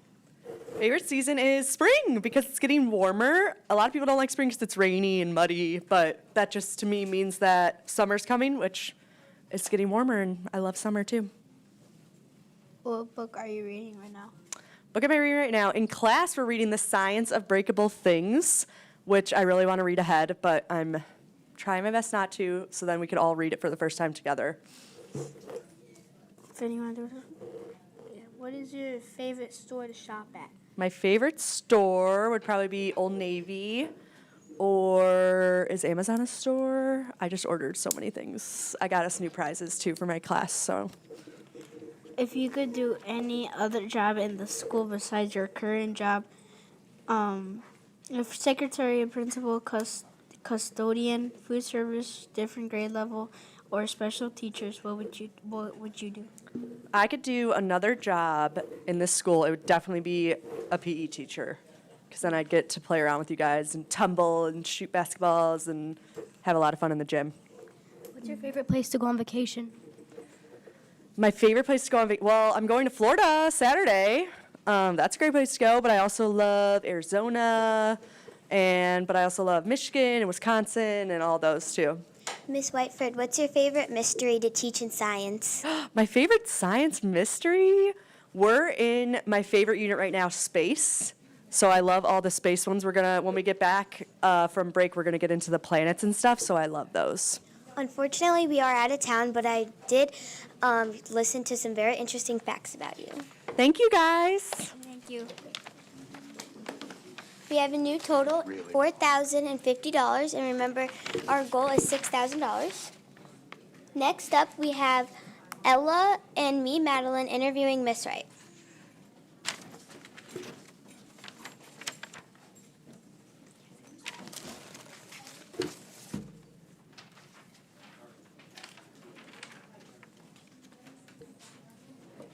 you have any travel plans for spring break? I do, and also thank you, girls, for having me. Thank you to everyone working on St. Patrick's Podcastathon. My mom and I are going to go to my family's lake house up in Galena. Spend some mother-daughter time together. That sounds fun. What's one thing that most people don't know about you? Ooh, that's a great question. When I was a kid, I really loved to double dutch. So that's 2 jump ropes going at the same time, for those that don't know. And the weird fun fact is that everyone on my dad's side can double dutch. Even my grandma, up until she was 80 years old, could double dutch. That's crazy. Yeah, it was so fun at family get-togethers. Do you have a hidden talent? I think double dutching would be my hidden talent, which it's been a couple of years since I've done it, so I definitely would have to practice before trying it again. What was the best vacation that you ever took and why? Oh, that's so hard, especially this past summer I went to Europe for the first time. I think I would have to say Europe. My best friend and I went to Switzerland, Austria, and Germany. We spent 12 days. It was really, really fun. That's a long What time. did you do in Europe? We went hiking in the Swiss Alps, which was phenomenal. And then we did a lot of sightseeing, which was really, really cool. The weather was beautiful. What would be the first thing you would do if you won the lottery? Oh, if I won the lottery, I think I would book a really, really fabulous vacation with family and friends, for sure. What would you girls do if you won the lottery? Buy a new house. Buy a house all by yourself? I'd probably want like a new pet. Not saying that my pets are really bad, but No, they're really I crazy. would want like a new maybe like a hamster or something. Ooh, fun. What is one thing on your bucket list? Ooh. Well, again, going back to traveling, to go to Paris. That is on my travel bucket list for sure. You would want to see the Eiffel Tower? I would want to see the Eiffel Tower, and both you girls know me. I love to shop, so I would want to go shopping in Paris. Might be going to Paris. Wait, you're going to Paris? Maybe. Maybe? In Italy, and then I'll go to Paris. Oh, Italy, I would love to go to, too. What is your best childhood memory? Best childhood memory. That's a great question. I think probably going to, again, traveling. The travel bug has bitten hard. Going to Hawaii with my parents and my sister. We went for 9 days, and it was amazing to spend that time together. Because as you get older and then you move out and stuff, you don't see your family as much, and that is definitely a memory I cherish. Do you remember what you did there? We tried surfing, and when I say tried, I didn't even get to stand up on the surfboard because I just got knocked over every time. My younger sister, of course, had to show off. She not only stood up on the surfboard, but she actually caught a little baby wave. So she definitely poked fun at me for that. But surfing, and then we went snorkeling. Ooh, so we got to see a lot of fun. really pretty fish. Yeah. If you could snap your fingers and become an expert at anything, what would you choose? That's a really good question. You know, I think probably more about science. My sister is in the environmental science field for her job, and she is so knowledgeable about how to make the earth more green and ways to save energy. So I definitely think she kind of inspires me for my answer here. I would want to know more about science and how to conserve energy and make the world more green. If you could do any other job in the school besides your current job, what would you do? You know, I think sometimes, it would be really cool to be a principal. I think it would be cool to have Mr. Kulik's job, and I would get to interact, I think, with so many more people. I think I would really love that. Thank you so much for coming today. Thank you guys for having me. Good luck with the rest of Podcastathon. Thank you. We have a new total, $4,252, and we also have our special guest here. We have Jeff and Leslie Janes with Mr. Hagedorn, reporting about Julia's legacy and hope. Remember, our goal is $6,000, and we are currently at $4,252.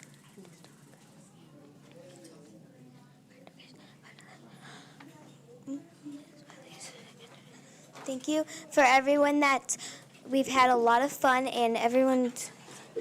Next we have Jeff and Leslie Janes with Mr. Hagedorn talking about Julia's Legacy of Hope.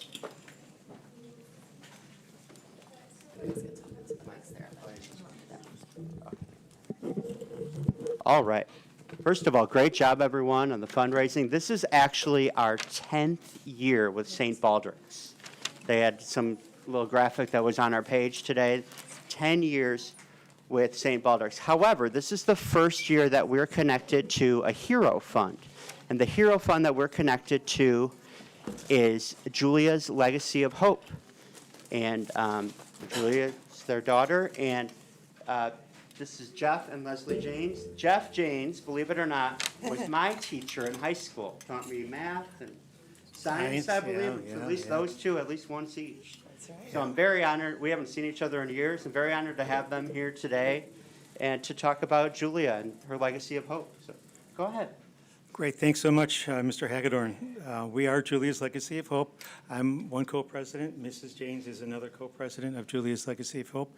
And we were formed because one of Julia's last wishes was for us to do something so no kid would have to go through what she went through. So we worked really hard for a few years. We did make $100,000. It took us about 4 years to do that. And we funded a childhood cancer research study. We were really proud of that. And then Leslie said, you know, maybe we could do more if we joined St. Baldrick's. So we looked into it, and we did. And since 2018, we have raised over $1 million. And this year, we will fund our 10th pediatric cancer research study to get gentler treatments and more effective cures for kids with cancer. That's very awesome. Thank you you. so much. Thanks for having us. You're welcome. Can you explain like what gentle treatments means? Sure, I can. So sometimes the treatments that kids get are very harsh on the body. You may know, for example, that many kids that get chemotherapy lose all their hair, which is a little shocking, but hair is fast-growing cells. And chemotherapy affects all fast-growing cells, so your cheeks, your tongue, your throat, all the way down into your gut. So imagine being hungry and you can't eat because it just hurts too much. Your skin is fast-growing cells. You can get skin scars and things like that. So, and it's more than that. It's your internal organs.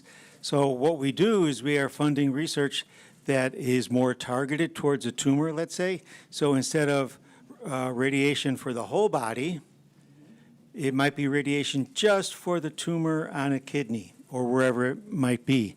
A more precise therapy, proton therapy is the name of what we like to fund. And Julia's fight was on the knee. Julia had hers in her tibia, actually, just below her knee. So she was a soccer player. So that's the less toxic treatments that we're trying to fund. Another way we do that is we like to fund treatments with immunotherapy. That's using your body's own immune system to fight the cancer. What cancer does is it hides. They're cells, right? They're living cells, but they hide from the immune system. So the immune system sees a cancer cell and says, oh, hey, how you doing? Nice to see you. And then it grows and grows and grows. But the immunotherapy wakes up your immune system cells, gives it a little shake and says, hey, that cell over there, that's the bad guy. You need to go after that. And because it's your own body, a lot less toxic treatments. And that's what we're trying to find cures for. And so you said, coming up this year, you're funding your 10th, what is it called, research project? So, yeah, it's a research project. So what happens is doctors about this time of year, they write research proposals. They have an idea to fight childhood cancer. They write research proposals that goes to the St. Baldrick's dream team of doctors and scientists. They filter out the ones that maybe aren't a few years down the line, and they keep the really good ones, and they give those to St. Baldrick's.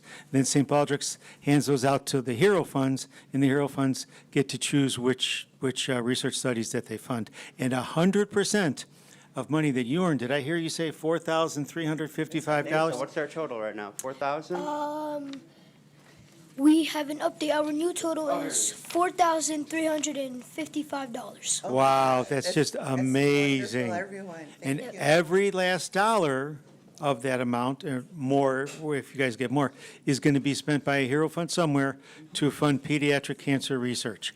Every dollar. So that's really great. So thank you very much, Ludwig Elementary School students. Thank you to you for doing what you're doing. Thank you guys for helping kids with cancer. Oh, it's our pleasure.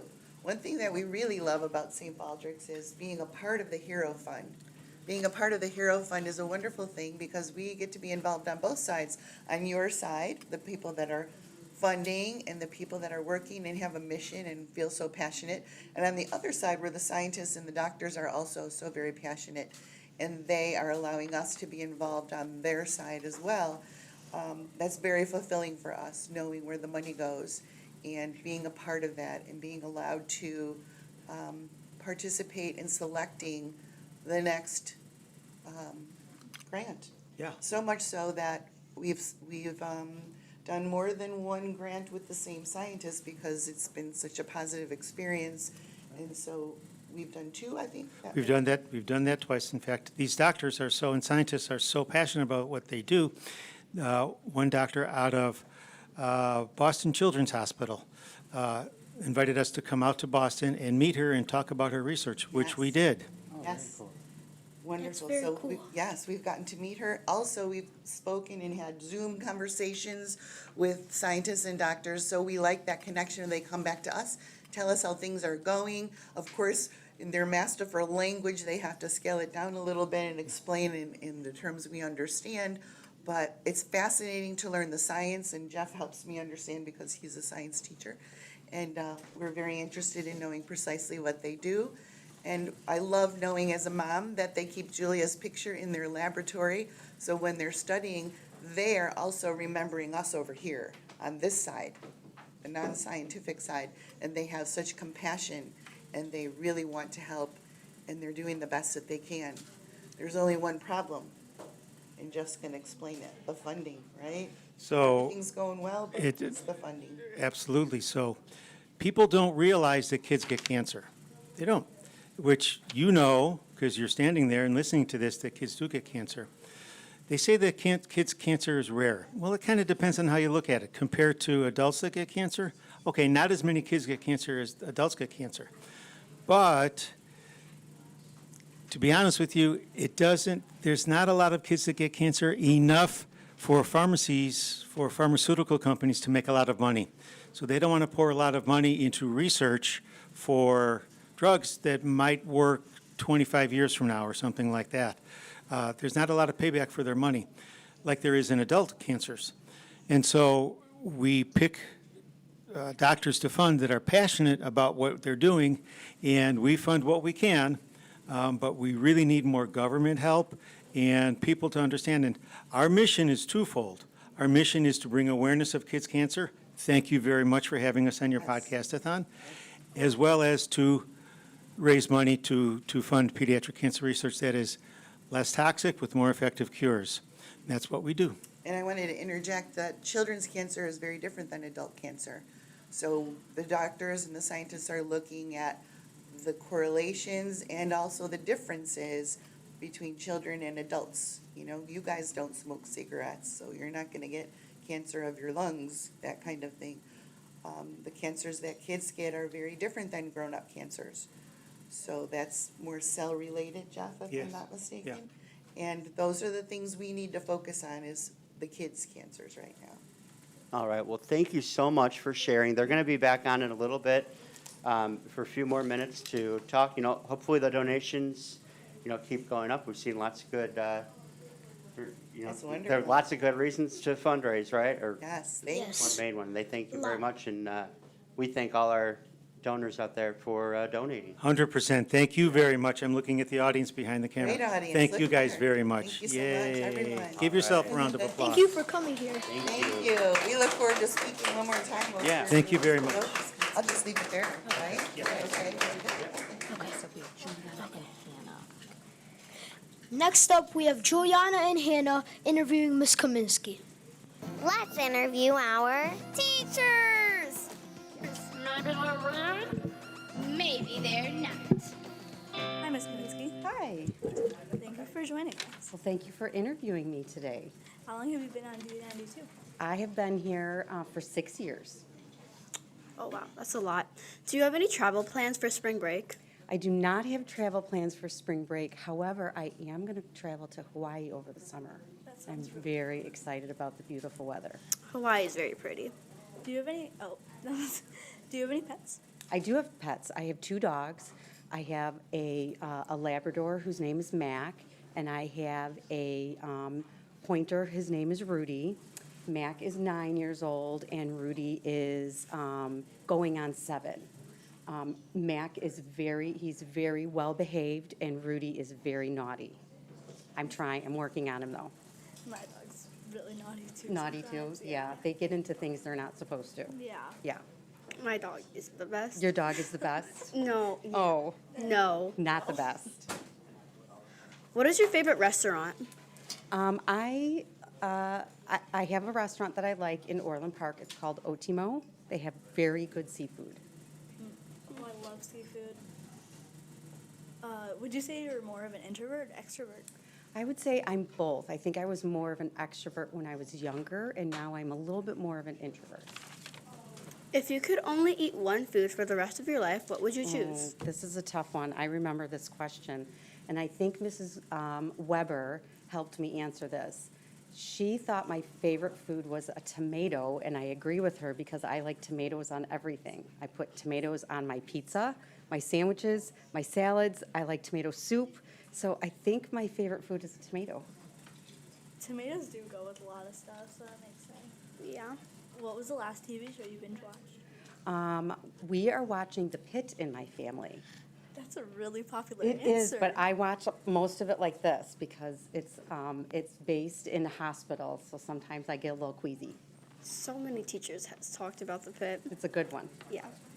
If you could snap your fingers and become an expert on anything, what would you choose? Oh, an expert. I don't know. What should I become an expert in? There's a lot of stuff. Yeah. There's a lot of stuff.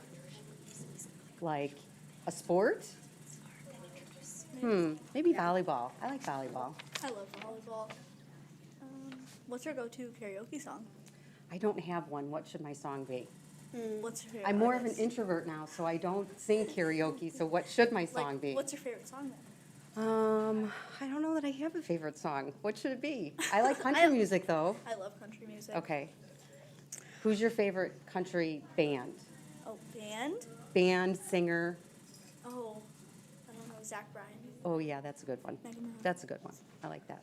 What was your favorite subject when you were in school? I liked reading class. And I still like reading class. If you could have any other job in the school besides your current job, what would it be? I would like to be one of the secretaries. They really see a lot of people and talk to a lot of families. Yeah. What is your favorite season? Definitely fall. I love the fall weather. I love the leaves. I like 70-degree weather, so that's kind of like fall. Yeah. What is your favorite store to shop at? I like Target and I like Amazon. Does Amazon count as a Yeah. store? It's not really a store, but I really do like Target. Yeah. Yeah, they have everything there. So. They do. Yeah. What's one item you can't leave home without? Probably my phone. My children are getting older now, so they call me at really random times of the day, and I don't want to miss a phone call from them. Yeah. What's the best vacation you ever took and why? We went to Florida, and we went to the Everglades, and we went on a big fan boat and saw the alligators, and I thought that was a really cool vacation. When I went to the Everglades, it was really cool. Yeah, it's hot though. Yeah. But did you go on a fan boat? Yeah. Yeah. Our tour guide showed us, it was like a branch, and he showed us how to wrap a balloon with it. Oh my, that's really cool. I should have had that tour guide.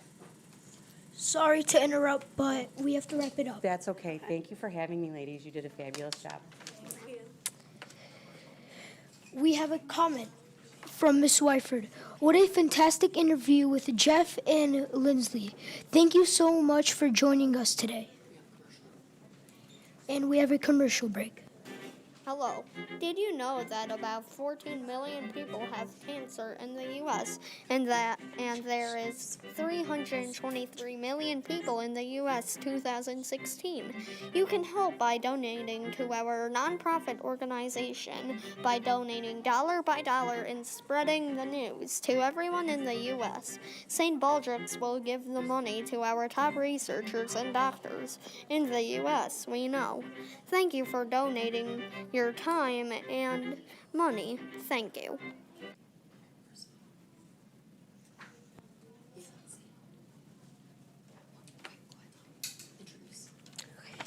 Now we will have Jess talking about Lionel Messi. He's my favorite soccer player, by the way.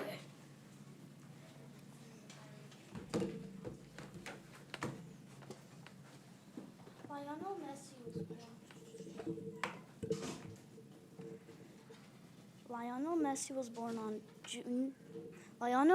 born on June 24th, 1987 in Argentina.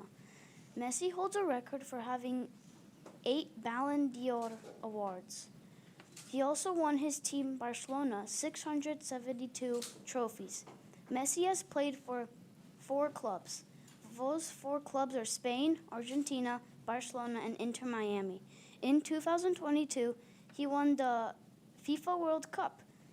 Lionel Messi was diagnosed with growth hormone deficiency that made him smaller than other soccer players.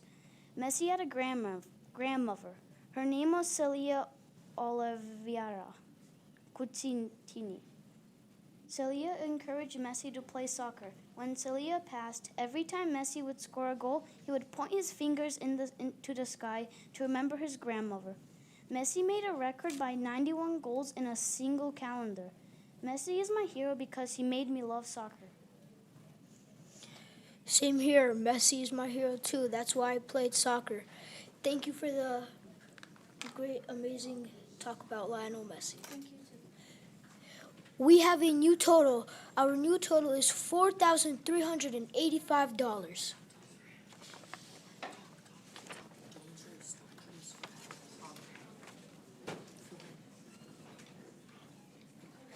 We have more comments.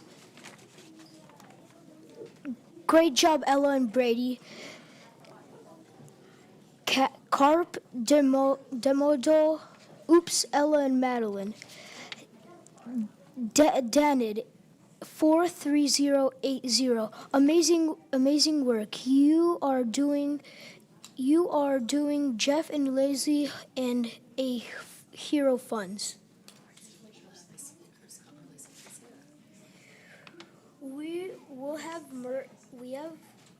We'll have Miss Vickers be interviewed by Aubrey and Ingrid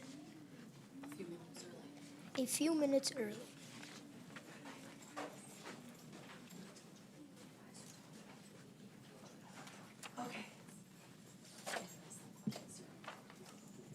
How long have you been at District 92? This is my 6th year at District 92. Do you have any travel plans for spring break? I do not have any travel plans for spring break except to travel to Target. But over summer, my family and I are going on a cruise to Norway, Scotland, and Iceland. I'm trying to remember. Yeah, those 3 places. So I'm super excited. I've never been to any of those places. Do you have a hidden talent? I don't think I have anything hidden in my life. I'm a pretty, I share too much, if anything. And I'm not entirely that talented. What would my hidden talent be? Maybe, I don't know if this counts, but in elementary school, my friends and I made up a fake language so that nobody knew what we were saying. I'm sure we were saying great things. But I could still speak it. I'm just not going to because it's embarrassing, but I was really proud of it. So we'll move on from that. That counts for me. Thank you. What is one item you can't leave home without? One item I cannot leave home without is my water bottle. My Owala, it used to be a Stanley. I always get onto those trends, but I actually just love my ice water. Like, I need it everywhere I go. I bring it to my friend's house. I often forget it, but I do truly need it at all times. I just like to stay hydrated.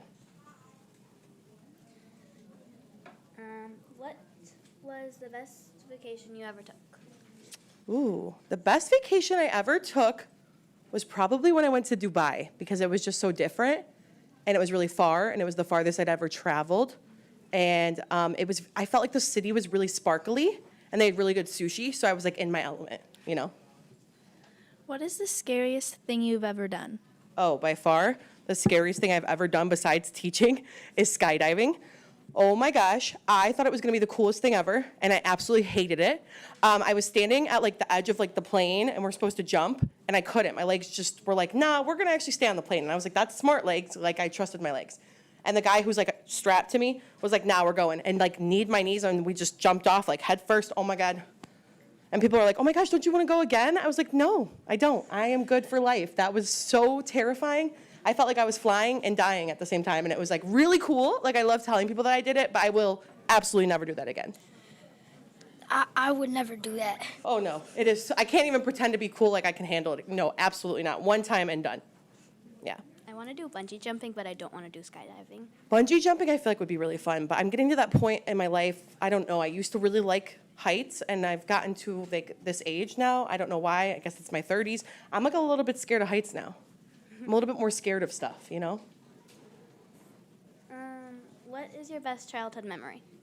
My best childhood memory is we used to have this pool that we would set up ourselves. Like, you'd get like the wall of the pool and you'd set it up and it'd be me, my mom, and my brother.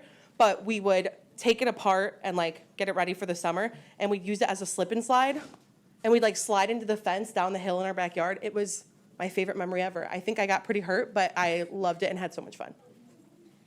If you could snap your fingers and become an expert on anything, what would you choose? Oh my gosh. An expert on anything? Probably how to drive better overall. Like, I just wish I could focus better in the car and like fix my own oil, change it, and understand cars. Yeah, I'd say cars. I would like to know more about them. I'm not going to reach out to anybody about cars. I'll just pay them to do their stuff. But I think it'd be a cool thing to be an expert at. What was the last TV show you watched? The last TV show I watched was Below Deck. I don't know if you guys know this. It's reality TV. But I told people today that when I watch it, I'm in my flow state. It is so relaxing to me. I love watching reality TV drama. It relaxes me. There's something wrong with me. But yeah, that's my thing. What is your favorite karaoke song? My favorite karaoke song is everything. But anything from Wicked or anything by Beyonce. I will sing, not like the song anything, like truly any of the songs from Wicked, any of the songs written by Beyonce, I will get up there and I will sing. Do you want me to do it right now? No, I'm just kidding. What would be the first thing you'd buy if you won the lottery? If I won the lottery, I was just thinking about this the other day. There was something I was gonna buy. Probably a trip to Disney World. I love going like to cool places in the world that I've never been, but I can't pretend like I am not a Disney adult. Like, if I have the chance to go back to Disney World, that is my first choice every time. I just want to put some ears on and go live in the castle. I know there's a room for me. Sorry, but apparently we're out of time. Oh, well, thank you so much. I had so much fun talking with you guys. That was a great interview with Miss Vickers. We have a new total. We have $4,451. Keep on funding the money. Now we will have Harrison talking about football.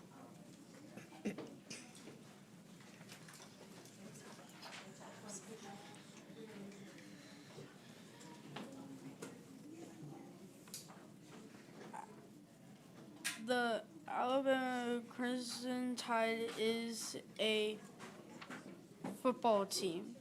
They play they play college football. Their colors are red and white. They are very strong. They have won many games. They have won championships. People say Roll Tide. Jacksonville team, they play college football. They are very strong. They have won many games. They have won championships. People say Roll Tide. Jacksonville team, they play college football. They have won many games. People say Roll Tide. The Jacksonville Team Jaguars or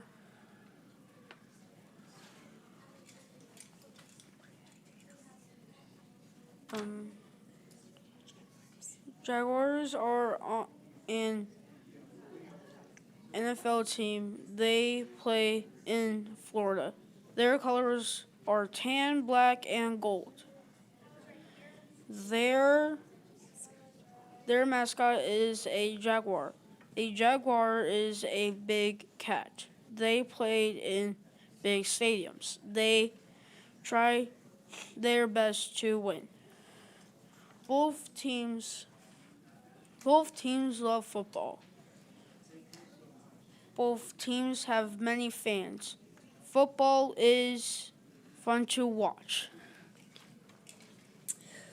Thank you. I have one more question for you. What is your favorite NFL team? Jaguars. Thank you. Mine is the Chicago Bears, so go Bears, everybody. Whopper, whopper, whopper, whopper. We have a commercial break. Whopper, Pringles taste perfect toppers. I own this day. Lettuce, mayo, pickle, ketchup, it's okay if I don't want that possible and bacon, whopper my way. You rule your season today at BK. Have it your way. You rule. Credits to Burger King for making this song.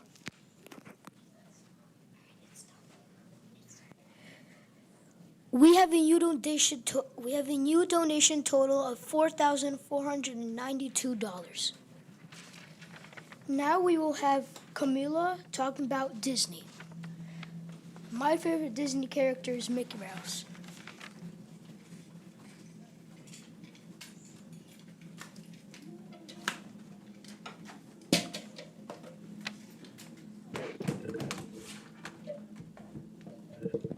You probably know the famous Mickey Mouse, but did you know that his original name is Mortimer? Hi, I'm Camila, and today I'll be talking about Disney.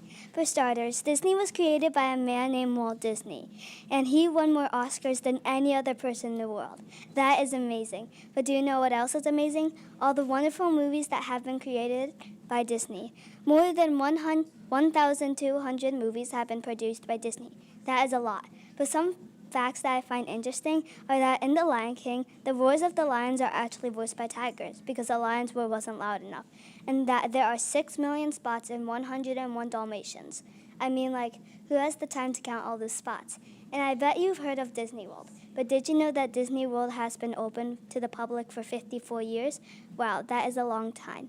But some of the rides at Disney have a bigger reputation than the mouse themselves, and those are Tron, Haunted Mansion, and It's a Small World.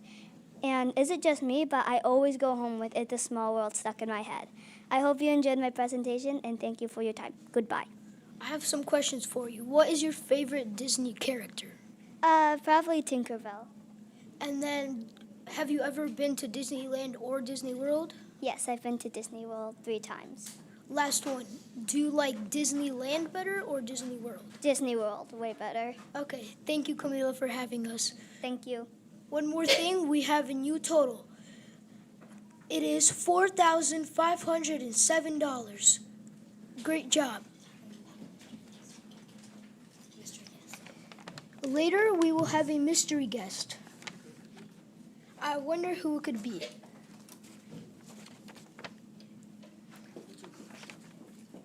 Have you ever wanted We to have a read commercial. Good book? You couldn't find any? I can help you. Introducing Moby Dick. It tells the story of a young school teacher and his cannibal harpooner friend to help their captain get revenge on a whale. And guess what his name is? Moby Dick. It's part of the Great Illustrated Classic series, so if you want to get a read, well, you should do it. Hope you read it. Next up, we have Lizzie interviewing Miss Emling. And I'm now Catherine, your MC. Philip did a great job. Miss Emling. Hi, Lizzie. How are you? I'm good. How are you? Good. So, what is your best childhood memory? This is a tough one. I was thinking about this when other people were being asked, and I remember sitting in the back of the station wagon for hours driving to South Dakota. Back then, you could make a bed and color. You didn't have to wear your seatbelt back then. It was so fun. Can you tell me about your family? Yeah, my family consists of my husband, Don, my daughter, Gabby. She's 20. She's in college now. She also went through District 92. And then we have the cutest black cat whose name is Lulu. I know you have cats too, Lizzie, right? Yeah. How many cats are you up to now? 2. 2? I miss our cat conversations from last year. What do you do on your drive to or from work? Well, it's so short. It's probably maybe 5 minutes long, 3 minutes long, so I don't have much time to do anything but get here. If you could snap your fingers and become an expert on anything, what would you choose? Yeah, so I heard Mrs. Vickers say that she would want to learn about driving, and that kind of scared me because she already drives. Just kidding, Miss Vickers. I would actually love to learn how to sew. I think it'd be so nice to sew like things around my house that I need. What is your favorite store to shop at? I was just thinking about going to Trader Joe's over spring break. They have the funnest things there. Trader Joe's for sure. How about you? I don't really know. No? Are you going to do any shopping over spring break? I don't think so. No? Oh, darn. What is your favorite season? I think summer because I love sitting in the pool in summer. How about you? Probably summer. Yeah. Do you guys have a pool? I can't remember. Yeah. Awesome. If you could do any other job in the school besides your current job, what would it be? Well, I do love this job because I love working with the students here at Ludwig. But I think if I had a second choice, I would love to work at a nature center so then I could teach people about the environment and animals, and I love being outside. What do you want to do when you grow up? Probably be a vet. Yeah? Oh, you would be so good at that. Thanks. And then one more. Okay. What is one thing on your bucket list? I've never been to Hawaii. I want to go to Hawaii so bad. Have you ever been to Hawaii? No. No. Bummer. Thank you. Yeah, thank you for interviewing me, Lizzie. I loved seeing you again. Good luck, Ludwig, with your podcastathon. Called the Lemonade War, and it's about a boy named Evan, and he has a sister named Jessie. She is in 2nd grade, and Evan is in 3rd grade. And Jessie got a note that said, "Jessie, you are very smart, so you will skip 3rd grade and go straight to 4th grade." Evan is very mad because his sister Jessie will be in the same grade as him and the same class as him. So for a whole summer, Evan never even talked to Jessie. Every summer, Evan and Jessie would always do a lemonade stand. So Jessie said, "Since you're not talking to me, let's pick one friend to do a lemonade stand with. And whoever makes the most money collects their money and the other person's money. So if you're looking for a good book to read, I suggest The Lemonade War." Okay, right now we got a comment saying, "Great work by your talented and entertaining Ludwig Bulldogs. Yay!" We have a donation update. We now have $4,609. Keep it up, everybody. Yay! Right now we have a special guest of the Bulldog! Yay! Euler the Bulldog! Yay! Hello, Euler. Yay! Hi. Euler, so I have a couple questions for you. How is it like, Go ahead and raise your hand for yes, Euler, okay? And if it's no, how about a thumbs down? Okay. Is it exciting being the mascot of the Ludwig Oilers? Or Bulldogs, I guess? Nice. Do you think we will get to our goal of $6,000? Yeah? Nice. Do you have any... never mind. Actually, do you plan on, like, being at the person that's shaving their head to some event? Do you plan on being there? Maybe? Okay. You are so exciting. Keep up the great work. Okay. Bye. You did such a good job. Okay, now we have a... Okay, so now we have Charlotte. Okay, never mind.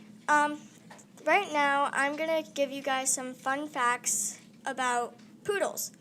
So poodles are one of the smartest dogs in the world, actually. So that's pretty cool. Poodles are one of my favorite dogs. Right now we had another... Oh, never mind. Okay. Oh, oh, oh, oh, oh. Oh, oh, oh, oh, oh. Have you ever forgot to take care of your pet? I did. Me too. Well, guess what? You don't have to. Introducing the Caro Pet. The what? The machine that takes care of your pet. This machine costs $1 billion. It's worth it. This machine feeds and washes your pet. Isn't that amazing? What? The creators of Caro Pet aren't responsible for the scarceness of this item. This item is not sold in stores or anywhere. It is fake. Thank you. C-A-R-E-O-P-E-T. Caro Pet works. Trust me.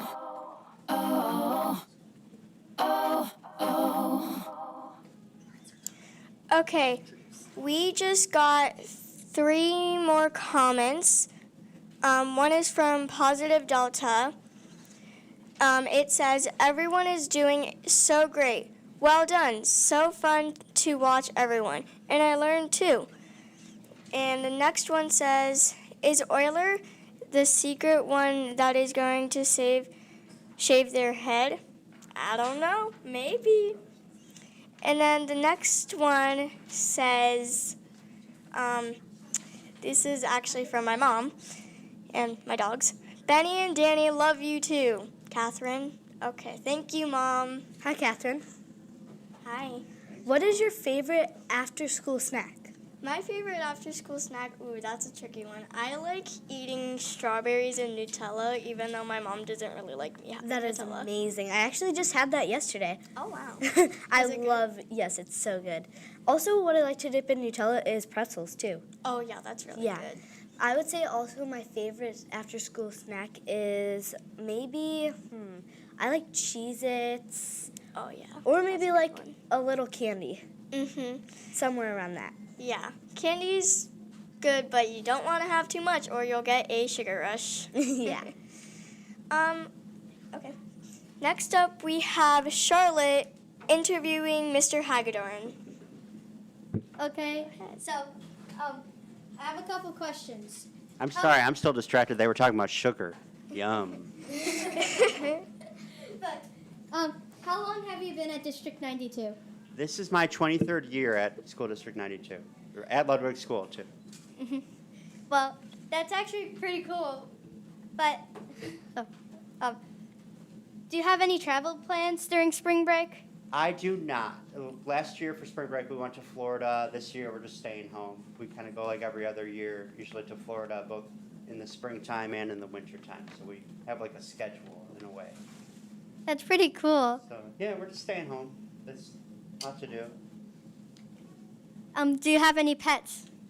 Yeah, so if anyone's been watching the entire podcastathon today, right, which I know all of you have, right, I'm just talking to our viewers at home, for like 3 minutes, we were talking about my dogs. I have 2 dogs. Their names are Lady and Lila. And we also used to have a dog named Wrigley, and we had a dog named Simba who passed away in June. and that's when we got Lila. So. So, what is one item that you can't leave home without? I mean, I would say probably my phone, right? You gotta have that. You gotta have your car keys. How can you drive here without your car Yeah, keys? That's true, right? I have tried to drive here without my car keys. You don't get very far, I'll tell you that. So, want to know something funny about me? Yeah. One year, I was having car trouble. So what I actually did, about 10 houses, so we live in School District 30, Homer 33C. About 10 houses down from us is School District 92. So Will County 92 buses come to our subdivision. So what did I do when I had car issues? I took the school bus home. I went on the bus with my students and got out at a stop and then just walked to my house. I thought that was kind of fun.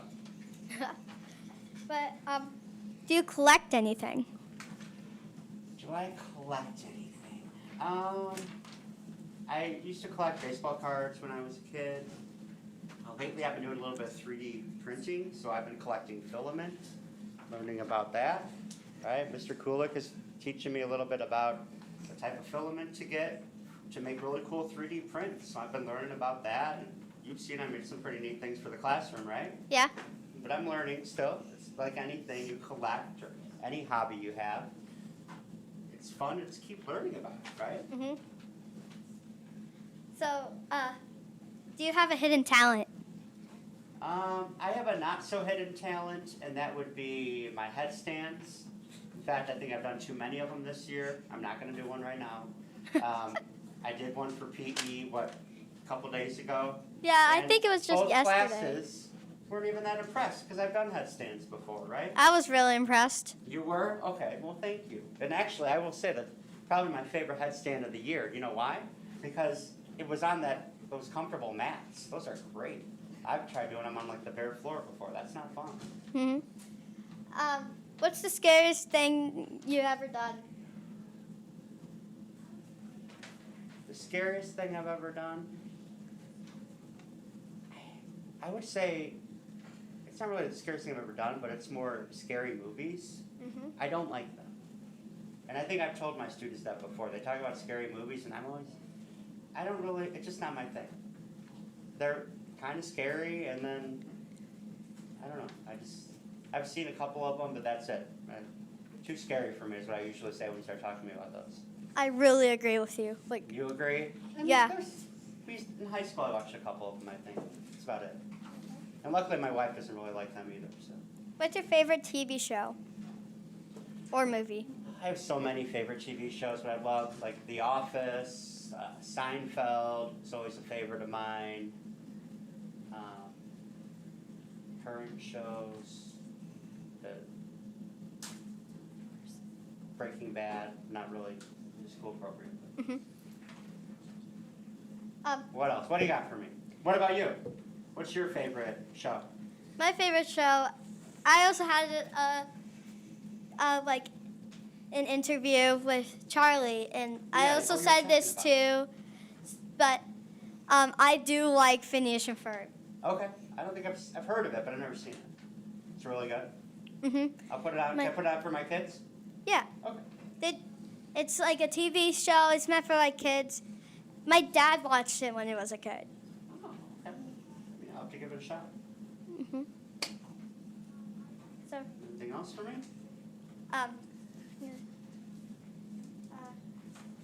If you could eat only one food for the rest of your life, what would you choose?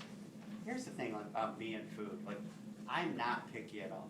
And a lot of people think I'm picky because I eat gluten-free. But that's not by choice. That's because the doctor told me that I have to do that. So, pizza, tacos, shrimp tacos, sauteed shrimp, boiled shrimp. What? That's a different movie, right? You don't know what I'm talking about, do you? Yeah. Forrest Gump. I think I list all the shrimp. But anyway, barbecue ribs. My parents would always make fun of me growing up because I would only eat hamburgers or barbecue ribs if we went to a restaurant. And not because I was picky, it's those are my go-tos for the restaurants. Okay, I'm so sorry to cut you guys off, but we have to start wrapping it up here. I can't believe you rode on the bus with your students, Can't Mr. believe Hagedorn. that? Yeah, that's crazy. You think that'd be kind of weird if I just hopped on your bus today on the way? I'd be like, wait, what is he doing? Yeah, I guess so. It's normal on a field trip, but not on Yeah. but not on just a normal Thursday or Friday, right? I don't ride the bus, so you won't. I don't really see you if you're riding my bus. Okay. Right now we are pretty close to hitting our donation goal. Yay! We have $4,709. We are almost there. Keep donating, everybody. That is great. Yeah. Thank you all for donating. Okay. Right. You're all doing a great job too. Why should I donate to St. Baldrick? Because you can help people. Like who? People who are fighting cancer. That sounds like a good reason. Is there a way I can help? Yeah, you can donate to our podcastathon in the link, or you can start your own event. I might just do that right now. It's very nice of you. Remember, you're doing it for a very good cause.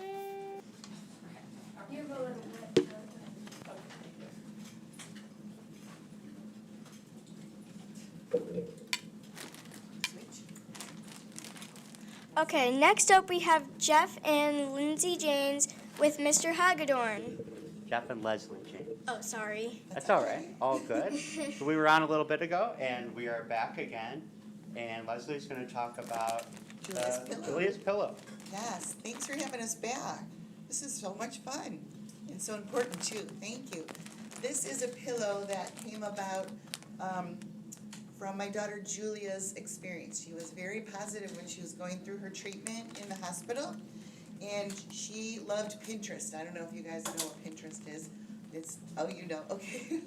So she would copy all of these very good positive quotes. She wanted a lot of positive vibes when she was feeling yucky. So she made this huge poster that Dad had framed, and we would carry it to the hospital every time she had to have treatment.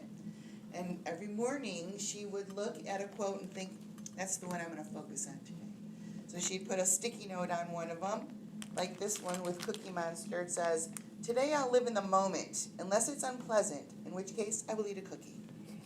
So some of them were more serious, some of them were silly and made her laugh, but it helped her to stay positive during the icky parts of her cancer treatment. And then long time passed after that, and she, after she passed, people were saying, you've got to do something. Julia had so many great ideas. We especially love her quotes. We think you can help many people that way. So Jeff and I got together with our friends and students like you guys. We met with the high school kids, the 7th and 8th graders, and they helped us stuff these pillows that Julia designed that we had printed. And on the back it says hope and strength. And then we would give these pillows to the kids at the hospital. We still do. And we're going to give one to you guys too. So if you know anybody that is battling cancer right now, you can let us know. We gave some to your social worker, and that's what we do. We go to the schools and we secretly just give them to the social worker. Hopefully they don't need to be passing them out because we want everyone to stay healthy and well, but they're there for some comfort. And that's what we do. We say hope and strength. That's what Julia always said. Hope and strength, Mom. We got this. It's going to be okay. So she was very strong, and this is the pillow that we would give to the kids at the hospital with her positive vibes in there, with her little story. So I'm going to give a copy of this and a pillow to you guys. It'll be in the office. It'll keep you happy. A lot of our friends, when they're all better, they still take it to college with them. They keep it on their beds. Just because everybody needs a little positivity in their life, so it helps anyone. Even if they're not sick, maybe you have a bellyache one day or a toothache or just having a yucky day, it's helpful for anybody. So hopefully this will help you guys and you'll remember Julia, and I think that would be fun. Wow, Thank you so much for sharing that. Mm-hmm. Wow, thank you. That is so amazing. I hope that I don't know if Julia is sadly passed away or. She has. Oh, I'm so sorry. Yes. This is what she wanted us to do. She wanted us to bring awareness, because she knew that she tried her best, and things weren't working out because it was a long time ago and the medicine was harsh for her, that's why. So she said, Mom and Dad, we've got to do something about this because no children should ever have to go through this type of treatment that I went through. So that's what she does, in spirit. Okay, thank you so much. Yeah, thank you so much for being here today. Do you have anything else you wanted to say? Or? Just I want to thank Mr. Hagedorn and your principal, who's in the background over there, for having us today. It was wonderful. Our mission is twofold. One is to raise money to get more gentle treatments and more realistic cures, but the other one is to bring awareness of childhood cancer to the public. And this is on YouTube. This podcastathon is amazing. You do raise a lot of money. Thank you very much for that. But rarely do we get an opportunity to bring awareness like this event. So thank you so much for this. We really appreciate it. Thank you, Ludwig School. It's our first podcast, thank you. I'm so impressed. Okay, thank you so much. You guys did amazing. You are amazing, all of you. Thank you. I cannot believe how old you are and what you're doing. You are just amazing. Okay. Thank you. Thank you both very much again. Right now we have our last. This is for you, sir. You might need it too. Everyone needs a little positivity. I would love it. It would be great. Thank you so much. Okay. Now we have our last people coming up today. We have Catherine and Maya interviewing Dr. Frankovich. You guys will do amazing, I promise you.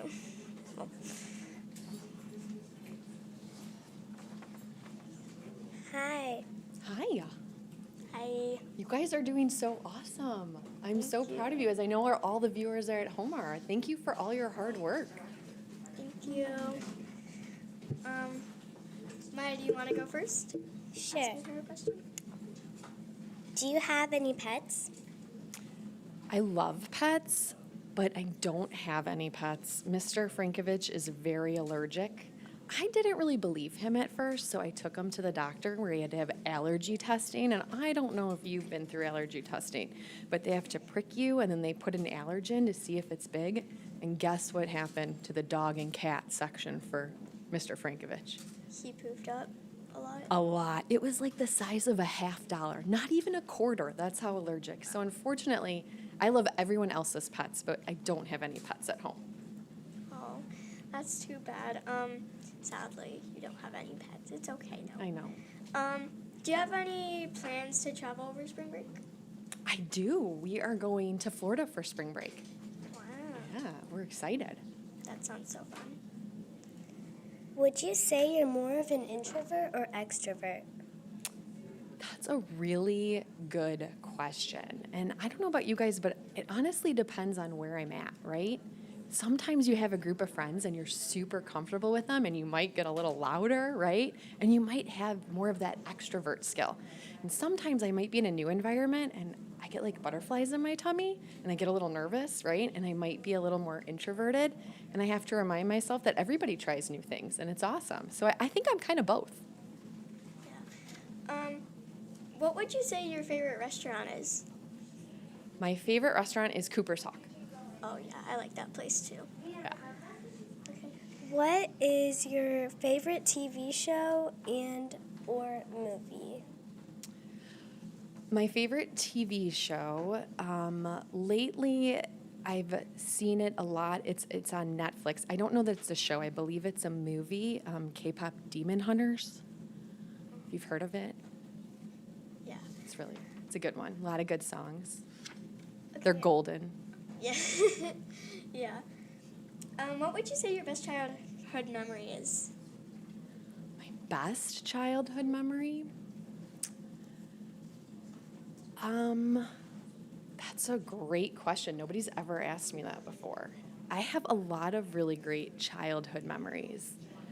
I think some of my best memories were just being with my family.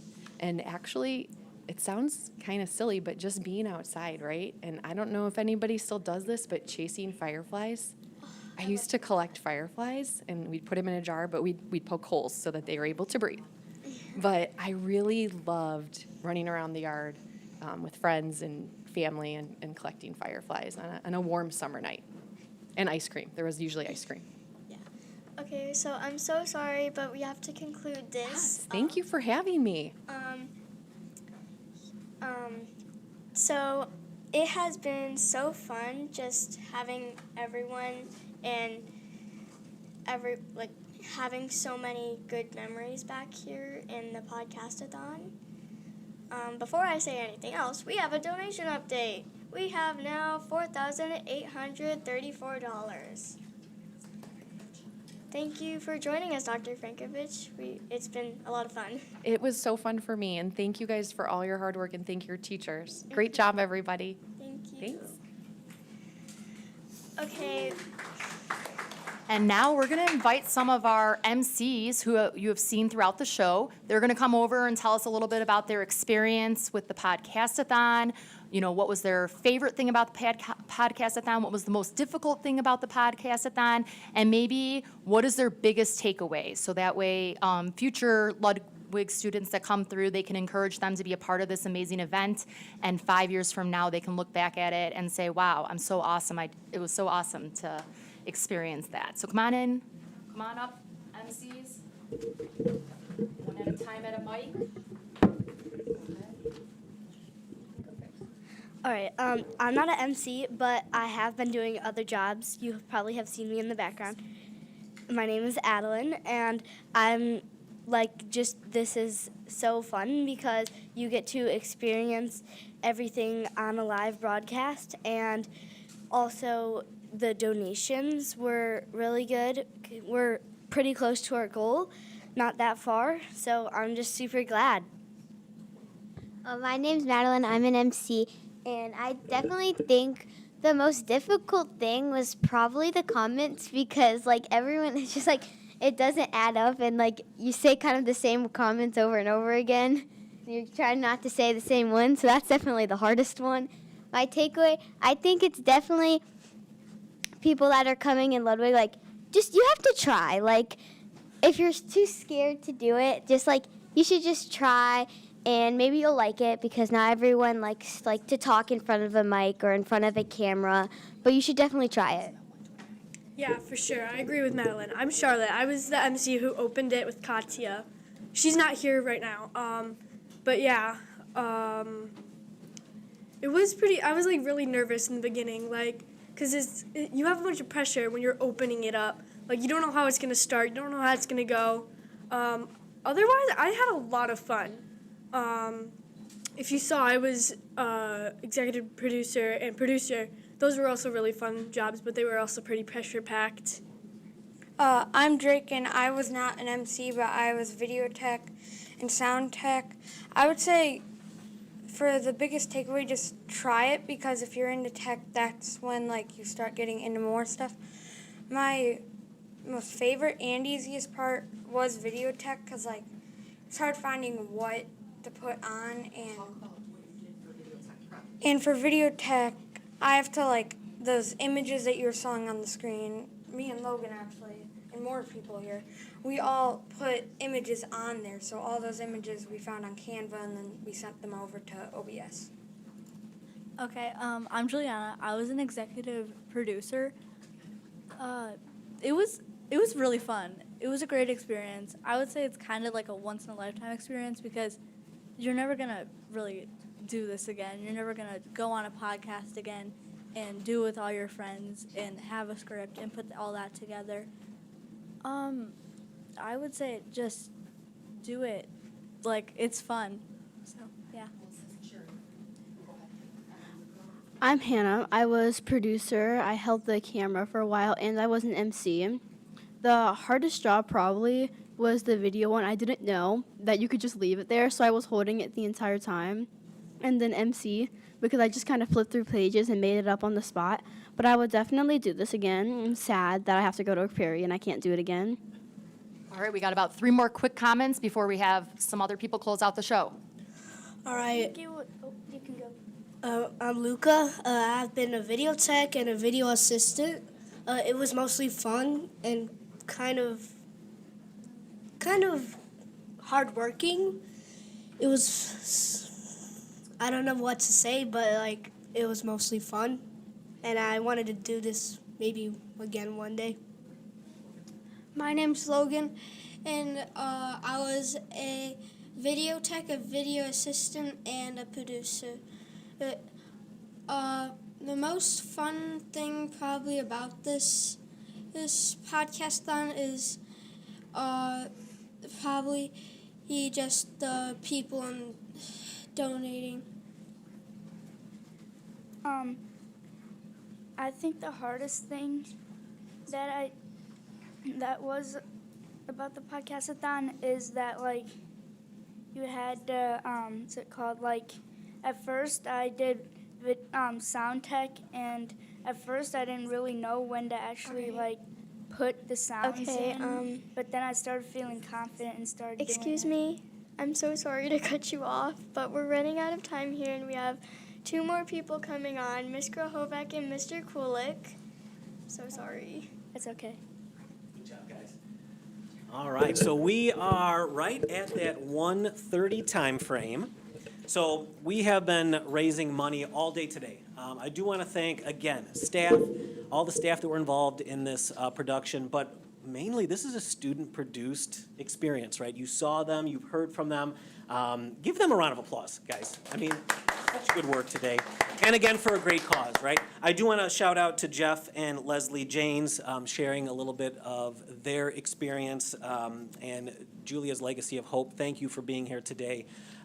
Just really inspirational work that they've done as well. So again, we've been raising money all day today, and that's not the only way we've been raising money. If you remember, we did sell t-shirts, right? Our 3D printing club has been raising funds through their sales as well, and we did have our St. Baldrick's Open Gym social event that took place last week. So the number that's currently on the website, is this accurate? 4,855? Is that where we're at?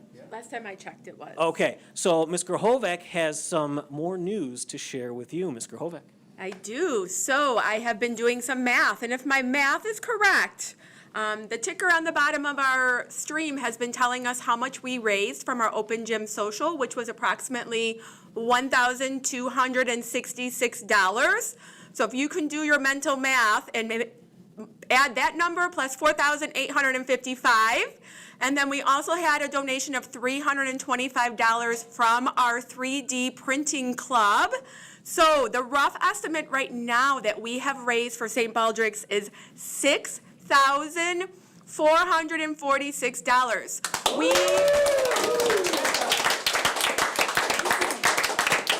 We are still taking donations. Our website does not shut down, so please continue to spread the word. With that being said, we did reach our $6,000 for our mystery person who will be shaving their head tomorrow during our assembly at 12:20. That person will remain a mystery until tomorrow, but continue to pass the word and continue to fundraise for St. Baldrick's, and we will have our grand total tomorrow during our all-school celebration. All right, ladies and gentlemen, thank you so very much. Let's give a quick countdown from 10, and we will end our show today. Ready? 10, 9,